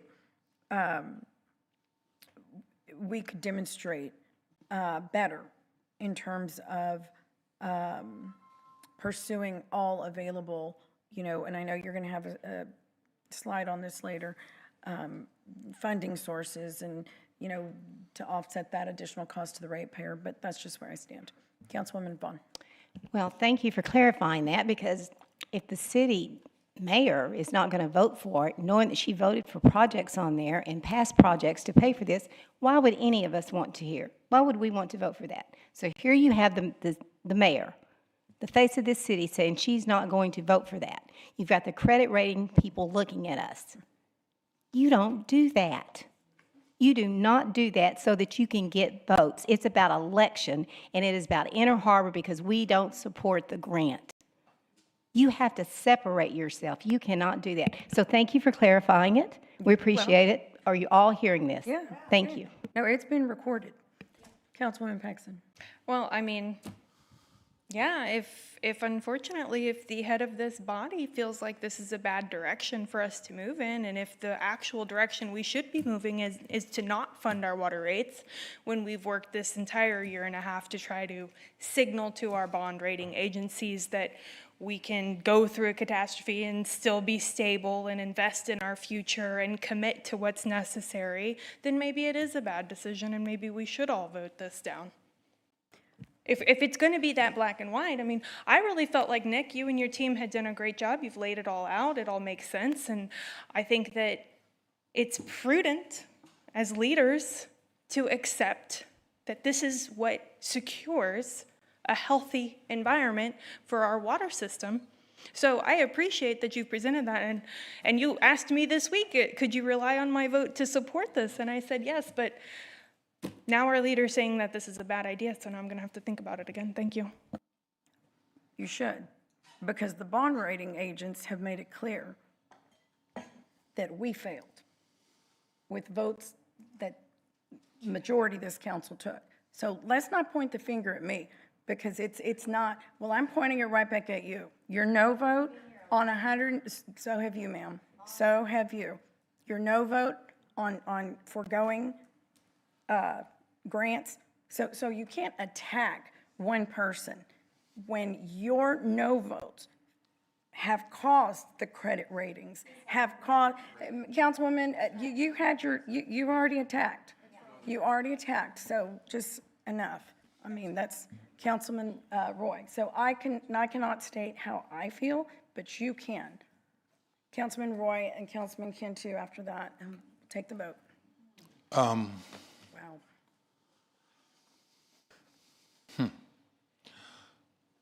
I'm going to say one thing. That's why we're a council form of government. Every vote here is equal. We don't have the ability, I mean, and I'm going to use, Gil, I hope you don't mind, I'm going to use this in a positive way, but one of the things that Gil says in the past, you know, because he's always looking at the budget, but when we look at different projects, especially within his district or my district or whatever the case is, when you go forward with a project and you start the pre-engineering and the engineering and the design phase and that, hopefully to get to the end of the project, one of the things I always say to Gil is that, hey, those are great projects, but at some point in time, we're going to have to pay for those projects, right? Because you really don't want to go into a situation where you start putting projects out there and then you either yank the ability to pay or you don't intend in paying for those projects. That's a little disturbing to me. I'm a little disturbed by that. But at the same time, we just have to remember that we all do have opinions, and that's why we're not a city manager form of government, that we're a council form of government, you know, council management form of government, because we're set up here where my vote is just as important as the mayor's vote. So thank you. Councilman Cantu. This changed a lot of stuff around here, that's for sure. You know, if our leader is not going to vote for this, I mean, why should we vote for it, right? I mean, I want to correct something when she says that we turned down grants. It's only been one grant that we turned down for the Inner Harbor project that's not been approved by this council. That's the only grant that we have turned down. We haven't turned down any other grant for any water projects. We welcome all the grants. And the only reason why we turned down the Inner Harbor project grant is because if we accept that grant, we will have to buy everything American made. So that $1 billion project will end up being $2 billion. I mean, I would love to buy everything in the US, but it's expensive. And there's never really, there's not that many desal plants in the United States that has parts, like part supply, you know, and why do we want to buy everything American made if you're trying to cut back on cost? I just, you know, I don't know what to do anymore, to be honest with you. It just is, I don't know. And I hate to put you guys in this position, so see what my colleagues have to say after this. If I could just comment on your reply, Councilman, CCW has done is presented a plan and rates to diversify our water supply by adding groundwater, wastewater reuse, to significantly upgrade our infrastructure, not just in 1 year, but that's over the last 3, 4, 5 years. And all of that, we are benefiting from all of that. The region is, the community, the citizens of Corpus Christi. And they'll continue to do so because we're building a system that's resilient and reliable. Thank you, Nick. Well, I said what I said a moment ago, and Ms. I still Paxton? believe it because if I may Ms. use my Paxton? final minute that I didn't I'm use just, of my last, I'm passing requesting down. to speak once. I'll go ahead and Yeah, allow that. you would ask I the mayor. I'm appreciate just that. pointing out that you've spoken twice, that's all. I appreciate that, and thank you. I stand by what I said a moment ago because I think that it's important that anyone that can hear this, because it's going to be taken, recorded, snipped, copied, and shared everywhere. It's important to recognize words versus actions.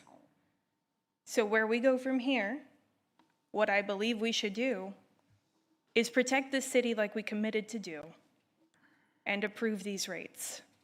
It's not the easy thing to do, but it's the right thing to do. That's what our city needs. Councilman Barrera. Oh, thank you. Hold on, I'm looking for this. Here, I'm looking for the slide that had the rates, the rate history. Here it is. Okay, so, hey, I'm ready to vote yes. I mean, regardless of what anybody says, I've been getting a lot of work done here while you guys have been pontificating. So I want to thank you for that. Hey, great job. Great job. I know you guys did a lot of work. I know Nugent, a couple of years ago, I didn't get along with you guys because I was and I say this with pride because I was the sole person that voted against doubling industry's rates. I still say that with pride. And I've said it ad nauseum to many periodicals, you know, the Texas Tribune, Inside Climate News, and I said that industry always felt there needed to be adjustment. I just felt that it was wrong that the individuals that use 60% of our water aren't communicated in that way. We have a process. Considering, I think their water rates are going to go up, what do we say? Our largest volume is going to go up $67,000 a month on this particular one, and they kind of knew it was coming. So I just think I've said all that industry is looking for, or the community is looking for, mostly those, if you want to bring in developers, is a predictable regulatory environment. And I think that's what our bond companies are looking at, as a predictable regulatory environment. So I told you the other day when I talked to you on the phone and when we had our meeting, I thank you for all the work we do. Sometimes it's a bitter pill to swallow. What is it? But we suffer from the same inflation that the community does.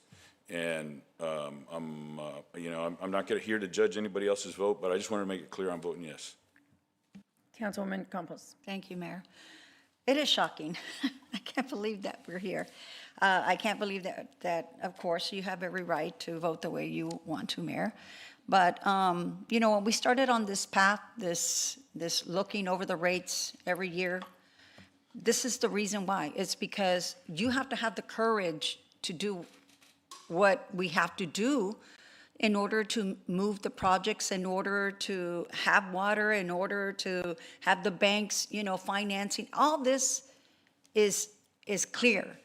And I was not going to say anything only because I had already made up my mind that, of course, I was going to support this, and I told you this, that I was. So there was really not much to add, but this cannot, what the mayor just stated does not make sense.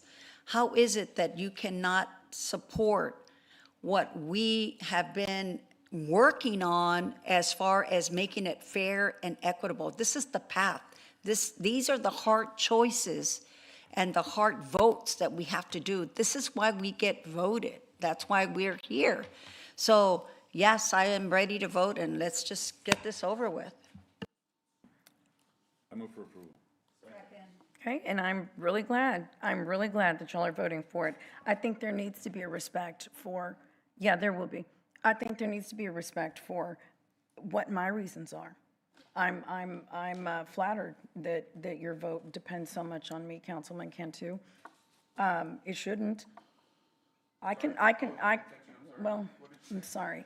So if my reasons are my reasons, and my reasons, I mean, there shouldn't be pointing fingers. If y'all don't vote for desal, you don't vote for desal. And if I feel like the majority of the leadership on this council regarding water is not one I agree with,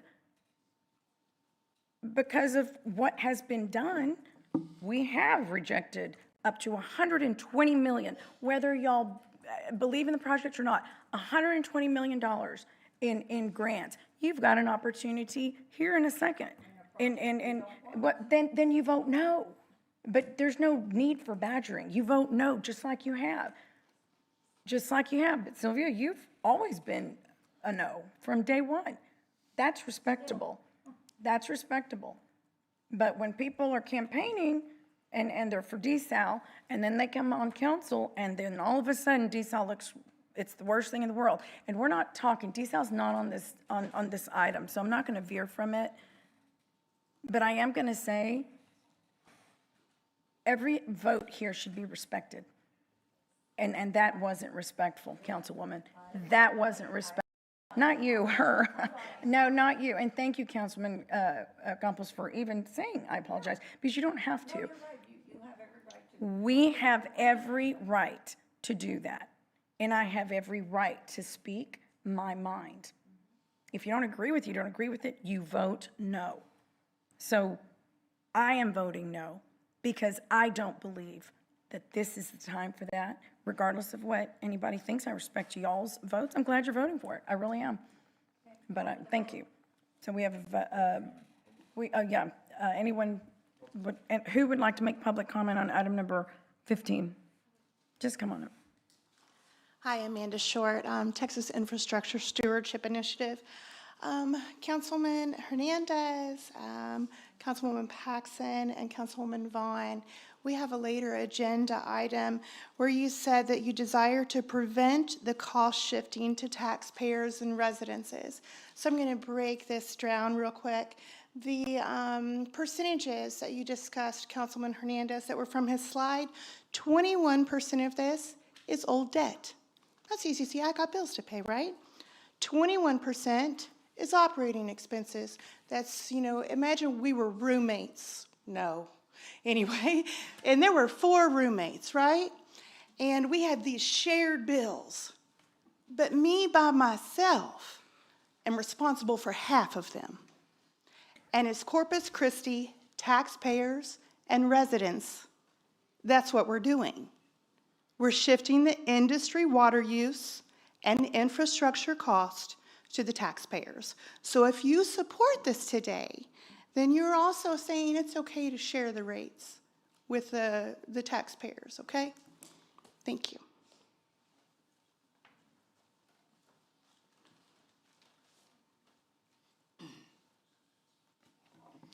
Sometimes I think I come from a different world. As a entrepreneur, corporate person, opinions matter a whole lot less. I look for analysis of options.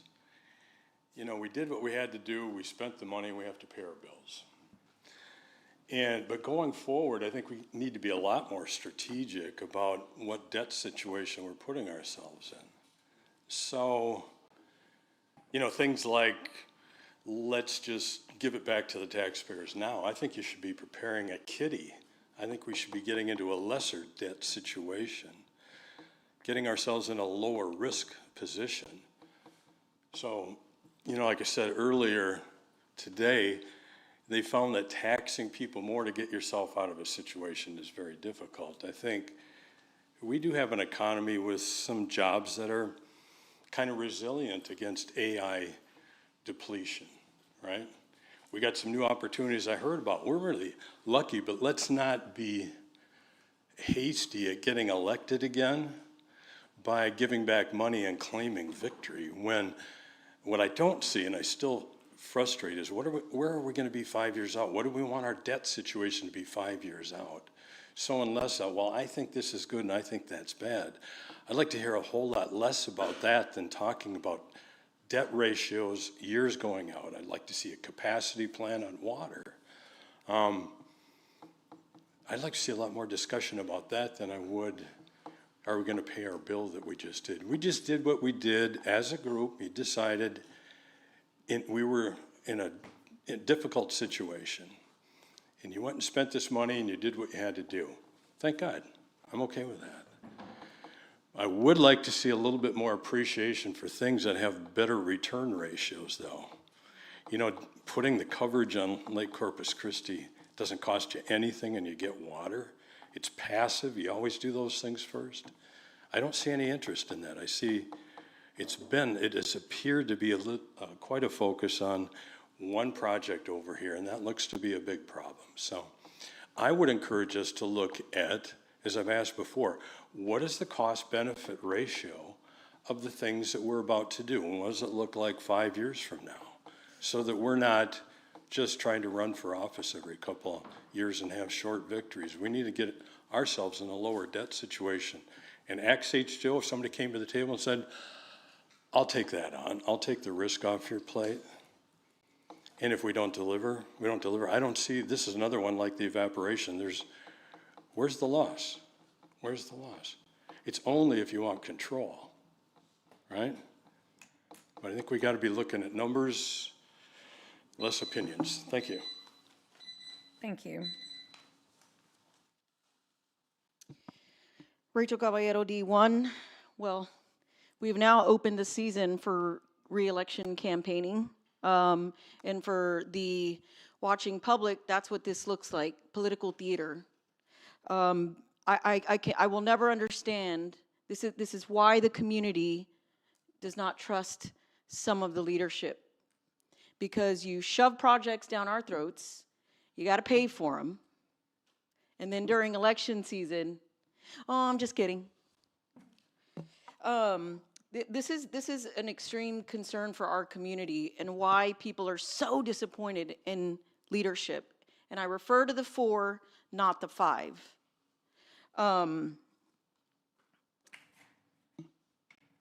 We have to trust that you guys are making good decisions. And the 4 fail at every pass, every single pass, including bringing a community, which we all know is industry supported and driven. They're coalitions and they're using the money that the community made them to go against the community. This is complete insanity. If you're going to promote projects, support projects, and vote in favor of projects, have a backbone. Thank you.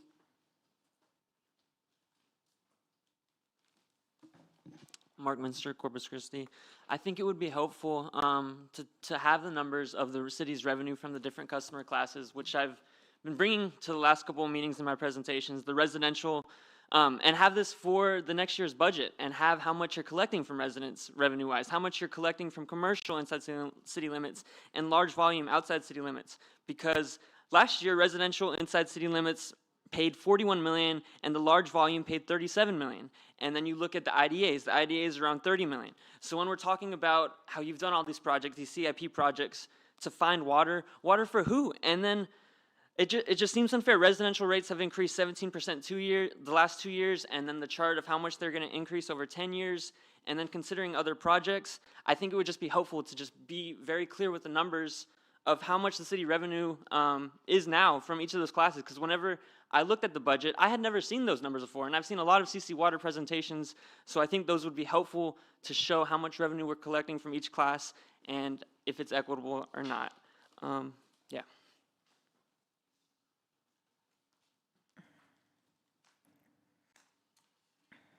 Susie Saldana, Corpus Christi. The water rates that you're talking about, my concerns are this. Thank you, staff, for all the work you've done to try to bring everything down, because somehow we've got to have water. But let's take a look at what you could have done or should have done. When I first started this, I told you that the refineries were the large water users, and the best thing you could do was annex them. So they pay the same rate we do. They're annexed. And I was told no because the infrastructure would cost too much. Well, right now, the way that it's set up, this particular project, with the amount that's going to go up on industry, will they not be suing us again? Because it's going to go up higher, and then they want their money back, and we can't beat them because they've got a ton of lawyers. Are they going to be suing us? Is district going to be suing us because their rates are going to go up? Whether not as much as the others, not as much as the taxpayers, but they're going to go up.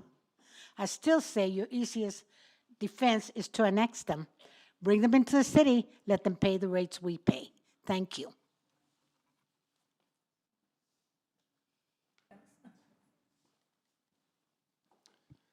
Michael Miller, District 2. Our water rates are already extremely high. We should have some of the lowest rates in the state of Texas.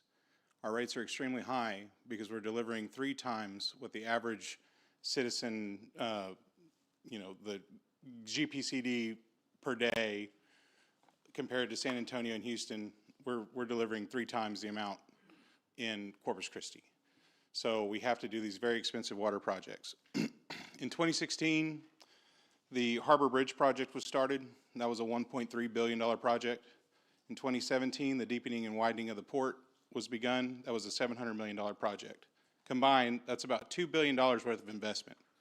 What was the city of Corpus Christi's contribution for all those projects? $6 million. That's because, yeah, it's nice to have a new bridge. It's nice to have a deeper ship channel, but the citizens don't need that.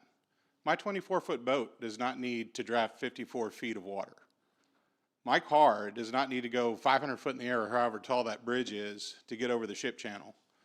But the federal, state, and the Port of Corpus Christi funded all of those projects. The citizens don't need to be delivered 110 million gallons per day. Industry needs that. Where is the state and federal funding? And Mayor, I appreciate you going and asking for a contribution, but it's tiny in comparison. We need to be thinking about this different because we're getting hoodwinked. The benefits are going to the state, the feds, and the global economy, but they're all looking at us, the poor citizens of Corpus Christi, to pay for all of this. So the time has come for us to put our foot down and say no. So Mayor, I appreciate your vote. And what I would suggest to the rest of the council is call for a roll call vote, let the mayor vote first, and then follow her lead on this thing. Because there is waste going on in CCW. I drove around putting out some signs over the weekend, and I saw the wall that's being built around Owen Stevens. And it was described as a security fence. That thing costs about $400 a linear foot. I'm like, what are we trying to secure ourselves from? The dinosaurs from Jurassic Park? I mean, this is a very serious piece of infrastructure. And I'd like an explanation of why we need that. Because all of our expenses keep rising and rising and rising, as do our rates. And something's got to give. So I'd appreciate y'all doing something about it. Appreciate it. Thanks. Thank you. I don't see Peter. Is Peter back there?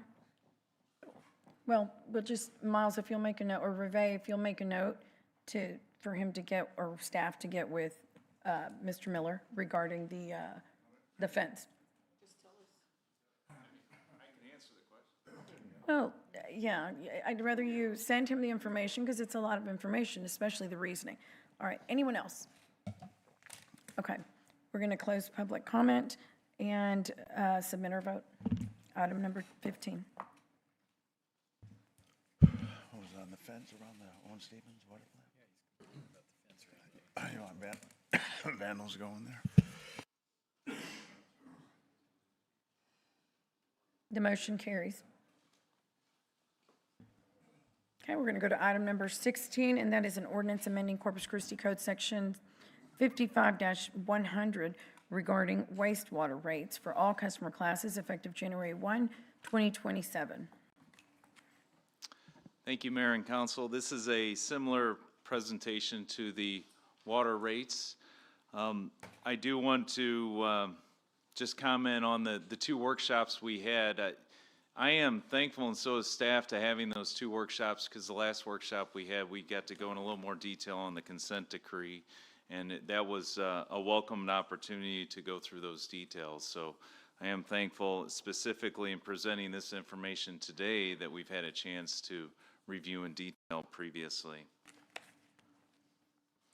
So the rate study goals, again, this is for the wastewater rates.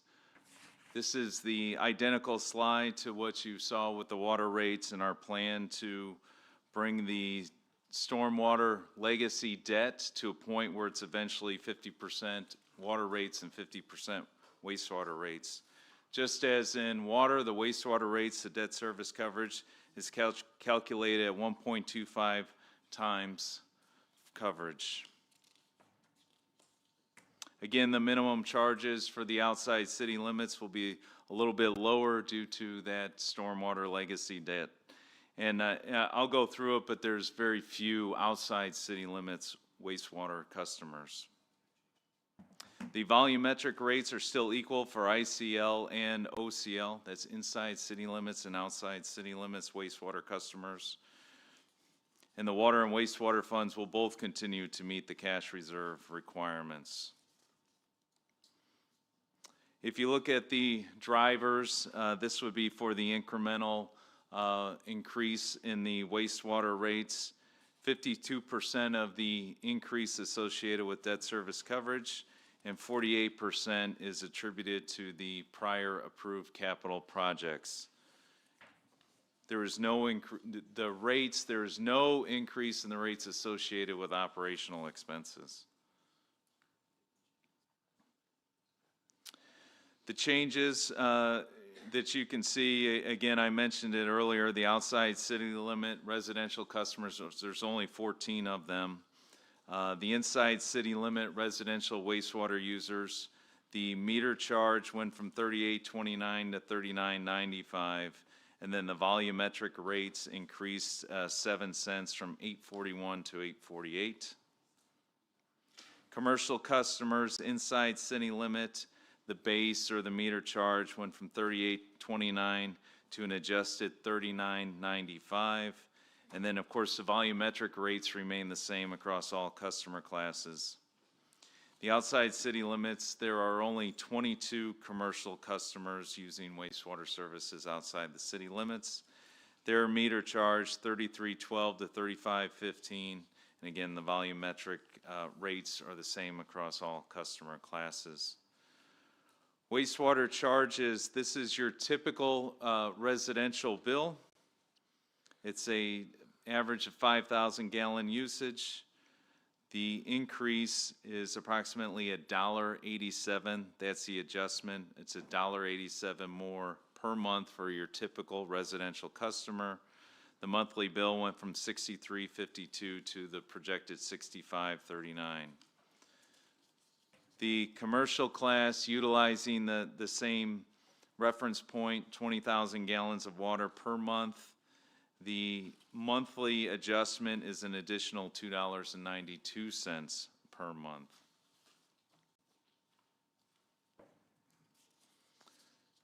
This chart, like in the previous, shows the 10-year projection for wastewater rates and the potential impact on our ratepayers. One thing that I do want to point out that both water and wastewater service is determined on a cost of service method that we've instilled since bringing NewGen onto the team to develop the rates. So a true cost of service is what's charged. In a similar chart, if you compare the City of Corpus Christi wastewater rates to other areas, you can see in the yellow, that's our 2026 rates. And then in the orange is the 2027 rates. These are for your average residential customer. Again, all of the other cities are 2026 rates. We've heard from many municipalities that their wastewater rates are also increasing. So we're comparing our 2027 to their 2026 rates. And then the last slide I have for you on the wastewater rates is the historical rates for all of our customer classes.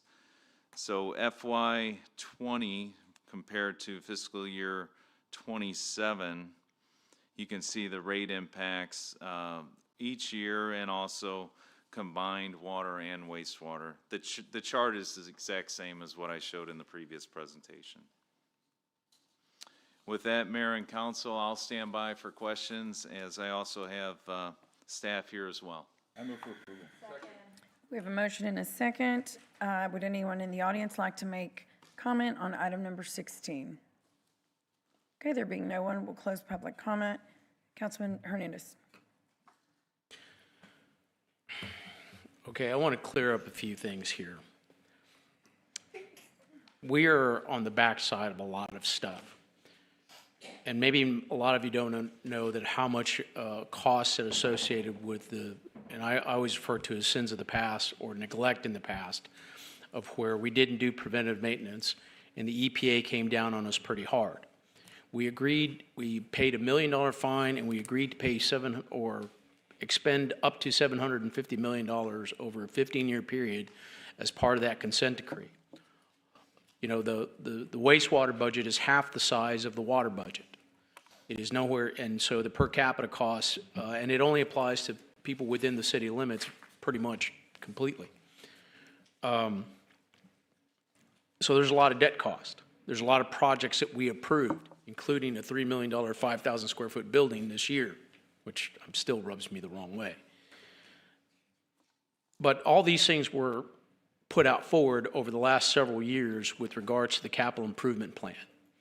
And if you know me, I've rarely, I think maybe I've voted for one of them, voted to approve the capital improvement plan because I thought we had too much, we were doing too much too quickly. So this is what happens. We spend a lot of money. Over 30% of our operating budget is now debt service. And so what do? You have to pay your debt. We're in a situation where our hands are tied, and like I said, we have these rating agencies that if we don't pay for our debt or have the funding to pay for it, then they reduce our bond rating. It's not because we didn't approve desal, it's because we have a lot of debt, and we have to pay for it. So all those CIP projects that we approved, and I can go through them again for wastewater, right? Broadway wastewater rehabilitation, $15 million. Greenwood process upgrades, $75 million. Wastewater process and BPC facility decommissioning, $57 million. Citywide wastewater IDIQ program, $60 million. Lift station, force main repairs, $13 million. I mean, these are monies that we've already spent. And unfortunately, we have, anytime, just like when you borrow money for your mortgage for your house, you got to pay it back. Or you get kicked out. Or in this case, our bonds would go to junk status if we didn't pay for our debt. Or we would go back in the same place where we weren't doing preventive maintenance because we got to cut somewhere. It's not, the money just doesn't appear out of. Now, I don't want to raise these rates, and I was waving the red flag for a long time with these projects. And I know we needed to do a lot of these projects, but we have to live within our means. But now we're in this situation where we have a lot of debt because we had a lot of repairs because of all the neglect from 20, 30 years ago. I hate being in this position. I absolutely hate it because I'm going to be accountable for it.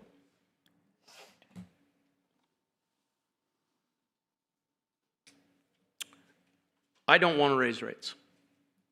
I don't. But I know we got to pay our bills. We got to pay our bills.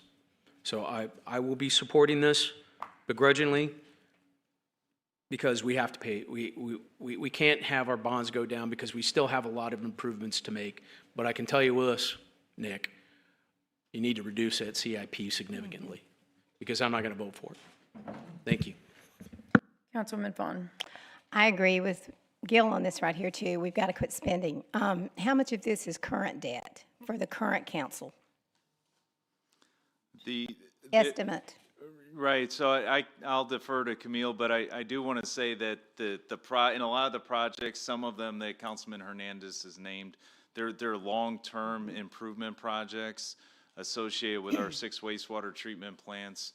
So a couple of them were approved a couple of years ago, some were approved this year, some were approved previous years, and those are typically, those large wastewater treatment plant improvements are 2 to 3 years at a minimum. And so we incur debt and expend cash every single year, and that's how it's budgeted. Okay, and I think the citizens need to understand, we were so far behind on infrastructure, the roads, all of these things that we've had to catch up since you've been here, Mr. Sononi, because of decades of neglect. And you can't do that. We have to continue to improve them. I will always put this city first. I will always put it first. That's what I got elected to do. And everybody in here, you can say it's for industry all you want to. Every project that we have done, every citizen benefits from it. Every citizen does. And we do need industry. And I get tired of hearing industry bashed all the time.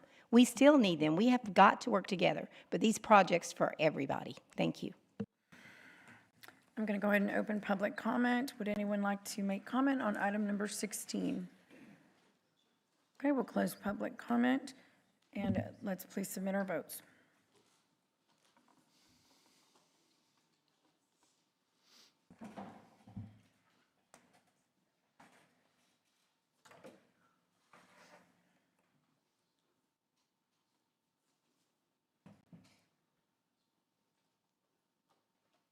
The motion carries. Thank you. Item number 17 is a briefing on data centers, including an overview of Governor Abbott's recent guidelines. And Peter, you said this was going to include the HUD 8, some information on it? Right, Ryan's been listening, and I've been texting him through the meeting, so he had some initial information on HUD 8, and he's going to try to answer some more as Ryan, well. you're laughing. And then for the mayor, the secretary may have told you this, Mayor, but this is a briefing, so no citizen comment on this one, but on Right. 18 is citizen comment potential. Right. We moved the briefing up ahead of the 3 signature memo, just to Right. give it some context. Right. Ryan? Ryan, Yes, sir. good? Yes, Mayor, Council, Ryan Skrabarczyk, Director of Intergovernmental Relations. We've got a presentation. So this is going to be a very broad overview of data centers, just because they are essentially the third rail of American politics at the moment. So we're going to give council and start from kind of a conceptual basis before we talk specifics with DSD and the 3 signature memo. So first and foremost, what is a data center, and how do you define it? Because I think that's the nuance that council and not just city councils, but state and federal government are dealing with when it comes to potential policy recommendations on data centers. And essentially, they are large facilities that hold the equipment inside of them that are used for the compute power that needs to be generated. So think things like server racks, power generators. You've seen these conceptually probably in images, but really what we're seeing a lot more of are what are called hyperscale facilities. So briefly, to give you a general history of data centers, obviously they go way back as we started talking initially about enterprise data centers, which are facilities that a single entity might own. It's where we house our IT infrastructure. We have one for the city of Corpus Christi, and it's where we put all of that. We keep those servers and that data and that information and that equipment, and we keep it under certain conditions, secure conditions, cooled conditions because of the heat it generates. And so, however, what you've seen is the development of data centers reflects the changing use of technology, where we've gone from a company owning their own data to cloud computing to now the advent of artificial intelligence and the use of that in everyday life. And so, importantly, over the last 20 years, you've seen the onset of these hyperscale facilities, and then they are increasing dramatically in the proposed number of facilities across the country, and in particular in the state of Texas. And you can see there from the information the amount of capital outlay that will have to happen just to facilitate the rollout of AI. So generally speaking, in when we talk about how intentionally we want to be when it comes to regulation, we want to define the types of data centers that are out there. As I mentioned, enterprise or maybe on-premise data centers that a company or an entity might own to control its own IT infrastructure, its own server racks. Think things like school districts, the city, for example, commercial entities with credit card data or other things that they need to keep secure, and they want direct access to those servers. The other kind of more conventional category is the co-location data centers, where you have the ability of cost sharing between entities that don't want to solely own that infrastructure. The more trending data centers that we see kind of in the early 2000s was, again, cloud data centers, when those large-scale data centers needed compute power in order to be able to basically virtually house everything that you needed access through the cloud. The other is very small data centers, and we have several in the city of Corpus Christi, called edge data centers. They handle latency issues where you need that compute power close to wherever that function is going to take place. And they're small facilities. There's one several blocks away. If you go just north of the post office in Uptown, you can kind of see what I'm talking about. Think like a Connex box with like an AC unit outside, just to conceptually give you an image of what that looks like. But the one that is captured a lot of discourse in public policy, of course, is the hyperscale data center, which are the very large facilities. And so I just wanted to run through those definitions so that that way council, as a policy-making body, in addition to the conversations that are happening at the state level and the federal level, can be very intentional about what we do or don't allow and how we regulate it. So in the course of data center development, let's talk briefly about the landscape in the state of Texas. So Virginia, for a long time, has been the leading state for data center development. But Texas is going to be right behind it. It is difficult to get exact figures, and I'm not sure that they're exactly knowable, because so many of the data centers with the rapid progression of technology and the use of artificial intelligence are happening maybe through the use of certain investor groups that are coming in and proposing a data center that may never come to fruition. And so knowing the exact number of where they are and how many of them are actually going to be constructed is not something easily done. However, you can look at certain sources that will show you from an investor standpoint, we have an immense amount of growth in the announced category of data centers looking at the state of Texas. So as the information there on the slide says, many data centers are proposed in unincorporated areas where there's limited regulation on site development. So when we talk about new data centers, for our purposes, folks want to discuss the new data centers in the coastal bend.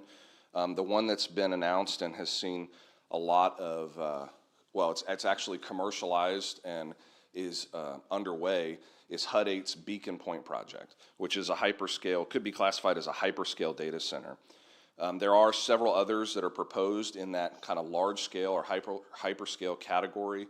Of course, there has been rumored to be one in Sinton or in the San Patricio area.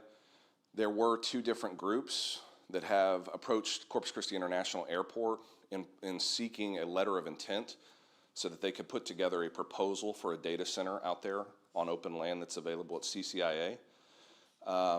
Those conversations are in the early format, and of course, anything that happened with property at CCIA, the lease agreement would have to come to City Council for approval.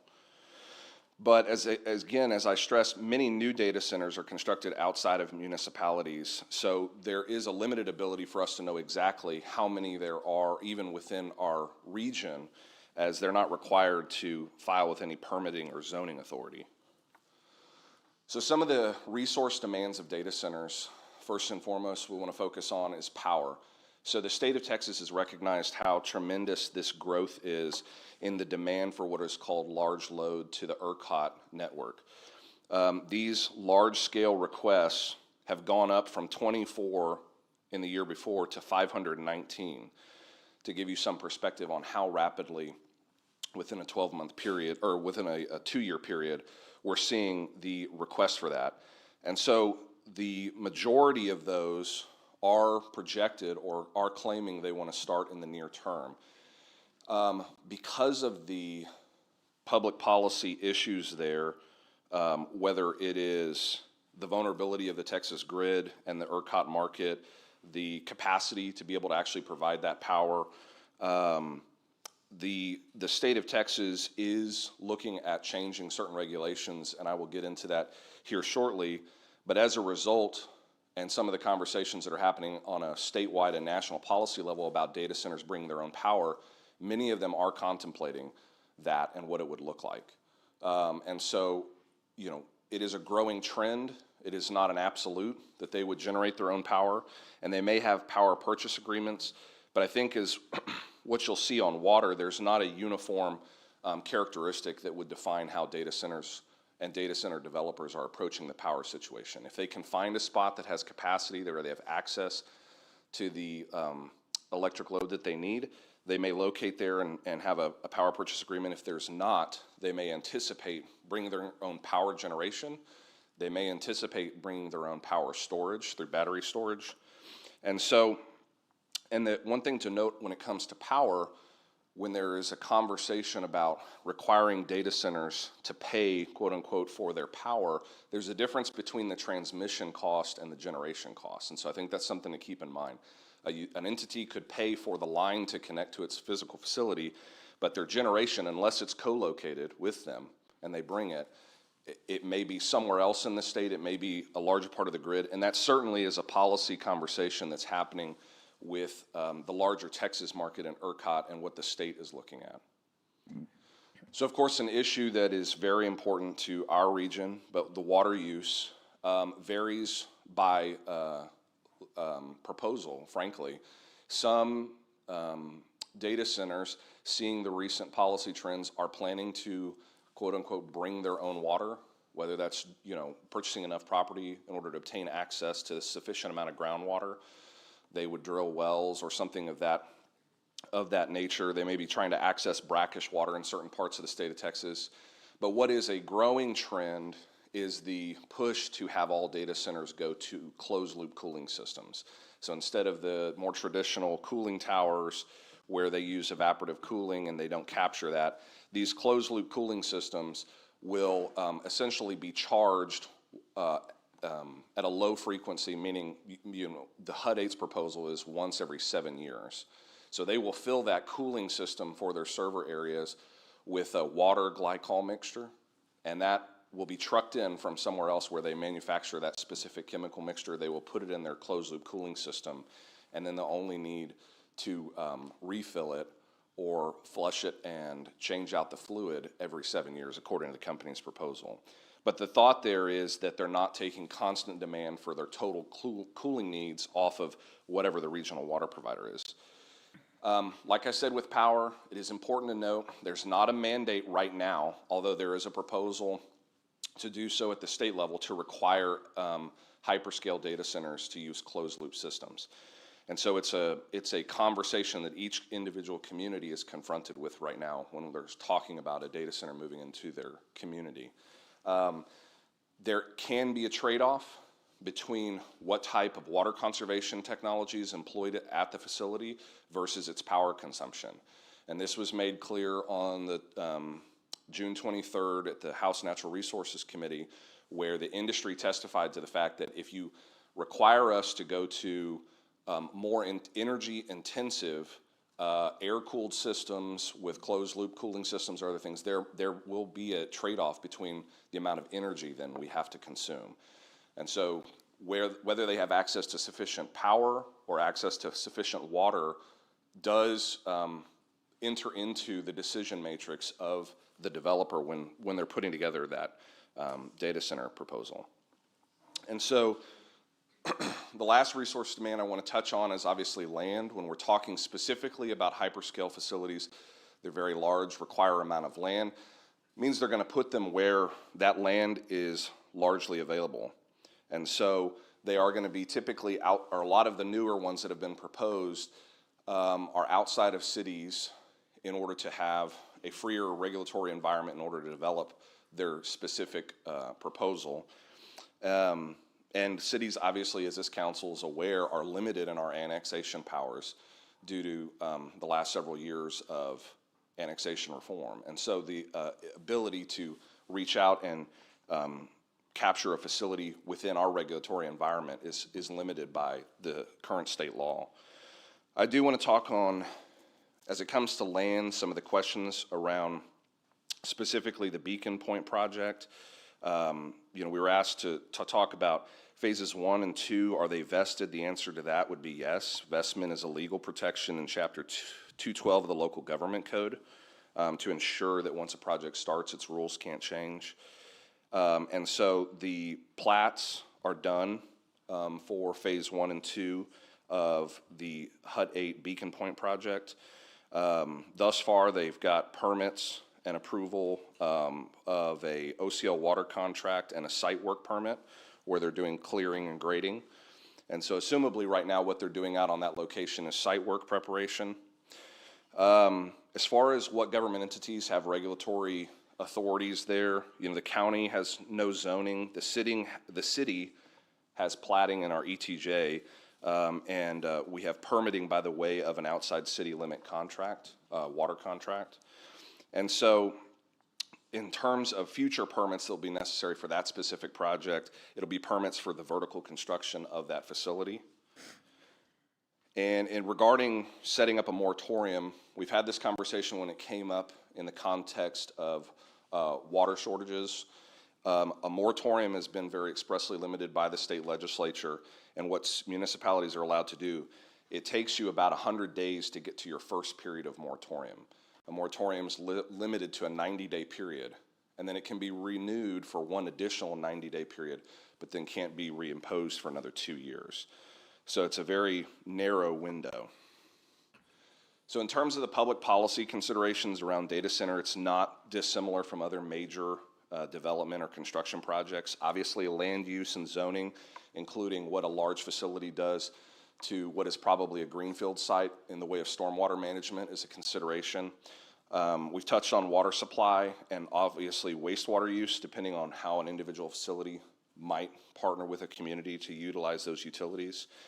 Electric power generation, storage, and delivery are all separate areas that you would want to consider, in the fact that they may have co-location of power generation, lots of different proposals. Obviously, renewables are available, gas turbines are available in terms of commercially available right now. There is a lot of investment going on in this area towards like small modular nuclear reactors, but they're not commercially available at present, and we're probably several years away from that. And there is such a thing as large battery storage projects where they may have those on site in order to balance out their power demand or their power costs associated with their demand. And then obviously delivery of how far away they are from a substation if they require a high intensity line to get there, or if they're going to pay for the infrastructure to connect themselves to the electric grid. Like any large facility, particularly one that requires cooling, you're going to look at potential noise and light pollution abatement. Although, several facilities have that are being proposed right now in the state of Texas in regards to light are proposed in dark sky areas, and so they've had to incorporate certain design aspects that would cause them to, shield their outdoor lighting at night as to limit the amount of light pollution that is there. Heat dissipation, just specifically talking about the servers that are there and how the heat dissipation from the cooling might cause a near-term, what do they call it? Heat zone. What's it called? Heat island, thank you, a heat island. Nobody out there help me, that's okay. Construction impacts and operational traffic impacts, obviously during that period of construction. And then there are property tax implications depending on where the property is located. Obviously, if it's in an area that captures both real property and business personal property, it has the potential to generate a large amount of property tax. It's in the context of what the council wants to talk about. Obviously, there is policy activity all the way from the White House and President Trump's recent statement on data centers to what folks like the state of New York have done, to what Governor Abbott has done. It's really touching every spectrum of the political, or every end of the political spectrum.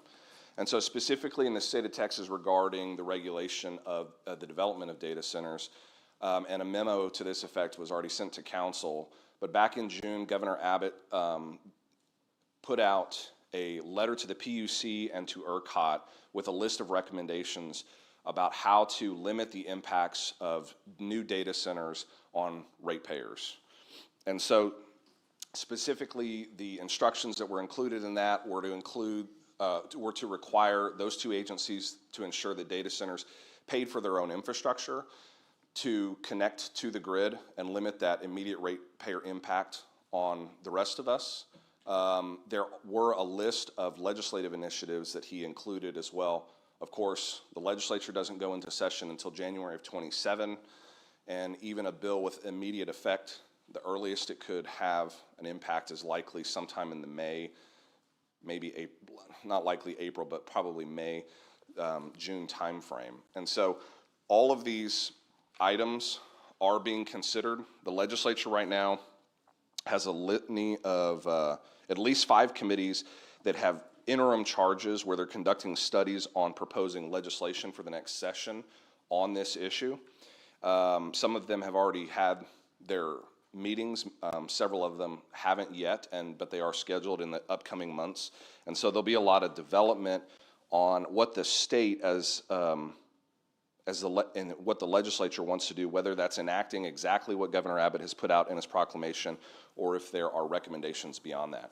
The PUC and ERCOT were asked by Governor Abbott to put forward several recommendations, and I believe as of the 17th, they did come up with some additional recommendations, just trying to encourage the legislature to put into state law that they, as regulatory agencies over the energy market, have the authority to communicate directly to and potentially curtail these large load facilities on the overall electric market. And with that, Mayor, I'll be available for any questions. Thank you, Ryan. Thank you for the presentation. Councilwoman Paxson. Thank you. 2 thank yous. First, thank you for having a supplemental presentation to the upcoming discussion and action item possibly. And second, thank you for taking the questions that we received this morning from that group and answering those. I know you did that pretty quickly. It wasn't me, but I will pass along the credit to the rest of the team that did all the research in Thank that you to the period of time. entire team. Whoever is the team liaison, Yeah. please email me with those answers. And then next, so the reason this is coming up is a couple months back, I approached Mr. Zanoni, and I had a couple council members with me that this was an impending concern because we were seeing the HUD 8 information coming out there. Right. And our first priority is protect this city.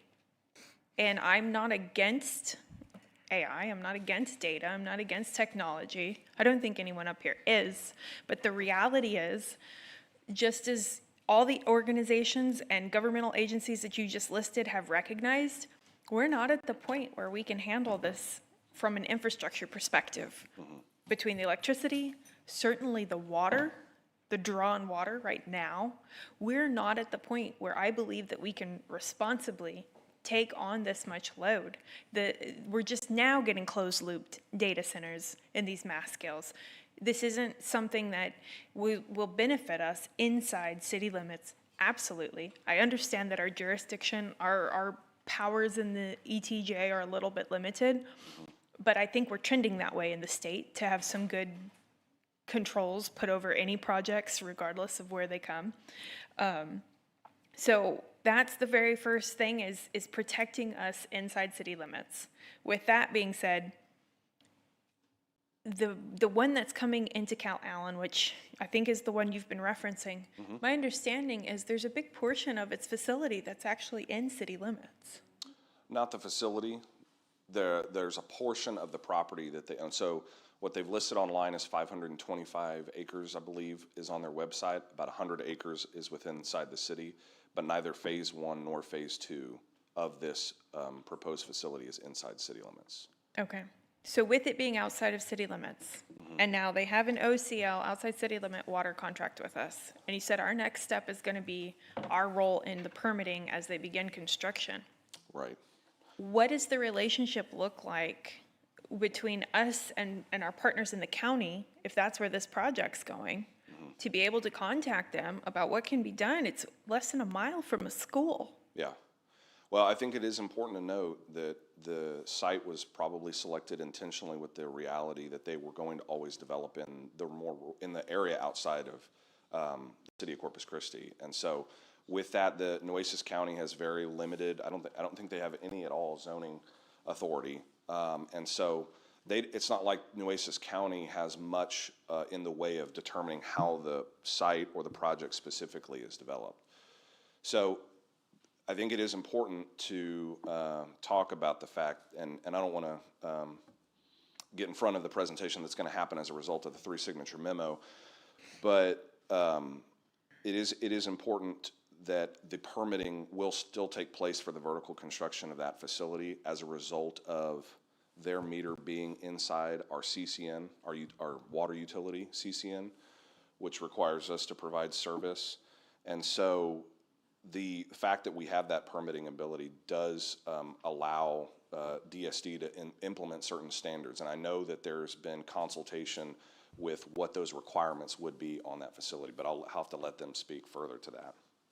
Okay, and I trust that by standards, we're talking as much as we can possibly put the foresight into protecting those neighboring areas. So maybe you can elaborate on our provisions. So Councilwoman Paxton, to add to what Ryan said, they strategically left a lot of open space between the proposed Phase 1 and Phase 2 and the residential structures as to act as a natural buffer between that and the development, which far exceeds any buffering requirements that we have in our Unified Development Code today.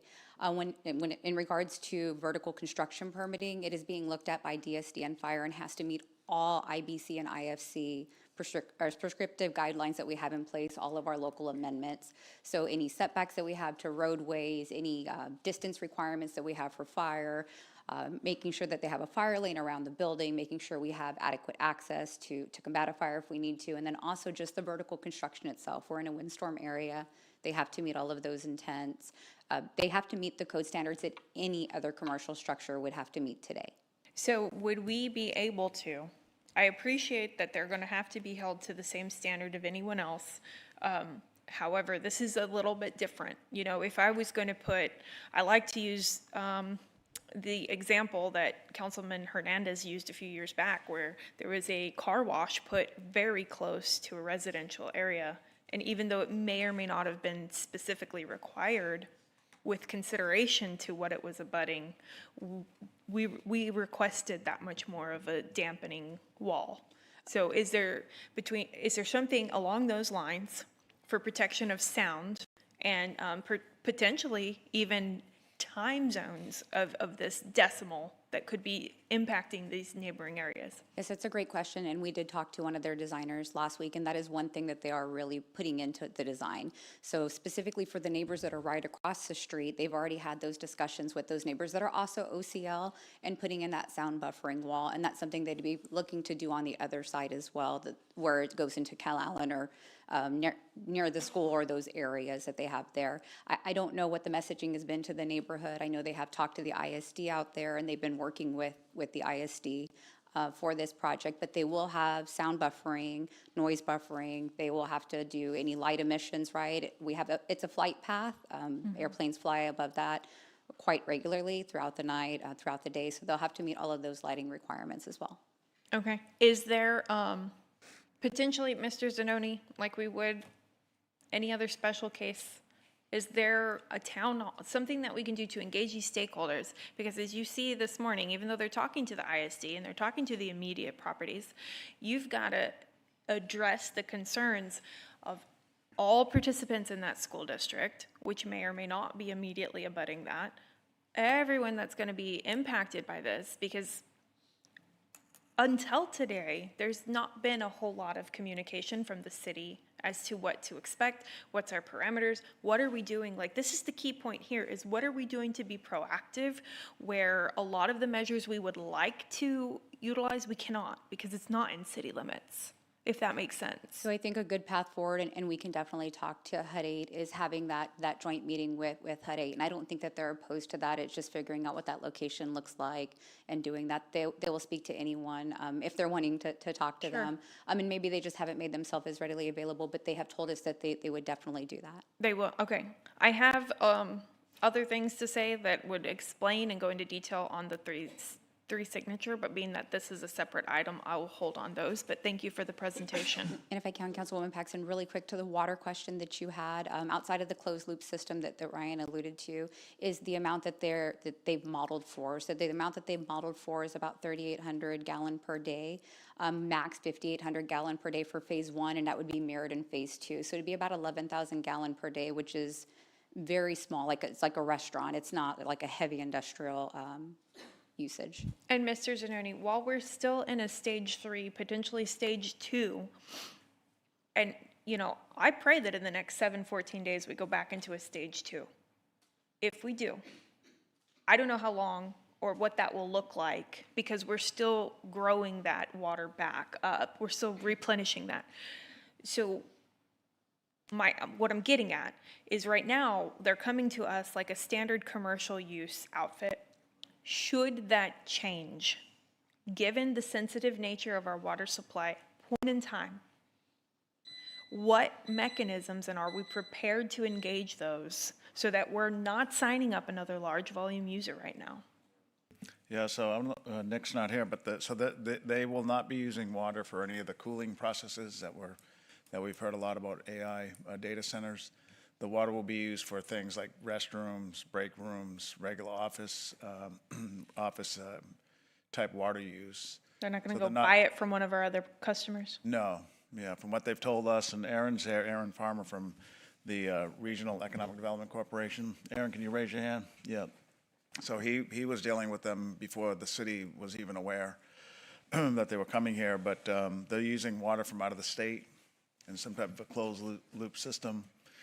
So their water from us, and I'm glad it came up, I was going to raise the issue myself just so there's no misperception. The water that they'll get as an outside city limit customer is merely for office use and about equivalent to what is used in a restaurant per day. So they're not considered a large volume user. Okay, thank you. Yeah. Councilwoman Vaughn. Everett, I was going to suggest to you, because that's in your district, although it's in the county, I know where the school's at, I've been out there a couple of times, there is a buffer. But maybe you could get with Commissioner Pusley and y'all could have some kind of town hall so that they can get information, because I think what happens is people operate on fear when they don't know what it is and not facts. So I'll be glad to help you with that as well. But I think that might just be an idea for you, and get the county involved because it's their area. I was told that the parking lot is in our area. Is that not true? The 500 and something acres, is that where a parking lot's going to be? Let's turn it on. So Councilwoman, we'll just go back and forth.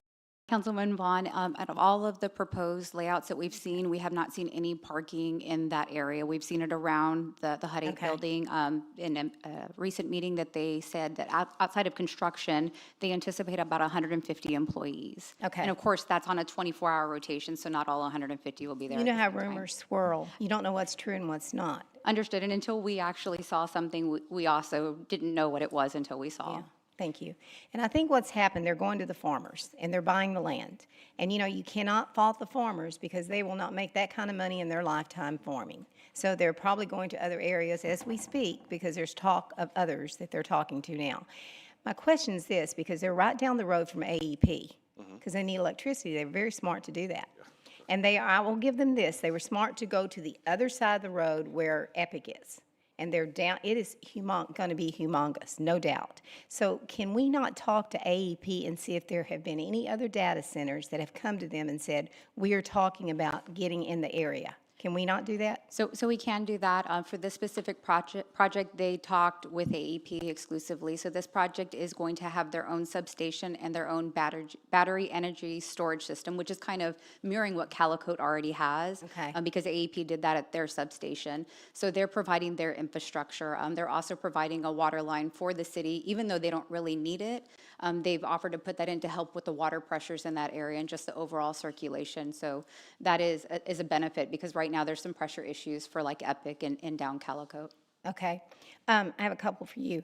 So I've been reading up on this. So I saw a documentary the other day, and what they said was, and I'm not for or against the data centers. I don't know enough about them, but I do know it's new technology, and we don't need to keep being behind. We need to move forward like everybody else does. Is it a matter of national security, some of these data centers? Well, the president has said it's a matter of national security. So I'd have to say that, yes, there are experts that have testified at the federal and state level that have said that there is a global race towards being able to have enough compute power to develop artificial intelligence faster than particularly China. And it says, and I don't know if this is true, laugh if you want, but it says that, and by the way, I don't just watch Fox News, I watch CNN, I just kind of flip the channel, so I didn't just get this from them. They said that China is spreading propaganda about the data centers so that America will not want them, and they rise up and they protest against them, and that's really what's going on right now.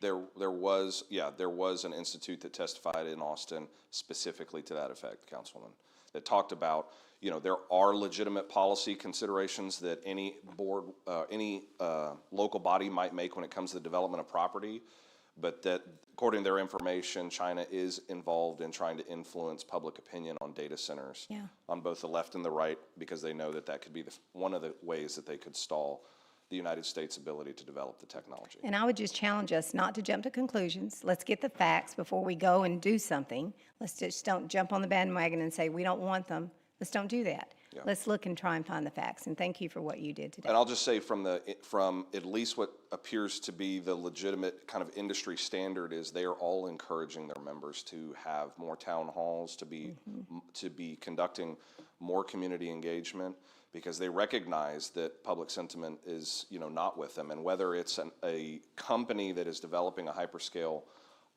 facility, or it's a group of investors that are trying to make one to then sell the lease to one of those companies, probably the best approach could be over communicating the details of their project to the public. So.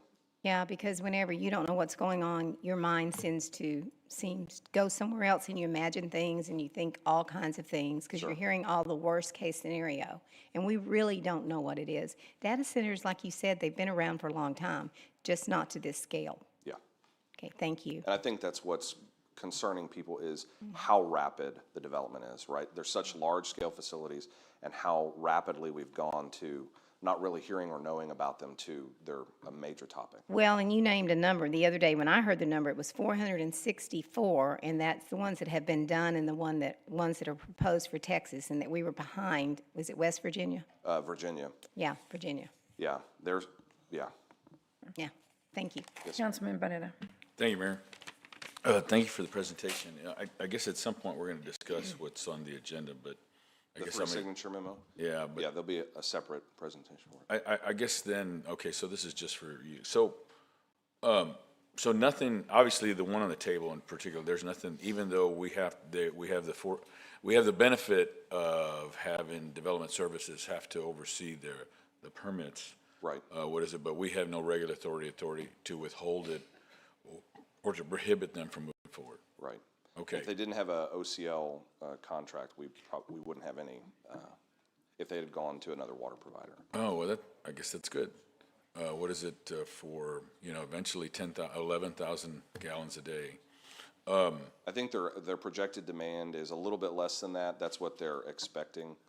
That's what's out there publicly, but in terms of on their website. But I think when you look at just purely the number of employees that they would have on site and the facility size that they're proposing for the administrative offices, it maybe end up being slightly less than that. I'm just curious then, what are the permitting fees? What kind of revenue does that bring in? Not IGR. It's going to be a lot. Ryan ducked out of that one. It's all going to depend on the value of the project, and we have not received that to date. So to date, we've only done a site work and grading permit, so that is an unknown at this time. But how big is the project? I believe the Phase 2 that they just announced said $9.8 billion, and the Phase 1, I don't think ever announced the dollar amount, but it is a relatively high dollar. So that would be significant. Correct. Okay. That being said, then, I guess I wonder what the revenue to the county would be, and it's in Cal Allen ISD? Ryan, that's probably a question for you. If you can give me an estimated guess. I don't know. I'm not going to hazard an estimated guess because unless the EDC has any kind of updated information on this Phase 2 commercialization that they've successfully concluded, but it's a multi-billion-dollar project, so it would all go on to the county and school district rolls. So in terms of the revenue it generated, it would be The county can demolish their own courthouse. Oh, did I say it? I'm sorry. Okay, so I guess that's the whole thing. I said there's nothing that from a regulatory authority that allow us to prohibit them from moving forward. It seems like they've got the question on water answered, and then obviously I think and Mark or Carolyn, I think she stepped out. Wasn't it about a decade ago that Google was looking at us specifically for a data center? You don't know? I mean, so that's another thing. So it's just now, obviously, that it's just come out. I think it's just very interesting. And here, I still can't look for so I guess Amazon, Google, and all these other search engine and AI, I guess it's for their purpose. It fascinates me how they can invest so much money to have that kind of speed. Well, I mean, I think it's really about the artificial intelligence technologies that they're still in the process of either refining or developing. And it's not just the names that we're probably familiar with, like Amazon Web Services or Google. There are a lot of entrants that are particularly well funded in this in order to try to meet what they see as the demand. Hut 8's particular model is they're essentially the owner of the warehouse, and then the leasee owns the equipment that's inside. And so, yeah, it's going to be either one or a couple of tenants that have enormous investment inside that facility. So the taxes are going to be, I mean, dare I say it, I get criticized all the time now, is on the personal property. A good portion of it will be on the personal the computers inside is where a lot of the valuation comes from. Okay, all right, thank you very much. Councilman Roy. Yeah, I know that I hear I get stopped all the time and people are talking about it. And one of the questions, and I know we'll probably cover this later on in your presentation, but 500 acres is pretty large space. And I heard also that the parking lot was on the city side, but from the elementary school to where this actual building's going to be, how close is it? I wish I would have remembered to have that measurement for you. I don't have it. Andrew, Does anybody even? It's a pretty large distance, right? It's about, I would say, three-quarters, not quite yet a mile up until the city limit line. So probably about three-quarters to 0.8. From the school, 3/4 of a mile? Well, from the school boundary line. From the school boundary line? Because remember, the school has like the playground in the back, so you'd want to take the property line. It just, I don't know, maybe somebody out here knows if 500 acres, to cross 500 acres, what is that in equivalence to like miles? I guess my point is, it just fascinates me, and there's been several projects like this, and I had this experience myself. I lived on a place that had 10 acres, the people next door bought 10 acres, and they put their house right basically in my backyard. I'm like, what are you going to do with the other 9 acres? But I do have a concern about that, and I would like to have more information because, if anything, have they broke ground yet? So they started site work and grading, so clearing and grading. So they have, but they haven't, because, I mean, if anything, if we have any influence, maybe we can get them to move it further away from the school. They're putting it right along the boundary with Epic. The Phase 1 is right along the boundary with Epic. It leaves just enough room for the buffering between them and Epic, and then for the required parking and fire lane that's required around it. But it is very close to Epic, so they're putting it as close to industry as possible. As they can. Okay. Yeah, it would be great in the future to have some type of aerial view or whatever, if you can, to see what the proposal is. And we can provide that. We'll provide the distance measurements and also the acreage that's the buffer. The other thing I had a question on is somebody said that just by design and the way that these centers work is that they're not meant for long term. So in other words, is there like a particular life shelf on these centers that, again, everybody's just talking. Somebody said, oh, well, you know, they really aren't any good after 6 years or 7 years. So it's not the center itself, it's the equipment, right? It's the servers, it's the chillers, it's the generators. So those have a longevity, right? And then they have to be replaced. But they'll just replace them there. They're not going to sit there. What I don't want to see is a bunch of abandoned buildings and them hopping across the street and doing the same thing. So, okay. All right. Thank you. That's all I had. Councilman Scott. Yep. I'd like to see a map too. I mean, I'm looking at what's been provided. It's interesting to me. It does look like it's right up next to Epic, but it's also, I guess, across the street from some residents, and that's just an artistic rendering. Yeah, it's just an artistic rendering. A couple thoughts. One, what our CCN, right? CCN requires that we can't say we don't like you, so we're not going to sell you water. Right. Do we have the ability to tell one particular industry that we just don't like you, and so we're not going to sell you water? My sense is we can. I fought this years ago, and I didn't like the project, but we were told that if we don't give them an agreement, they'll sue us and get the agreement anyhow. Yeah, you So I'd like to talk through that. Right, you can't do that as a short answer. Okay. All right. Well, I think it's important to know because there's going to be a lot of, well, you don't like them, just don't sell them water. Now, I guess you could do a moratorium if you're doing a moratorium on everybody for 90 Well, days. you challenge like what Ryan said with the state Right. moratorium on prohibiting new taps, that type of thing. Right. I mean, it falls under the same process that's been mandated by the state in terms of. And if the you number did a of- moratorium, it'd be for all projects, anything, any new taps for 90 days? No, or not necessarily. just- You can, okay. you would target it, but like I said, Okay. you could target it towards new construction, you could target towards type of facility. But again, what's limited is how long it takes you to get there to begin the moratorium, and then, you know, it's 90 And if days. they're already under Total of construction, 180 days, yeah, You can't take the tap back? right, We're here to take our meter back. right. It seems to me that the issue is really, you know, not how much, I mean, it's how much water somebody says they're going to use, but the relationship between was it the meter? And how much water? So if somebody says, hey, I'm only going to use 10 gallons a day, but they get a massive meter or tap, help me with the language. How do we determine how much water someone can really use? Is it by the meter or the tap?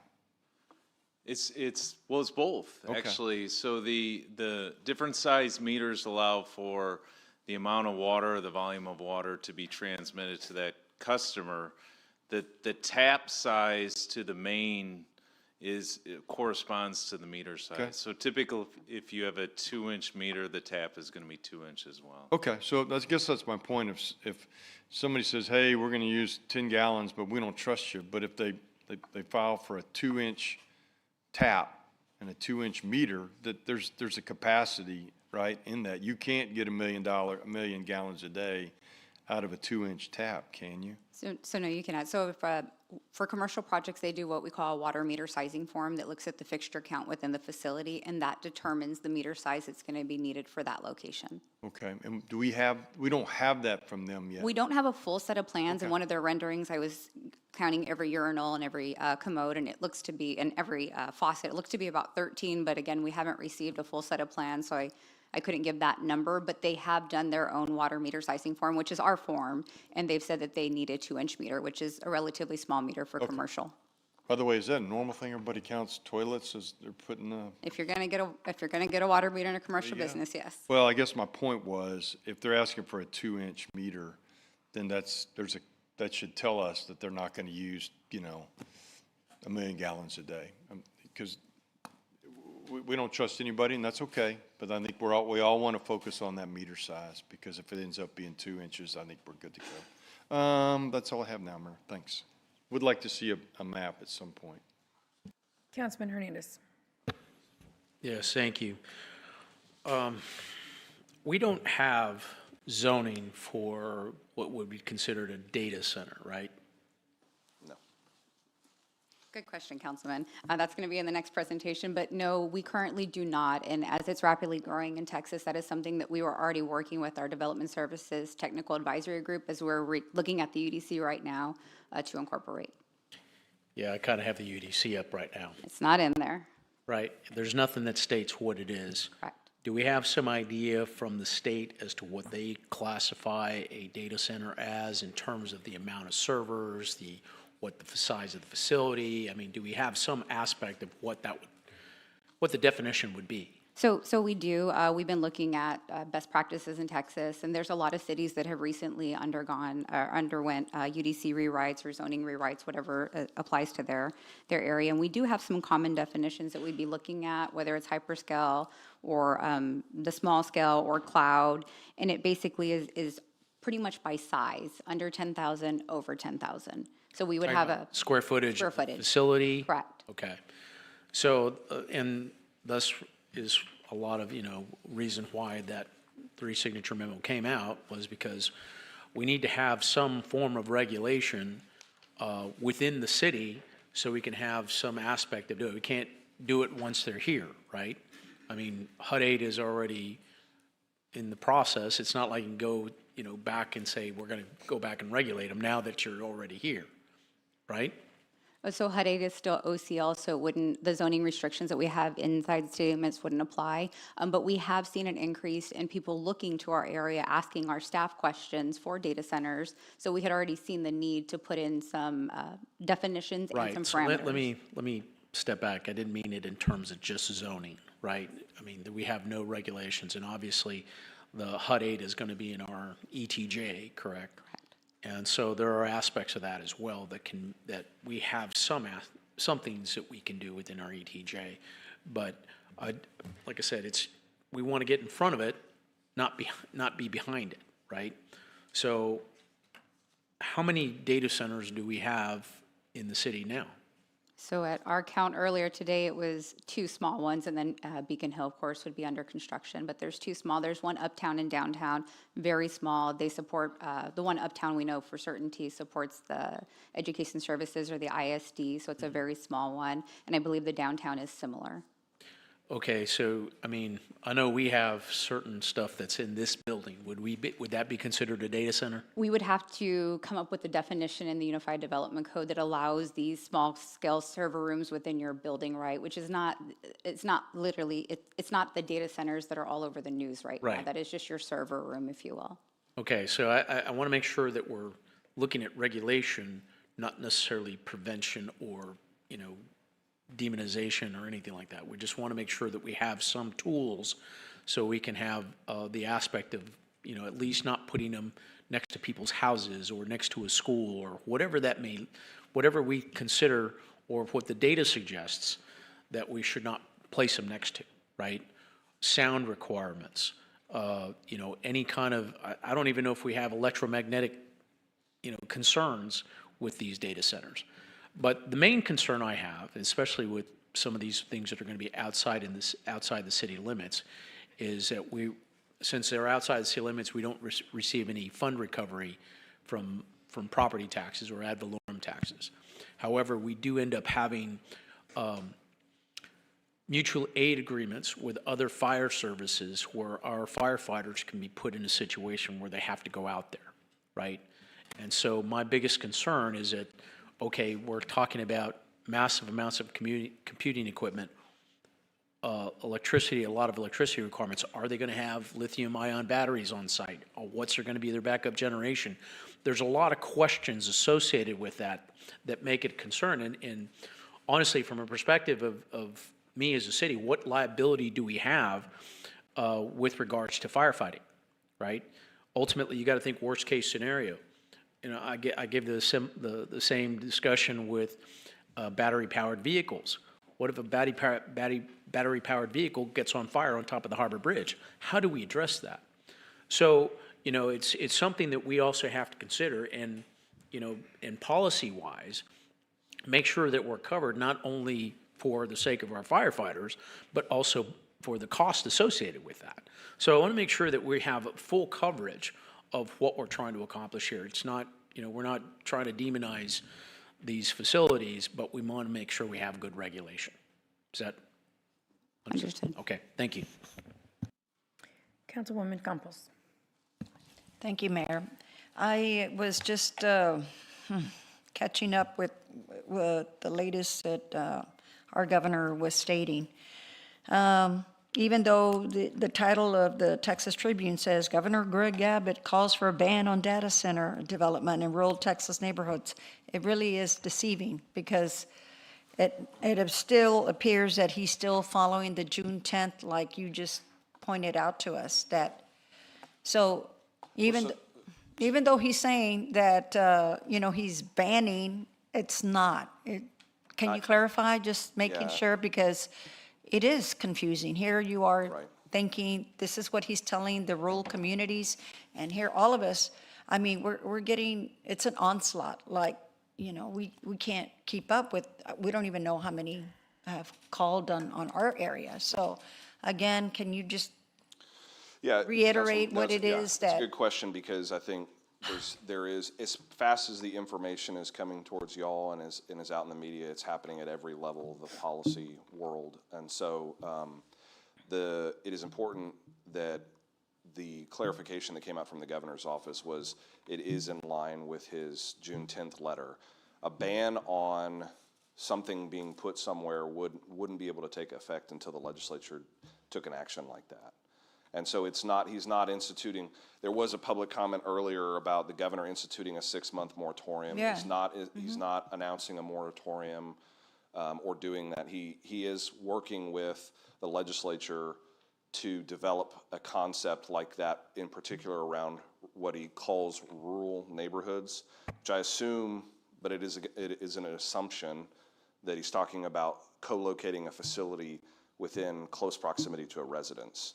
Well, Not about banning it everywhere. Yeah, okay. So really, it basically comes down to, I mean, I don't know where the candidates stand, the ones that we're going to be electing in November, but I think that would be a very important question to ask them where they stand so that we know, and the audience and the constituents know where, they're coming from, because right now it's not a left or right issue. It's, what is it that is best for our communities? And it doesn't look like data centers are wanting anywhere, not in their front yard, not in their backyard, not in their side, nowhere. And so, yes, it is about communication, but again, I think just based on what I was just seeing about the applications, how we have had like an onslaught of applications, because they know that it's a matter of time where whoever we elect it's going to matter. And hopefully we'll elect the right person, the right people that will defend, that will hear what the constituents are saying, which is we do not want any more data centers. I think you can hear it from all over the United States how it has affected their lives. And like you said, there's different types. Yes, I understand that, but I think people realize when you buy like 500 acres, or when you get 500 acres, you get 1,000 acres, that's a lot of data center. That's a lot of industry there. So anyway, I'm glad that we are having this discussion. How much time did you have, though, to prepare for this? Because you did a pretty good job in getting all this information, Ryan. I had as much time as we talked about it. I don't know. There was like the what, signature since memo last came week? out. So Well, see, y'all were, He's been doing work on it since, just in general, we've been tracking it, so. Well, like the memo said, one of the things we wanted to do was get through the House hearing where they had an opportunity to hear from all sides at a state policy level expert. So at least since, June 23rd, kind of looking at where the conversation about from the industry perspective. okay, but you had already been tracking it. Sure. And like the three-memo agenda was. It's the most talked about policy issue at every level, so. It's everywhere. So I congratulate you. I thank you for having a presentation, giving us at least some more information so that we can, delve into it. So again, thank you for the presentation. Yep.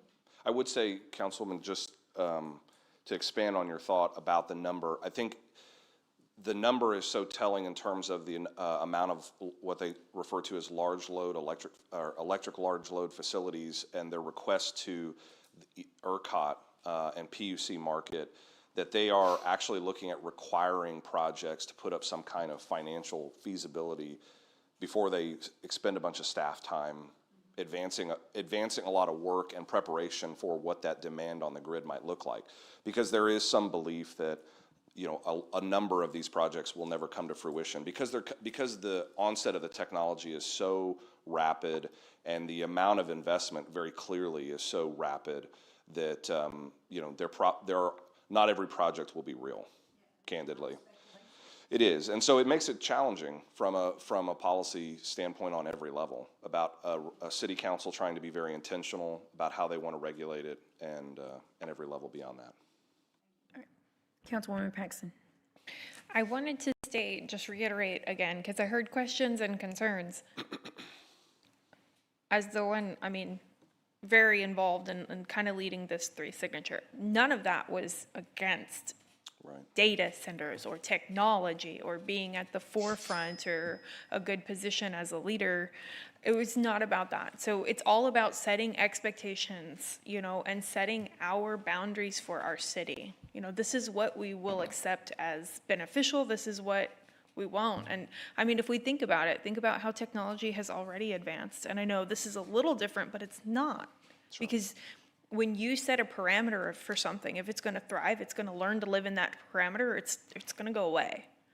We came from a point where to use one computer, it took an entire office space to set that up. Right. And now we have astronomically increased output in the palm of our hand.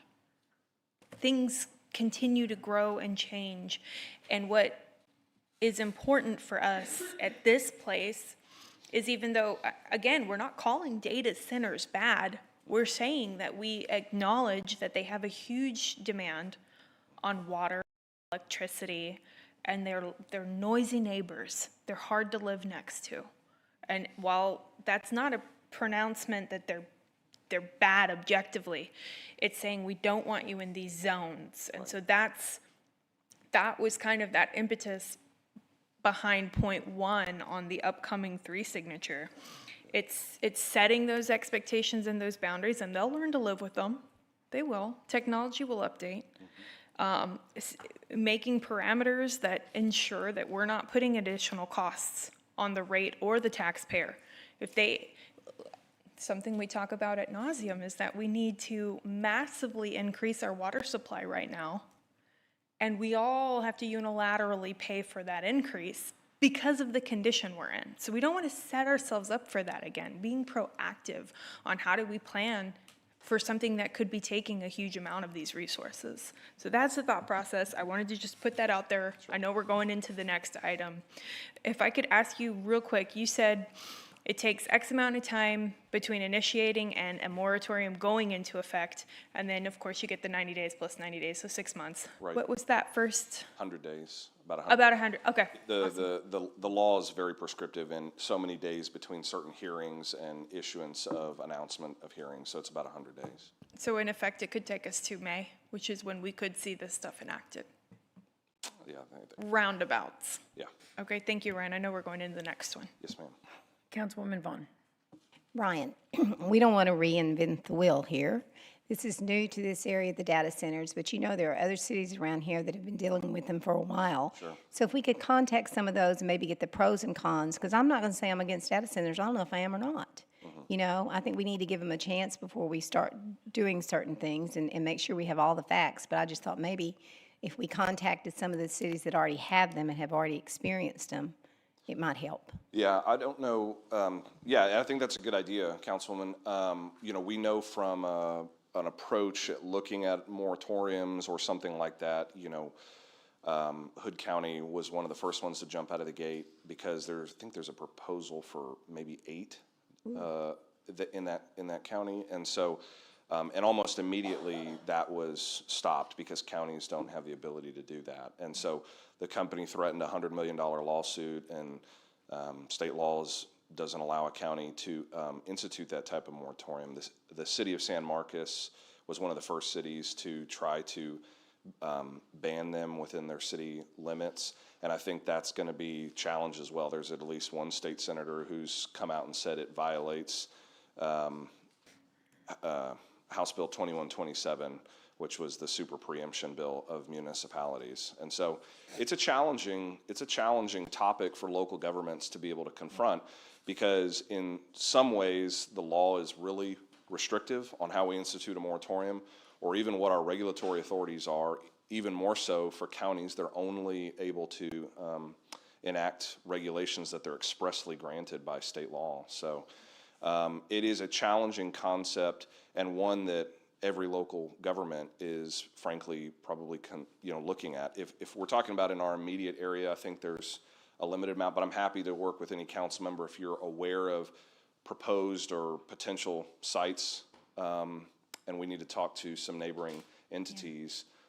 We can certainly conduct that outreach. But I do think that the state, regardless of what individual cities and counties try to do in the interim, the state, at least for their part, from a power approach, because they control the ERCOT market, and from a land use and zoning perspective, they're going to come in over the top and create some type of statewide regulatory scheme that'll, everyone will live under. Yeah. And so, that'll be an active conversation that we have to have with our delegation and with the entire legislature, with how, Corpus Christi feels about that, and what common sense regulations need to be put in place in order to protect communities from unwanted nuisance or impact.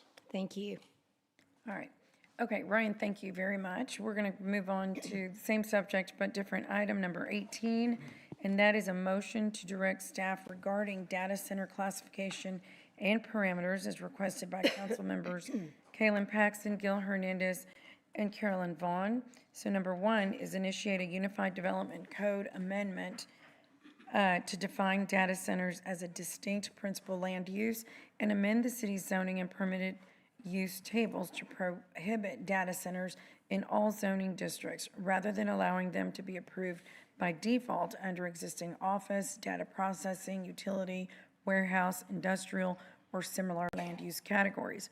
Number 2, an ETJ, Utility, Infrastructure, and Public Facilities Protection Policy requiring data centers and similar high-intensity digital infrastructure projects to enter into an IDA and to fully fund their own infrastructure needs, prevent cost shifting to residents and ratepayers, provide verified water and wastewater planning, address electric and backup power impacts, mitigate community impacts, and receive separate city council approval before receiving city utility service, infrastructure participation, development agreement approval, or economic development incentives. Number 3, the statutory notice, hearings, findings, and ordinance preparation process necessary for city council consideration of a temporary development moratorium related to data centers and similar high-intensity digital infrastructure use. Okay. Do you want to speak first? Councilwoman Paxton. Thank you. I just kind of wanted to explain at baseline, because I know that your presentation is going to feed into it. With the first item, what I did was, of course, looked at how San Marcos handled theirs, and they kind of crafted in their development code a definition for that data center. And so that way we could carve that out of each zone that we have, each zoning area. I understand fully item 1 and item 2 has long processes associated, and it sounds like you're already ahead of the game on that. I'm glad y'all are already looking at it, and I look forward to hearing your presentation. But those were understood that they were going to take some time to implement, between working through the channels of that definition, going through the planning committee, coming back to city council to adopt those. That could be 6 months realistically. And so with the second item, kind of like what we discussed previously on the last topic, where we were talking about as they seek their permits to go vertical, like we say there's certain setbacks they have to have and things like that, being able, while we're updating definitions in the development codes, setting parameters there. And these 2 items give that kind of guiding post. They weren't meant to be taken as like, this is ballot language, but basically, like, this is the thought process we would like to arrive at, potentially, is to set those types of parameters. And then again, knowing that those are going to take a while to work on those definitions, go through the different organizations of approval before they come to council. While those are in taking shape, I know that the state, and we're thankful to our state delegation, we're very thankful to them, but that's going to start to come into play as well. And again, I'm speaking hypothetically if these items do move forward today and pass, and I know you're already working on a lot of those in the background, but that's where that third pillar kind of comes in, is while these take 6 months to kind of pause them. Because again, thankful for the state. I hope that that policy goes into effect as quickly as possible. Not that these are bad centers, but just to protect residents. But before it goes into effect, so we don't see things creeping in. And I did, of course, try to write this in a way that distinguished large hyperscale facilities. None of this was meant to apply to on-site information technology needs and small-scale operations that regular commercial and even shared commercial outfits would use. Understood. Thank you, Yvette. And I will go through the presentation. As we kind of mentioned earlier, we have what we call, and I'll get to the presentation in a minute, but we have what we call the Development Services Technical Advisory Group, and that group is tasked with looking at UDC rewrites, Unified Development Code. We started that process up again. We had our first meeting, I believe, last week, and it was a very lengthy meeting. A couple of longstanding residents of the city of Corpus Christi are winded, but it was a great meeting, a productive meeting, and it takes us time to go through that. Some of these definitions and some of these use classifications were already on our schedule to look at because we were already revisiting the entire zoning matrix. So it wasn't just specifically for this, but we were looking at the zoning matrix overall, specifically for residential, and some of the state law changes that just happened the last legislative session with the extreme small lots, the 3,000 square foot lots. So we are looking at that, but I do just want to say that we took some time last week to kind of push this a little bit quicker and look at other Texas cities to see what those best practices were. So we have found that many Texas cities are finding that their existing codes classify these massive high-impact facilities under standard categories like general offices, light warehouses, or utility uses. Currently, our UDC does not classify these types of uses as such. We'd look to bring forward a UDC text amendment that adopts best practices already being used successfully in other Texas municipalities. So one of the first things we would want to do is establish the clear, distinct land use definitions in our codes, specifically for data centers, crypto mining, and battery energy storage systems, which also align with some of the changes from the International Code Council, who's currently adding those definitions to our vertical construction, as you call it, our regulatory framework for building and for fire. This would allow us to differentiate between a small-scale server room and a massive hyperscale facility with heavy cooling towers and backup generators.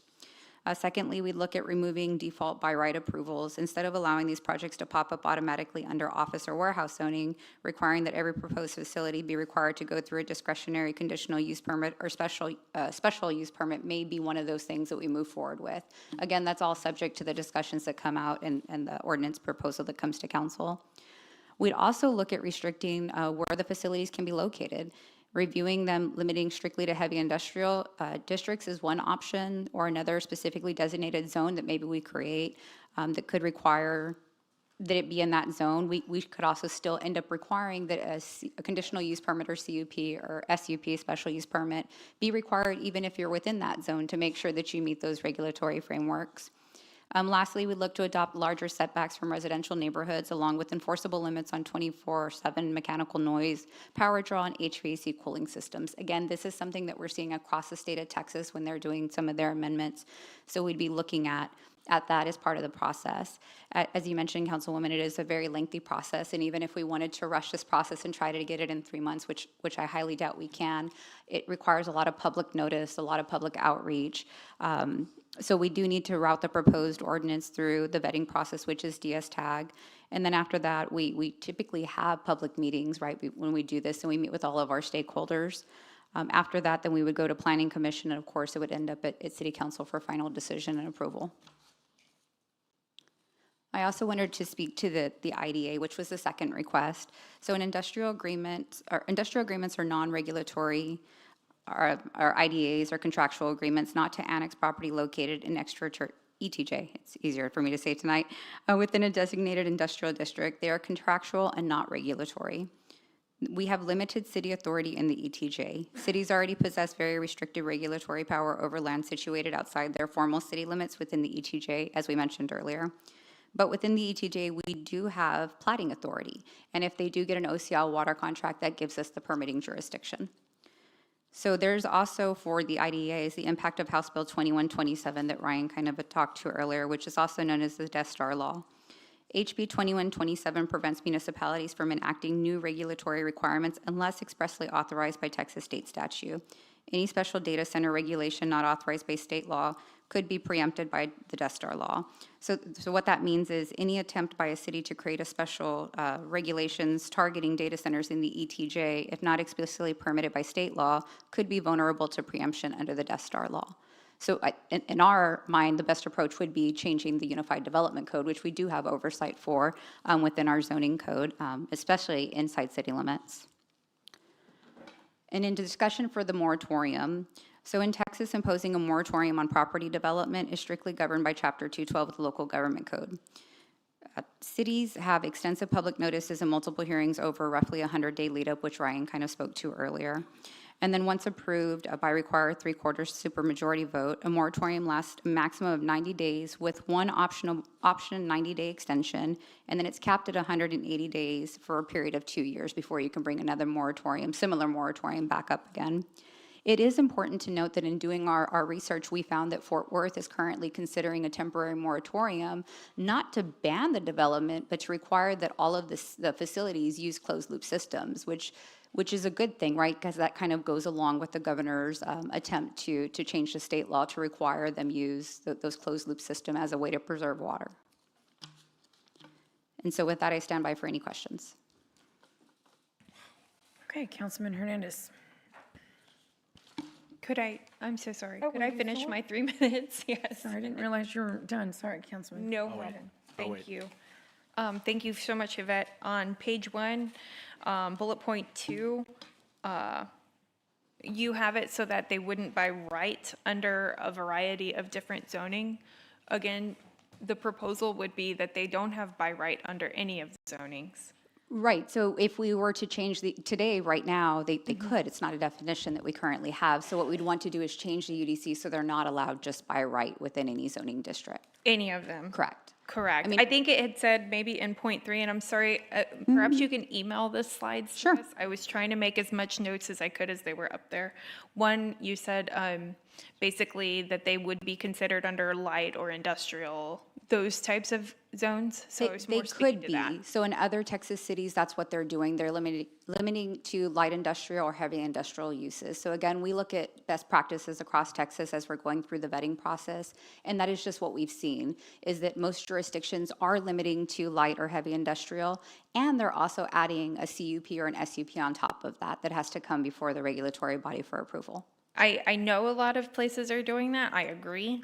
I would still say that the thought process behind this is still additionally excluding them from even those zones. So it would be very, very much like San Marcos, who did exclude them from all zoning criteria, all zones within. And the thing here is in city limits. And yes, you gave that slide where we're very restricted on ETJ, and I agree.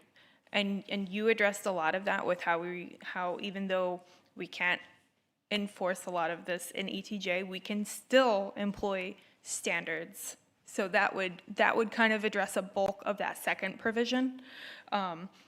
That's mainly on just having those policies in place, like I said. And so so if I call them point 1 and point 2, point 3, under point 3, again, under bullet 3.1, all, that would be my note there. And then under your point 4, that's sub point 2, the thought process with that, and I think you've hit most of that on there, is to have that very long stretched viewpoint, is that we're not gonna get several popping up, and before we know it, now we do have the equivalent of large volume users drawing on our water supplies and things like that. So having that foresight so that they're responsible for connections, they're responsible for all costs and potentially future supply if demand were to get to that point. Kind of like we would for a large volume. If they came to us and we can't supply water, we could transfer that cost onto them to increase our supply, something like that. Okay, I think that's about the end of my 3 minutes. Thank you so much for that presentation. Councilman Hernandez. Okay, when we talked about having zoning, right? The moratorium can be for when you're in the process of creating the zoning, right? Correct. I mean, we're just talking a temporary moratorium. I don't think, like I said, from my perspective, it was not to ban something outright, but you want to make sure it's in the correct thing. And I want to go back to Municipal Code Chapter 48, might have some reference to it. Everybody know Chapter 48?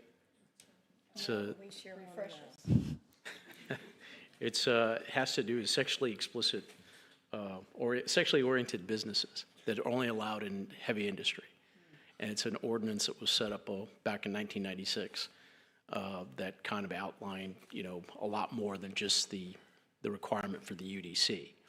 What I'm specifically, this might be a more comprehensive thing that we need to address as, for the city to look at it also from the perspective you'd mentioned from IDAs, requiring from IDAs. Well, the biggest issue I have concern with is from our fire department and the risk and the liability associated with that. Well, if they don't want to join an IDA, then we put a specific requirement that our fire department can't go out to service that regardless of the mutual assistant agreements. I mean, there's got to be some recovery of risk and cost associated with that because we got to maintain the fire department in that aspect. Now, we've been struggling to make sure that we fully support our fire department, and we're talking about 4-man units for the fire trucks, right? How do we get there? Well, if we need the preparedness for these data centers, specifically with the high heat and fire hazard associated with it, we need preparation for it. And how do you pay for that? So I don't know if there can be certain things associated with that, but I want to make sure that if we're going to have our people at risk, that we have some form to pay for it. And so if that's a possibility, we need to make sure it's more encompassing than just the zoning, that it also talks about what requirements are for fire prevention, what requirements are for the actual facility. I want to make sure we're very specific on this because it goes beyond just where these things are located. Is that Understood, and we'll have to. Understand what I'm saying? To meet internally. So just so I have clarification, we're talking about those that are inside city limits and even those that have an IDA that might be in an industrial area. Right. I mean, not all IDAs are the same. Right. Right. So these things can be tailored to these things to be specific. And I just, if they're going to be outside the city limits, and we have we have a lot of constraints on annexation, but there's still risk associated with it. That's why we created the requirement for compensation if we go out to an area not covered by an ESD, and then so we can recover some cost associated with that. This is a preparedness issue, and I know I've had several conversations with Chief Wade about not only this but also electric vehicles and some other things. The preparedness for it costs money. You don't it's not like you just automatically accept them to be able to do whatever's needed without being able to fund that preparedness. So I'll make sure that preparedness is there available for them and not put them on a spot where they're going to something that they're not prepared for. And I'm not saying they're not. I'm just saying that you've got to make sure that we can fund what they need. Understood. Okay. Thank you. Councilman Barrera. Here, I just want to, Peter, I just kind of want to caution, sometimes we have a tendency to, I tease my colleague, who I've learned to love over the last 8 years, but it was hard. But, you know, I just say he's a solution in search of a problem. And the thing is that, and I say that tongue in cheek, I don't mean it to be facetious. It's just, you know, right now we're directing you to do items when this is already, I mean, what was it? Probably 4 committees are going to address at the legislature. You know, a very wise man told me, if he's listening, the Fed has all the money, the state makes the rules, and the local people have to solve all the problems. And right now, we're not sure what the rules are yet. And I just caution Peter that we get, you know, we've said sometimes we throw it around like a football, that staff has no time. You know, we've got all this other stuff going on. And I think before we start these projects, which I think are important, you bring some valid points. I think, you know, this group would probably join CBIA, and then maybe they'd be part of the RTFC. And it would be something that we're trying to address, and I think we need to be engaged, but I think we just need to proceed cautiously before we're creating another level of bureaucracy of something that we don't know all the rules about. You know, I understand the nature of trying to get ahead of the game, but the rules are going to be made, you know, and I think perhaps we contact, you know, our lobbyists or our legislative team, and particularly the state rep that this is going to be that this particular site is. It's also the state rep for the airport. You know, I mean, the airport, we probably need to be cognizant of and proceed very cautiously because that's in the city limits. So. Right, and it's our property too, so I don't think we want to sell the airport. Okay, so there you go. So it's not a likely. We need that for future runways and. Okay, so then it's not a likely project. No, it's not. So not likely. So I just, and I'm not trying to, I want to take a different approach, you know. I want to be more of a gentleman, you know. You know, and I want to take a different approach. You know, what's our mission? What's our vision? What are we trying to, what rules, what are we trying to accomplish? And I see here that we feel there's a lot of pressure from the public on, you know, there's a lot of information that's out there that we don't know about, and we're trying to solve a problem that we don't know exactly what the problem is. So I'm just trying to encourage you, Peter, because you're the one in charge, is to be cognizant of that, because, like I said, the rules haven't been written yet, and we just need to be cognizant, because we may spend all this time and energy putting you to work, and you know, and I want to say it publicly, you're one of the hardest working people I've ever met, and I want to say thanks to you. I'm really to know where I was 8 years ago and to see what you're doing now. I don't want to say I'm proud of you because I think it sounds condescending.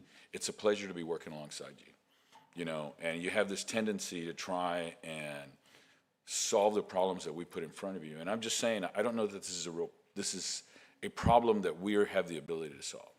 So, but that talk, Peter, was intended more so for you, you know, when you delegate your team what they do. And so I just wanted to make those comments. Okay, thank you. All right, thank you. Councilwoman Vaughn. I actually agree with Roland. I tried to reiterate that at the very beginning. I think we need to proceed with caution, not fear, get the facts, because we don't know them. And then I think we need to leave it to you guys to come up with what we need, listening to some of the comments that were made by Ms. Paxson and Gil. But I think that we need to put it in your hands, and because we don't know, we really don't know enough about the data centers to just jump all in. And we need to see what the state, that's just my 2 cents. Thank you. Councilman Scott. I agree with Councilmember Vaughn. Big love in here. I would ask you to move expeditiously, but it sounds like you have a mechanism going, so I would ask for 2 things: an expeditious movement and try to get a lot of eyes on it. You know, I think there were a number of people that came today, and there's a public interest in this, and I don't want to have a conversation like we had like on the library, you know, like, hey, you're not including this, and we're passionate about this. So if there's ways to increase public input, that would be awesome. Thanks. So I'm listening. I understand our UDC text amendment process is a lengthy process for that reason. And what we try to do is align with legislative session. So we're always watching a legislative session. And if the state makes a move, if the state implements something, we can pivot our amendments before we bring them to council. So that would be our plan, is do our research now. And then anything that is brought down from the state level, of course, we would incorporate. Yeah. Councilwoman Paxson. Thank you.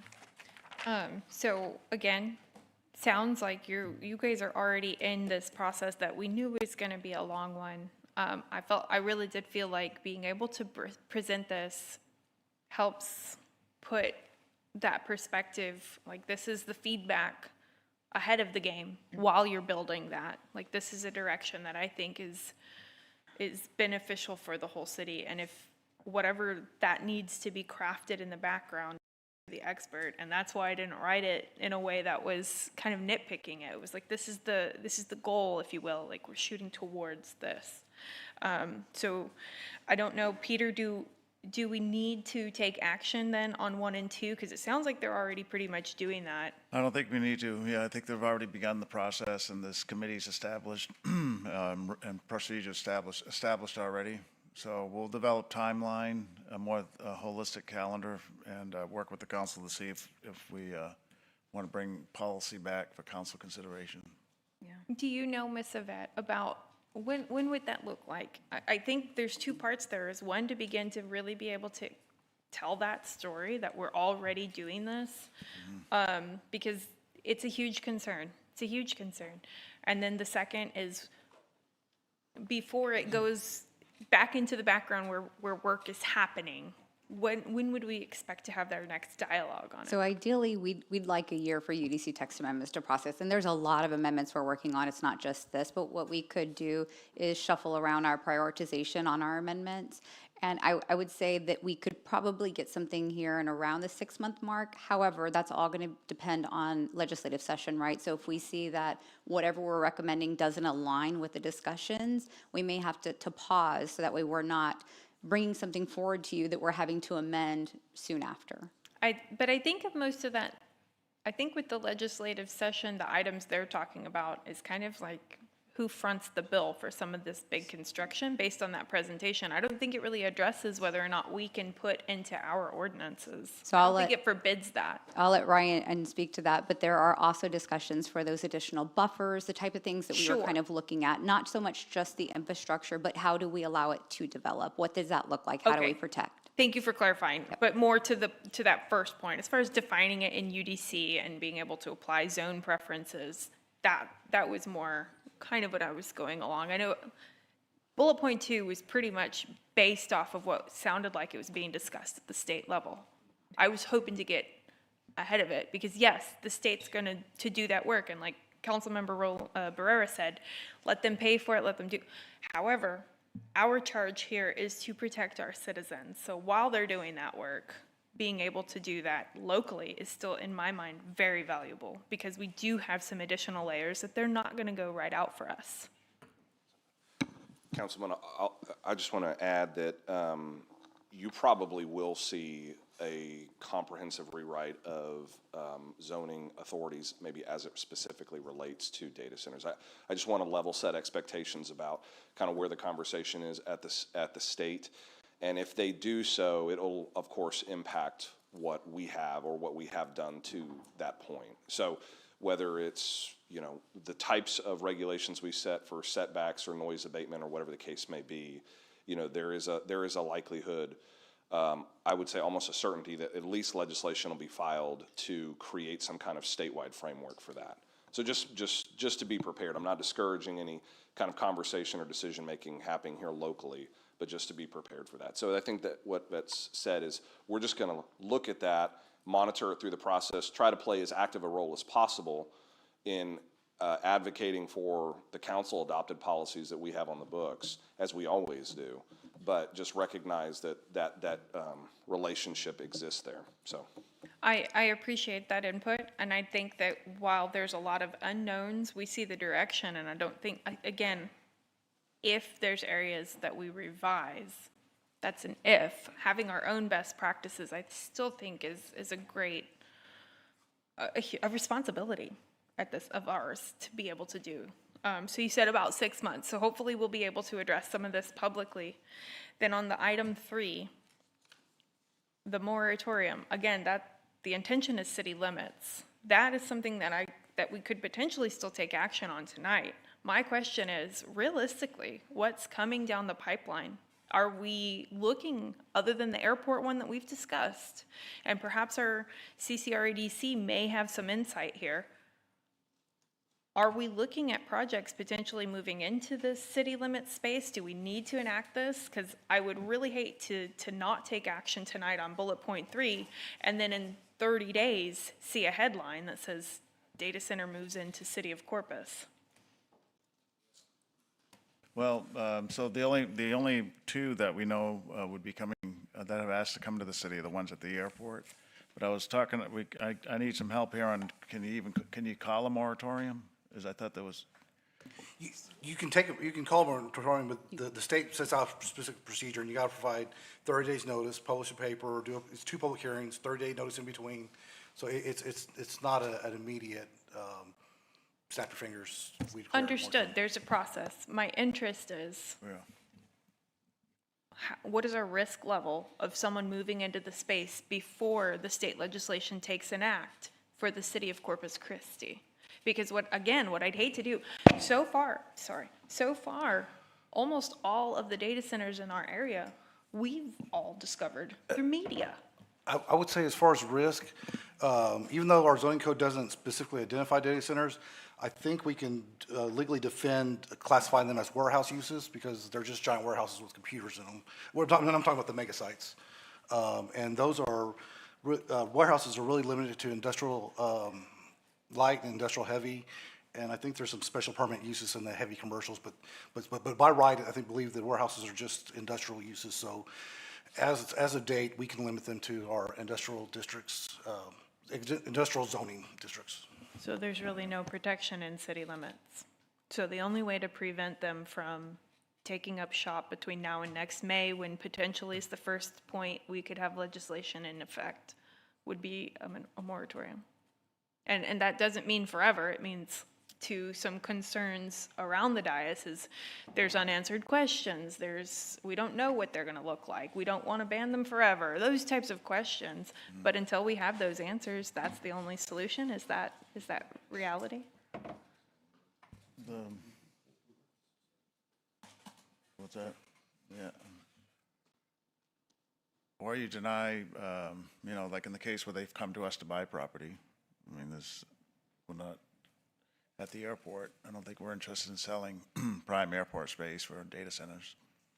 So, and Councilwoman, outside of the ones at the airport and outside of the one outside of the city limits, the only other one that we have seen in recent years is the one at Tawankoa, and that was a relocation that used to be in the Wilson Plaza basement, and when the Wilson Plaza shut down, they had to find another location to move that. It's basically an oversized server room. They're very small Connex boxes on Tawankoa, but that is the only one that we've seen. We have had some phone calls for battery energy storage systems, which are pretty much right off a substation, which is also included in this because they're used for data centers. But outside of that, we haven't seen any other requests for an actual data center outside of the Beacon Hill or the ones at the airport that expressed interest. Right. And do we feel that would hold between now and May? I mean, you'd have to find the available property, number one. So they have to find one that has a substation nearby. And if you've seen our substation layout in the city, there's not a lot of substations that have available land nearby.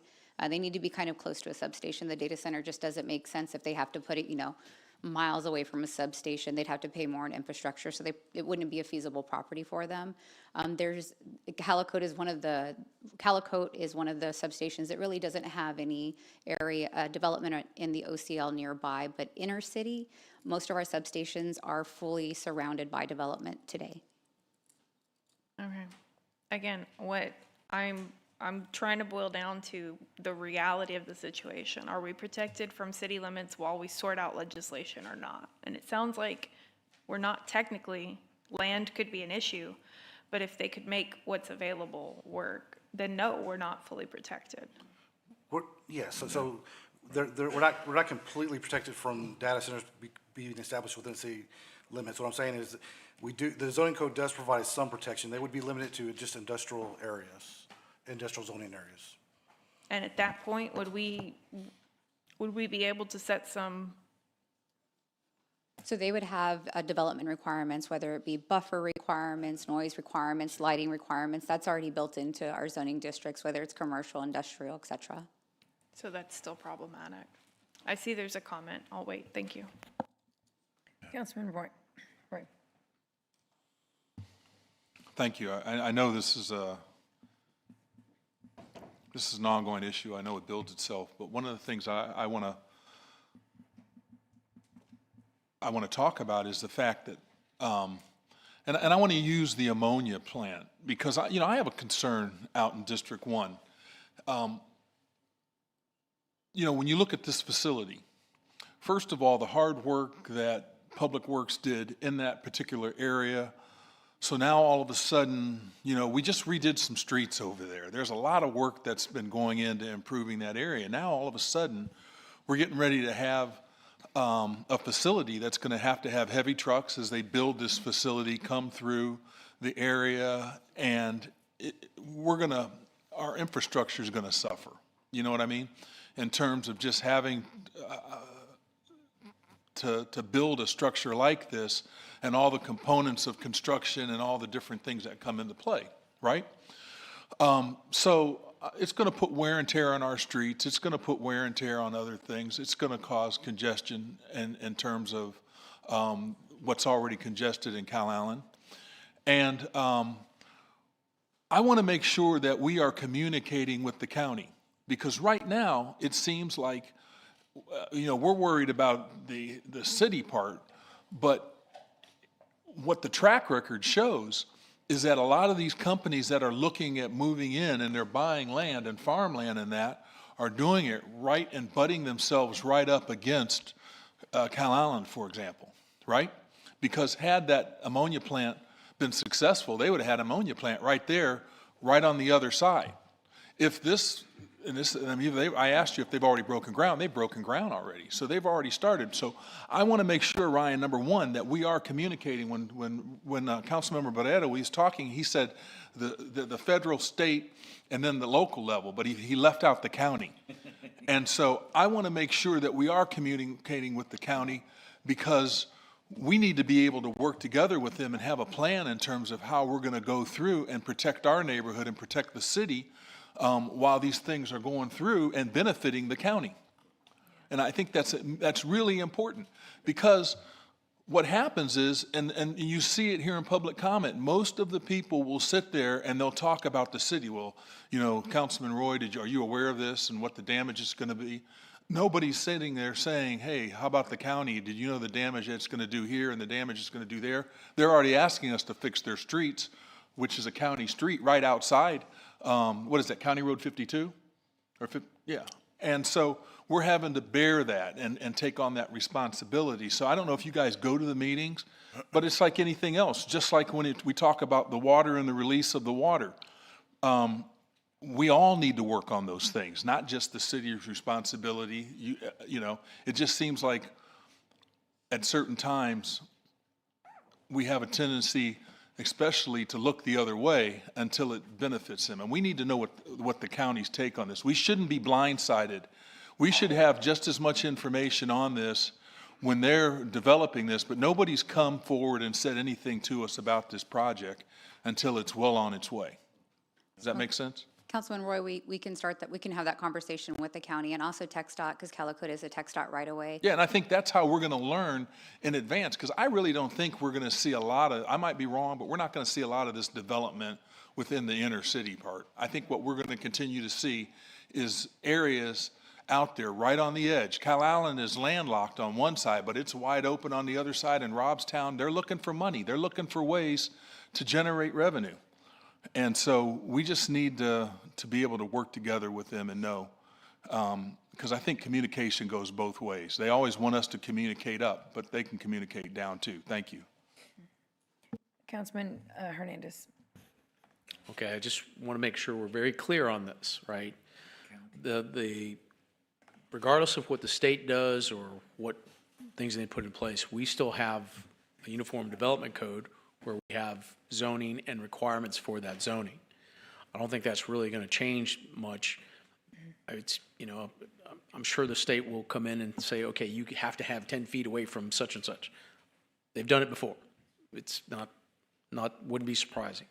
However, like I said, I want to be out in front of this, not behind it, right? If we have to change our zoning for state laws, that's fine. But we should be out in front of this and creating that ordinance, which requires the zone, what zoning it goes into, what the setbacks are, all that stuff, and it should be prioritized. I understand we're making updates to our UDC, but this can be done separately and moved forward. If you need a moratorium on this, you know, for the development of this, then we should move on that. We should ask for that based on what Mr. Bryce had said about what the requirements are. That we'll give you the opportunity to make that decision to say, hey, we need to do this. This is our timeline. This is what we need. Is this what do you need? Is a moratorium for the 90 days or the 180 days, whichever you think is necessary in order to develop this ordinance and legislation, or however you want to discuss it, to make these things possible? Look, we're trying to make sure that we're addressing the concerns of the citizens, of the thoughts behind these data centers and them coming in and where they're going to be. And so I want to make sure that whether it's within the city limits or in our ETJ, that we're looking forward and planning on it, not reacting to something. We need to make sure we're out in front and developing these things first. And we're not telling you how to do it. We're just telling you need to move forward and do it. So you've got the support of several council members to do this. Peter, what is it that you want to see? I think you just summed it up, Councilman. So as Yvette said, we're working on item 1 and 2 right now with UDC, clarification, setbacks, everything you just said. The only thing we're not sure of is putting a moratorium on data centers until that work is done. And Ryan's tracking the legislature, and so we've been working on this. That's why to Councilwoman Campos' point, it was easier in this case to have a PowerPoint presentation today. But item number 1 and 2 is already in the works and makes good sense to do. We're not ready to talk about a moratorium right now. Okay, so what do you need from us? Nothing. You know, I'd like to say we should do something to give you something behind you, right? We have the record. I mean, this is on tape, so you can make a motion if you want. It does say motion to direct staff to develop these classification parameters. You can do a motion if you like. So motion to make the classification parameters around data centers and all associated aspects of it for zoning, as well as anything that can be done within the ETJ. IDA options. And IDA options. Yeah. Would that work? Yeah. Okay, and if you need a moratorium, let us know. I'll make that motion. Okay. Okay, can you repeat the motion? Peter? Yeah, Peter. It's a motion to direct staff to develop policy on land use, setbacks, development standards for data centers. Zoning, infrastructure necessary, potential IDA. Okay. Within the ETJ. Yeah. Within the city limits in the ETJ. Yeah. We have a second? Okay. Councilman Barrera, do you have a comment? Yeah. Go ahead. Here, I just want to say, once again, I think, now I am going to say, it's a solution in search of a problem. I mean, we still don't know the rules, and we're going to put an overburdened staff to give them something to do when it's not likely that it's highly unlikely that any data center is going to come in within the city limits of Corpus Christi. And, you know, we're developing regulation without any true path. You know, I mean, once again, we already have the ability to ensure that their buildings are safe or whatever. I just think it's creating more regulation at a time with an overburdened staff, and it's not necessary because it's not really going to regulate anything. Yeah, so, I think, I mean, so that's what I'm saying. I can't support this because I think it just creates more bureaucracy, you know? And and especially right now, I don't think we need that. We got a lot of problems to solve. I think. Okay, Yeah. so we have, what, Just to add to that, so we do appreciate that from Councilman Barrera. This is an emerging national trend, and there's nothing wrong with being ready to react to things like this. So I think we're ahead of the game if we do some minor adjustments to the UDC and just look at the issue. To not look at it, we know it's a like Ryan said, it's a top of mind, top of government issue. I don't think it's really time intensive to do this. This is part of the work we do. well, this is, y'all have been looking at it as well. Yeah, we've been looking at it. Ryan's been working going on to it. the legislature, so It it makes just sense takes to be longer. ready and have our policies ready if a data center wants to come here, another one, in the city limits, right? Okay, so we have a motion and a second. Public comment. Who would like to make comment on item number 18? Come on up.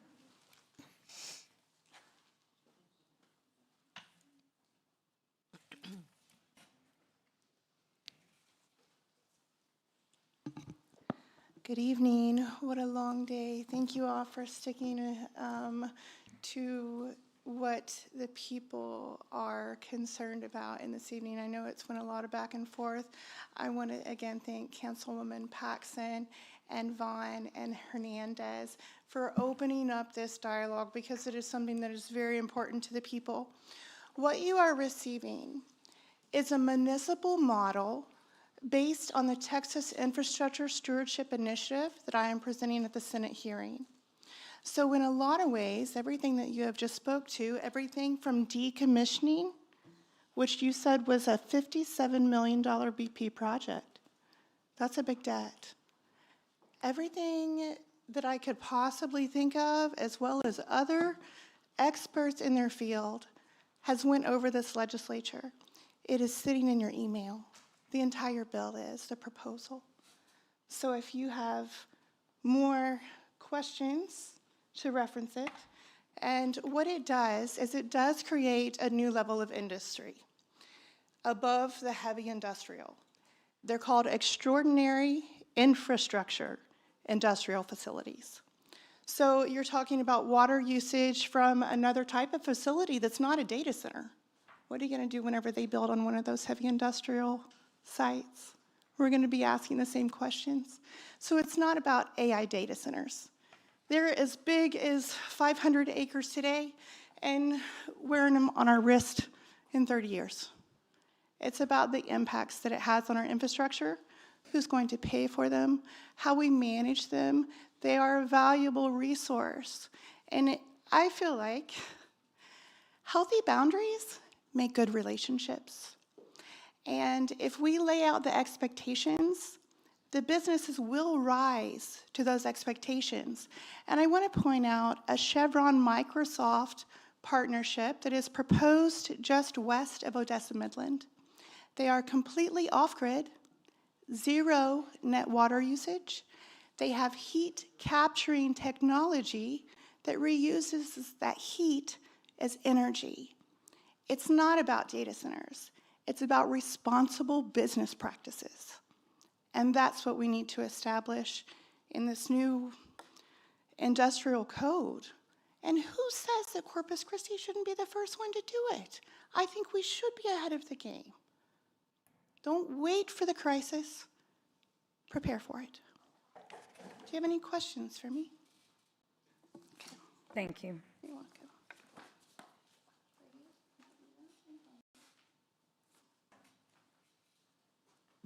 Beatriz Alvarado, District 1. I just wanted to set the record straight. Y'all could have stopped this data center sprawl, and you should stand firm on a ban. You approved the removal of a section of the drought contingency plan last year that would have banned new water meters under stage 3. You did this mid-water crisis. You call it a water crisis only when it's politically viable. You exposed us all with this thirst for exponential growth and economic development. The state wasn't ready for these. The PUC is having to approve them in bulk. The Water Development Board's planning is way behind. It hasn't accounted for the growth. We're being overwhelmed, and now residents are going to see crazy electricity rates because Texas is so business friendly. You have some power here as the regional water provider. You tout that. Anyone wanting to keep developing while industry drains the lakes is to blame for data centers. If you're going to codify a definition for data centers and crypto mines, amend the drought contingency plan and put the section back in to disallow new meters. You have a tool at your disposal that you refuse to use to benefit residents. Use it. Nobody likes data centers, and I know you know that. Also, don't give them an IDA. You showed us how badly it can go with Bootstrap, that crypto mine. How many owners has that crypto mine had by now? They're going to go bankrupt and leave us with the bill.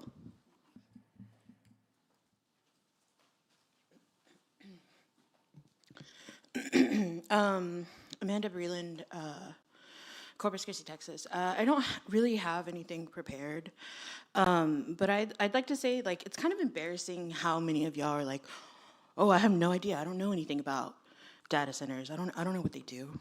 Fuck, Google it. Like, what are you talking about? How do you not know anything about data centers at this point? Like, it's embarrassing. And for me, it is about the data centers. It is about, like, my children go to East Elementary. That's where they went to school. My children, their playground is right up against a refinery where they can see the flares. They can't play outside at certain times. So you're gonna put a data center right there? You're like, make it make sense. Make it make sense. Yeah, I don't know. I appreciate the fact that y'all are trying to get ahead of this, and I think it's great. And I think it would be stupid to not explore boundaries for these types of data centers. So yeah, keep our kids in mind, because like they're already butted up against refineries. Adding this to it, it's not good. Yeah.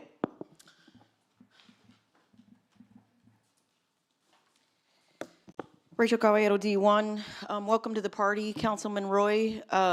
As far as you are concerned, the community is working. We're trying to have conversations with County Commissioner Mike Pusley, which has gone nowhere, Calallen ISD, which has gone nowhere.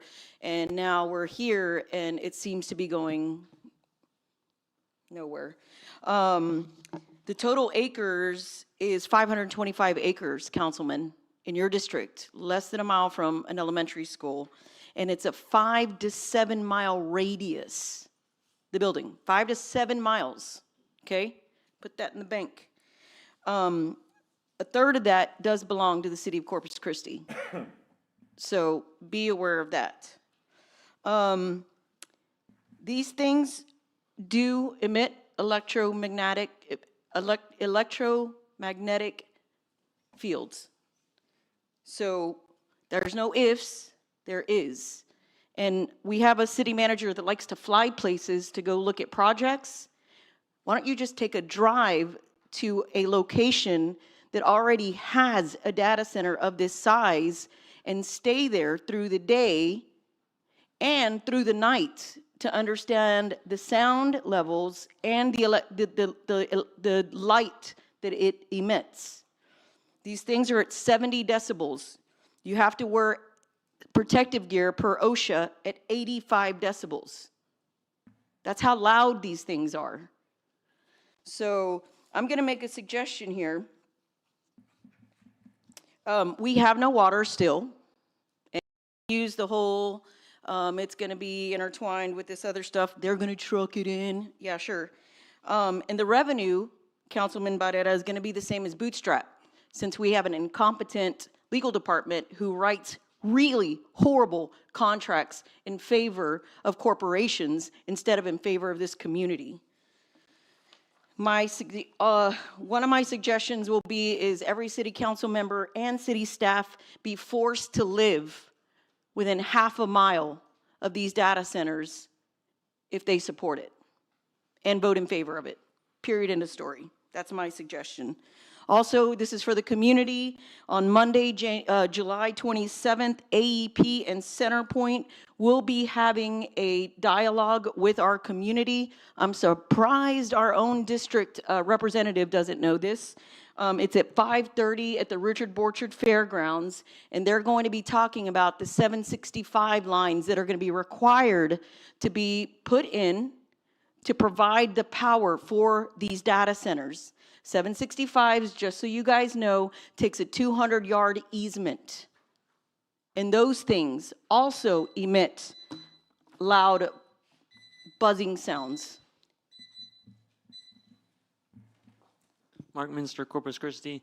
In terms of potential property taxes and revenue that is being talked about, these data centers can bring, I just think that there's serious concerns of how, with how much these places will cost to construct and operate, and how much they'll cost to maintain over time, if they will actually be profitable. I think there's serious concerns, and that's just not just coming from me. There's a lot of input from data centers, from residents all over the country, and people are really upset about it. And there's concerns of if it's even going to be profitable because it's something new. So just keep that in mind.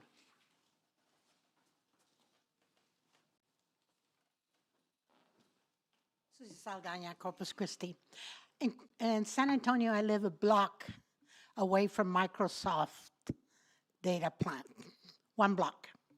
And it's a huge one, right around Weissman. And it's a huge, huge data center. Is there a lot of noise? Nah. But the electricity is horrendous, you know, that's taken out of there. And I can guarantee you one thing, we don't lose power. When the whole city of San Antonio loses power, we're close by and it doesn't lose power. But I think you're doing the right thing by taking the time to check it out. But I wish that you would take a look at it. The one next to my house over there is Microsoft. It's right off of Weissman. Thank you.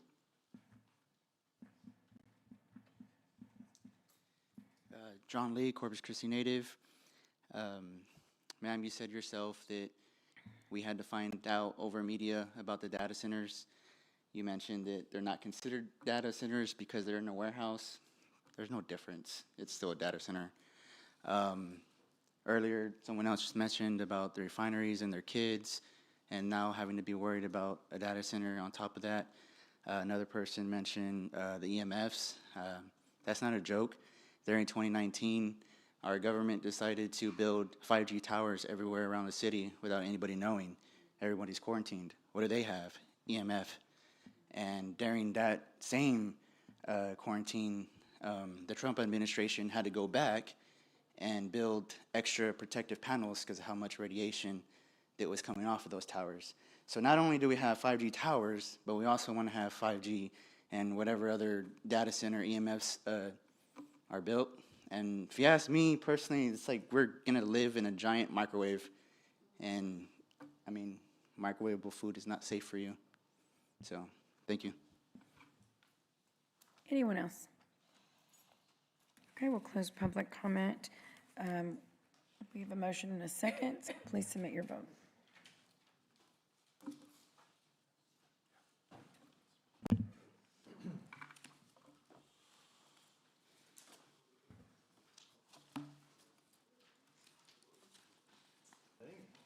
Yeah.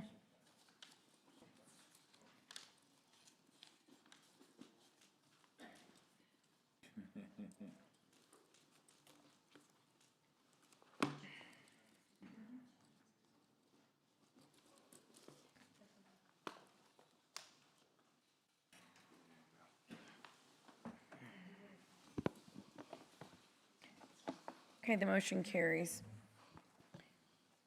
Our next item is discussion and possible action on an ordinance placing city charter amendments on the ballot for the November 3rd, 2026, as requested by council members Carolyn Vaughn, Kaylin Paxton, and Gil Hernandez.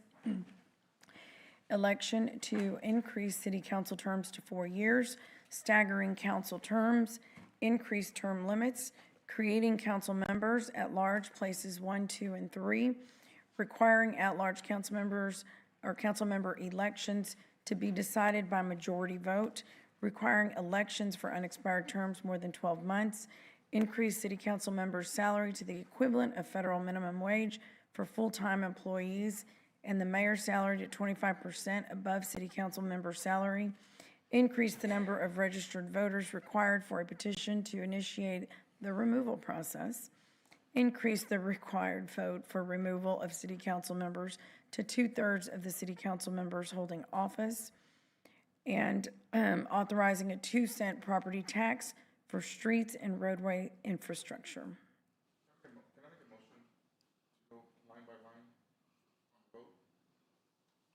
To see which of these go on.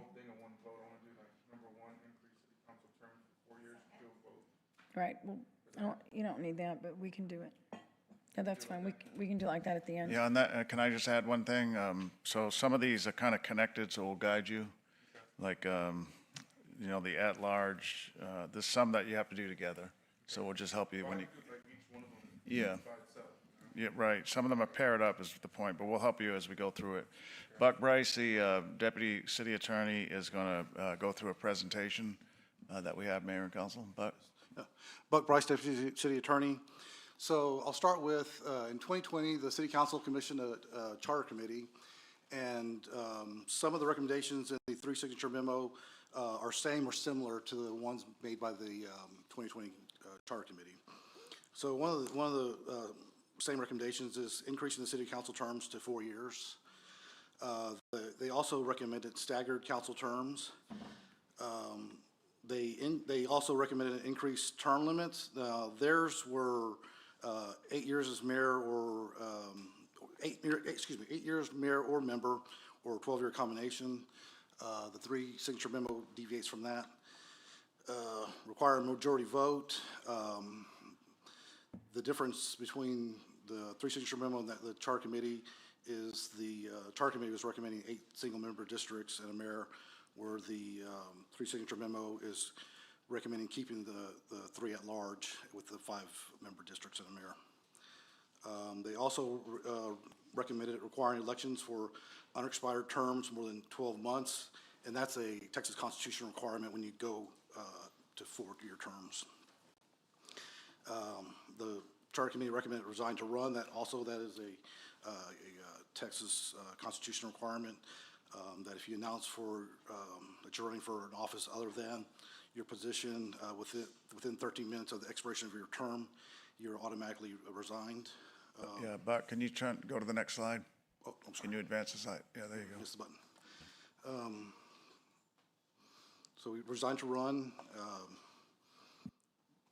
They also recommended doubling city council members and the mayor's salaries. The only deviation, I guess, the difference between the charter committee and the current recommendation is the charter committee recommended indexing the salary to consumer price index, where the current recommendation is for the federal minimum wage. And then they also recommended increasing the required vote for removal of a city council member to 6 council members. And then I'll get into the details of each proposition. So proposed proposition 1 is staggered 4-year council terms. And so really a lot of these are intertwined. Once you go to 4 years, you're required to do the resign vote to run. You're required to do the majority vote. So we'll just go through these individually. So obviously the proposal is to increase the city council terms for 4 years. The current proposal is to stagger the terms with at-large and mayor beginning their first 4-year terms in 2028, and then subsequently the single-member districts will begin their first 4-year terms in 2030. The proposed increase in term limits is 12 years. Unless completing less than a half of an unexpired 4-year term, then it'd be 14 years term limit. The proposal creates council members at large places 1, 2, and 3. And that's required in order so you can have the required state constitution majority vote. Requires at-large members elections to be decided by majority vote. Again, that's a constitutional requirement. Requires elections for unexpired terms. more than 12 months. That's required by the Constitution, and resign to run, again, required by the Constitution. So proposed 2 is to increase the city council member's salary to the equivalent of federal minimum wage and the mayor's salary to 125% of that council member number. And based on current federal minimum wage, that would constitute salary change from $6,000 to $15,080 for council members, and then for the mayor, it would go from $9,000 to $8,850. And again, that would be indexed to the federal minimum wage. Proposition 3, this one really is probably 2 propositions. The first one is to amend the removal process to increase the number of registered voters required for a petition to initiate the removal process. Currently, it's at 5 registered voters. The proposed is half of 1% of voters in the previous election for the position being removed to file a petition to initiate the removal process. And then the second proposition related to the removal process is to increase the required vote for removal of a city council member to 2/3 of the council members holding office. The current term is 5 votes. Proposition 4 is authorizing a 2-cent property tax for streets and roadway infrastructure. So for tax year 2027, if this proposal were passed, City Council would be authorized to increase ad valorem property taxes by 2 cents per $100 value for streets and roadway infrastructure. Potential next steps, any City Council recommended charter amendments can be included in the special election ordinance, potentially for first reading on July 28th and second reading on August 11th, or potentially just a 1 reading ordinance on August 11th. And to Councilman Cantu's request, I would say Proposition 1 is all intertwined and would need to be approved together. But Proposition 3 could be split into 2 different items. Are there paper copies of that PowerPoint, Buck? I do not have. Okay, Hervé will help us make some, but I think that would be helpful for the council as we go through this. For the Councilman Cantu's position. We'll make some copies for the council so you can have it ready. That concludes the presentation? Yes. Okay, Mayor, that concludes the staff presentation. Okay. Thank you, Buck. Councilman Hernandez. Okay. So we had this charter committee done in 2020, and they made some recommendations, and I want to kind of go through some of the issues. They did make the recommendation for staggered terms, and however, they did want to change it to all single-member districts. Now, the challenge behind that was that in our current system, you can vote for 5 council members. If you went to all single-member districts, you would only vote for 2, your single-member district and the mayor. So by keeping the existing system, you can every person can vote for 5 council members in their election process. So it's to give more voting to the actual individual voter as opposed to what they would have if it was all single-member districts. So it was a good idea in the sense that they wanted to, make it more specific to individual districts, but I think the way we have it structured has, we're used to it. Now, because of the 4-year requirement, we cannot do a plurality vote. That, I believe, is through state constitution, that if you have a 4-year election, you need to have a majority vote. Majority vote means is that for whatever position you're in, you need to have 50% plus 1. So that necessitated splitting up the at-large from just being, what the top 3 people to have individual places that you would file for individually, similar to the single-member districts, and then have to win by 50%. There was always some questions about, with the plurality vote, you could win an election with 12% of the city's vote, which is, well, this would address that issue. So with that, for Proposition 1, you would have you could do the staggered terms. The proposed version of it was to do the mayor and all the at-large in 2028 and all the single-member districts in 2030. So in 2030, all the single-member districts would run for a two-year term. I don't know if there's anybody who wants to discuss or have questions on or that would be Proposition 1 with regards to that. Proposition 2, and I'll just go through all of them. Proposition 2, we'd been talking about the cost, the pay associated with city council. Back in the early 80s, minimum wage was around $2.35 per hour, which equated to about $5,000 a year when you multiplied it out by 2,080 hours. So instead of having this static number that was set back in 1980s, just set it to a specific item, federal minimum wage. No one's going to get rich off of getting paid minimum wage. It's just in order to compensate a lot of the time and hours that council members spend for not only here, but traveling to Austin to participating in lots of town hall meetings and whatever associated with it. Charter Proposition number 3 associated with the removal process. The Charter Committee actually recommended removing that portion of the five voters, but I think we didn't want to eliminate that completely. So we made it equivalent to what it would take to get on the ballot if you had a petition to get on the ballot, which is 0.5% of the actual voters that voted in the previous election. So for a single-member district, that could, depending on how many people voted in that district, could be anywhere from 60 to 100 voters. For an at-large or mayor, would be somewhere in the neighborhood of 400 to 500, depending on which election you were referring to, whether it's the presidential year or the gubernatorial year. But you would still have that in place and still have a minimal threshold in order to be able to do that. The other part of it, what they did recommend is putting that in place for removal of having 2/3 of the council members, which was 6 versus 5. And the last one was not something that the Charter Commission did not have, but it was something that ties back to the 2+2+2 tax that was done in back, I want to say 2018, where we took 4 cents out of that 6 cents. But because of COVID, we didn't take that last 2 cents, and then the law changed with regards to only being able to do 3.5% above the no new revenue tax rate. So this is a first opportunity to do it, but we thought it would be important for us to vote on it as opposed to just take it as a council. So this is something that we discussed with staff, and they brought it forward.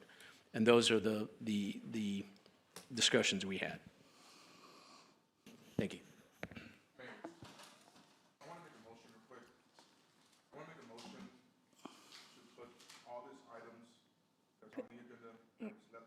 Put your microphone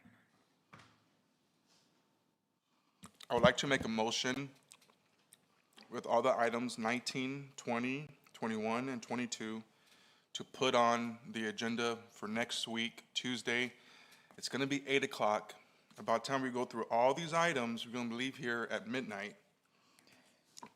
Item number 19, it's a lot to discuss. I talked to Peter, and Peter said that we could, there's enough time to put this on the ballot if we do it next week and do one reading. I just feel like, we have to be here tomorrow at 9 a.m. We're going to be at City Hall all week. I just feel like it's too late. How are we going to concentrate and make decisions at 8 o'clock at night till midnight? I mean, it's just. You're making a motion? I'm making a motion, yes. Okay, so we have a motion and a second to take items 19 through 22. 22. 19 through 22 and move those to the next meeting in light of the evening, the time. And Mr. Zanoni is saying that's. Yeah, we can do that. So this item next week, it could be on for a discussion and a vote. And if there's no vote and it's just discussion, then we could do a one reading ordinance in the first Okay. meeting in August. Okay. Yeah. That's good. All right. Yes, Councilman. Okay, if that's the case, Peter, I don't have a problem with that, but you would need to have to write up the ordinance because, you know, if we do one reading, I'm a little concerned about that. But if we have two readings, we have two more meetings between now and when this has to be in to put on the ballot. So if you could write up the ballot, I mean, you have the ballot language, but if you could write up the ordinance associated with it, so we can have that and review that as well for next week. Okay, that's good. We can do that. Okay, thank you. Yes, sir. Okay, so we're gonna table these two items. Motion and a second, please submit your vote. Table 2 I'm items. sorry, not two items, 4 items. We're tabling items 19, 20, 21, and 22. Mayor, you didn't ask for public comment or if you, Pardon? public comment prior to the voting? To Yeah. table it? Yeah, we usually ask for it before you take any action. I did it for you, Mark. Okay, does anyone have public comment on the fact that we're tabling? Okay, ma'am. Not the items, just that we're tabling. I know that's weird, but. Yeah, it is a little weird. Hey, Joshua Frederick, I hope you guys know that, City of Corpus Christi. Yeah, very against this. Been here all day for a reason. We all tuned in, and we definitely want to talk about this. I'm sorry if you're tired.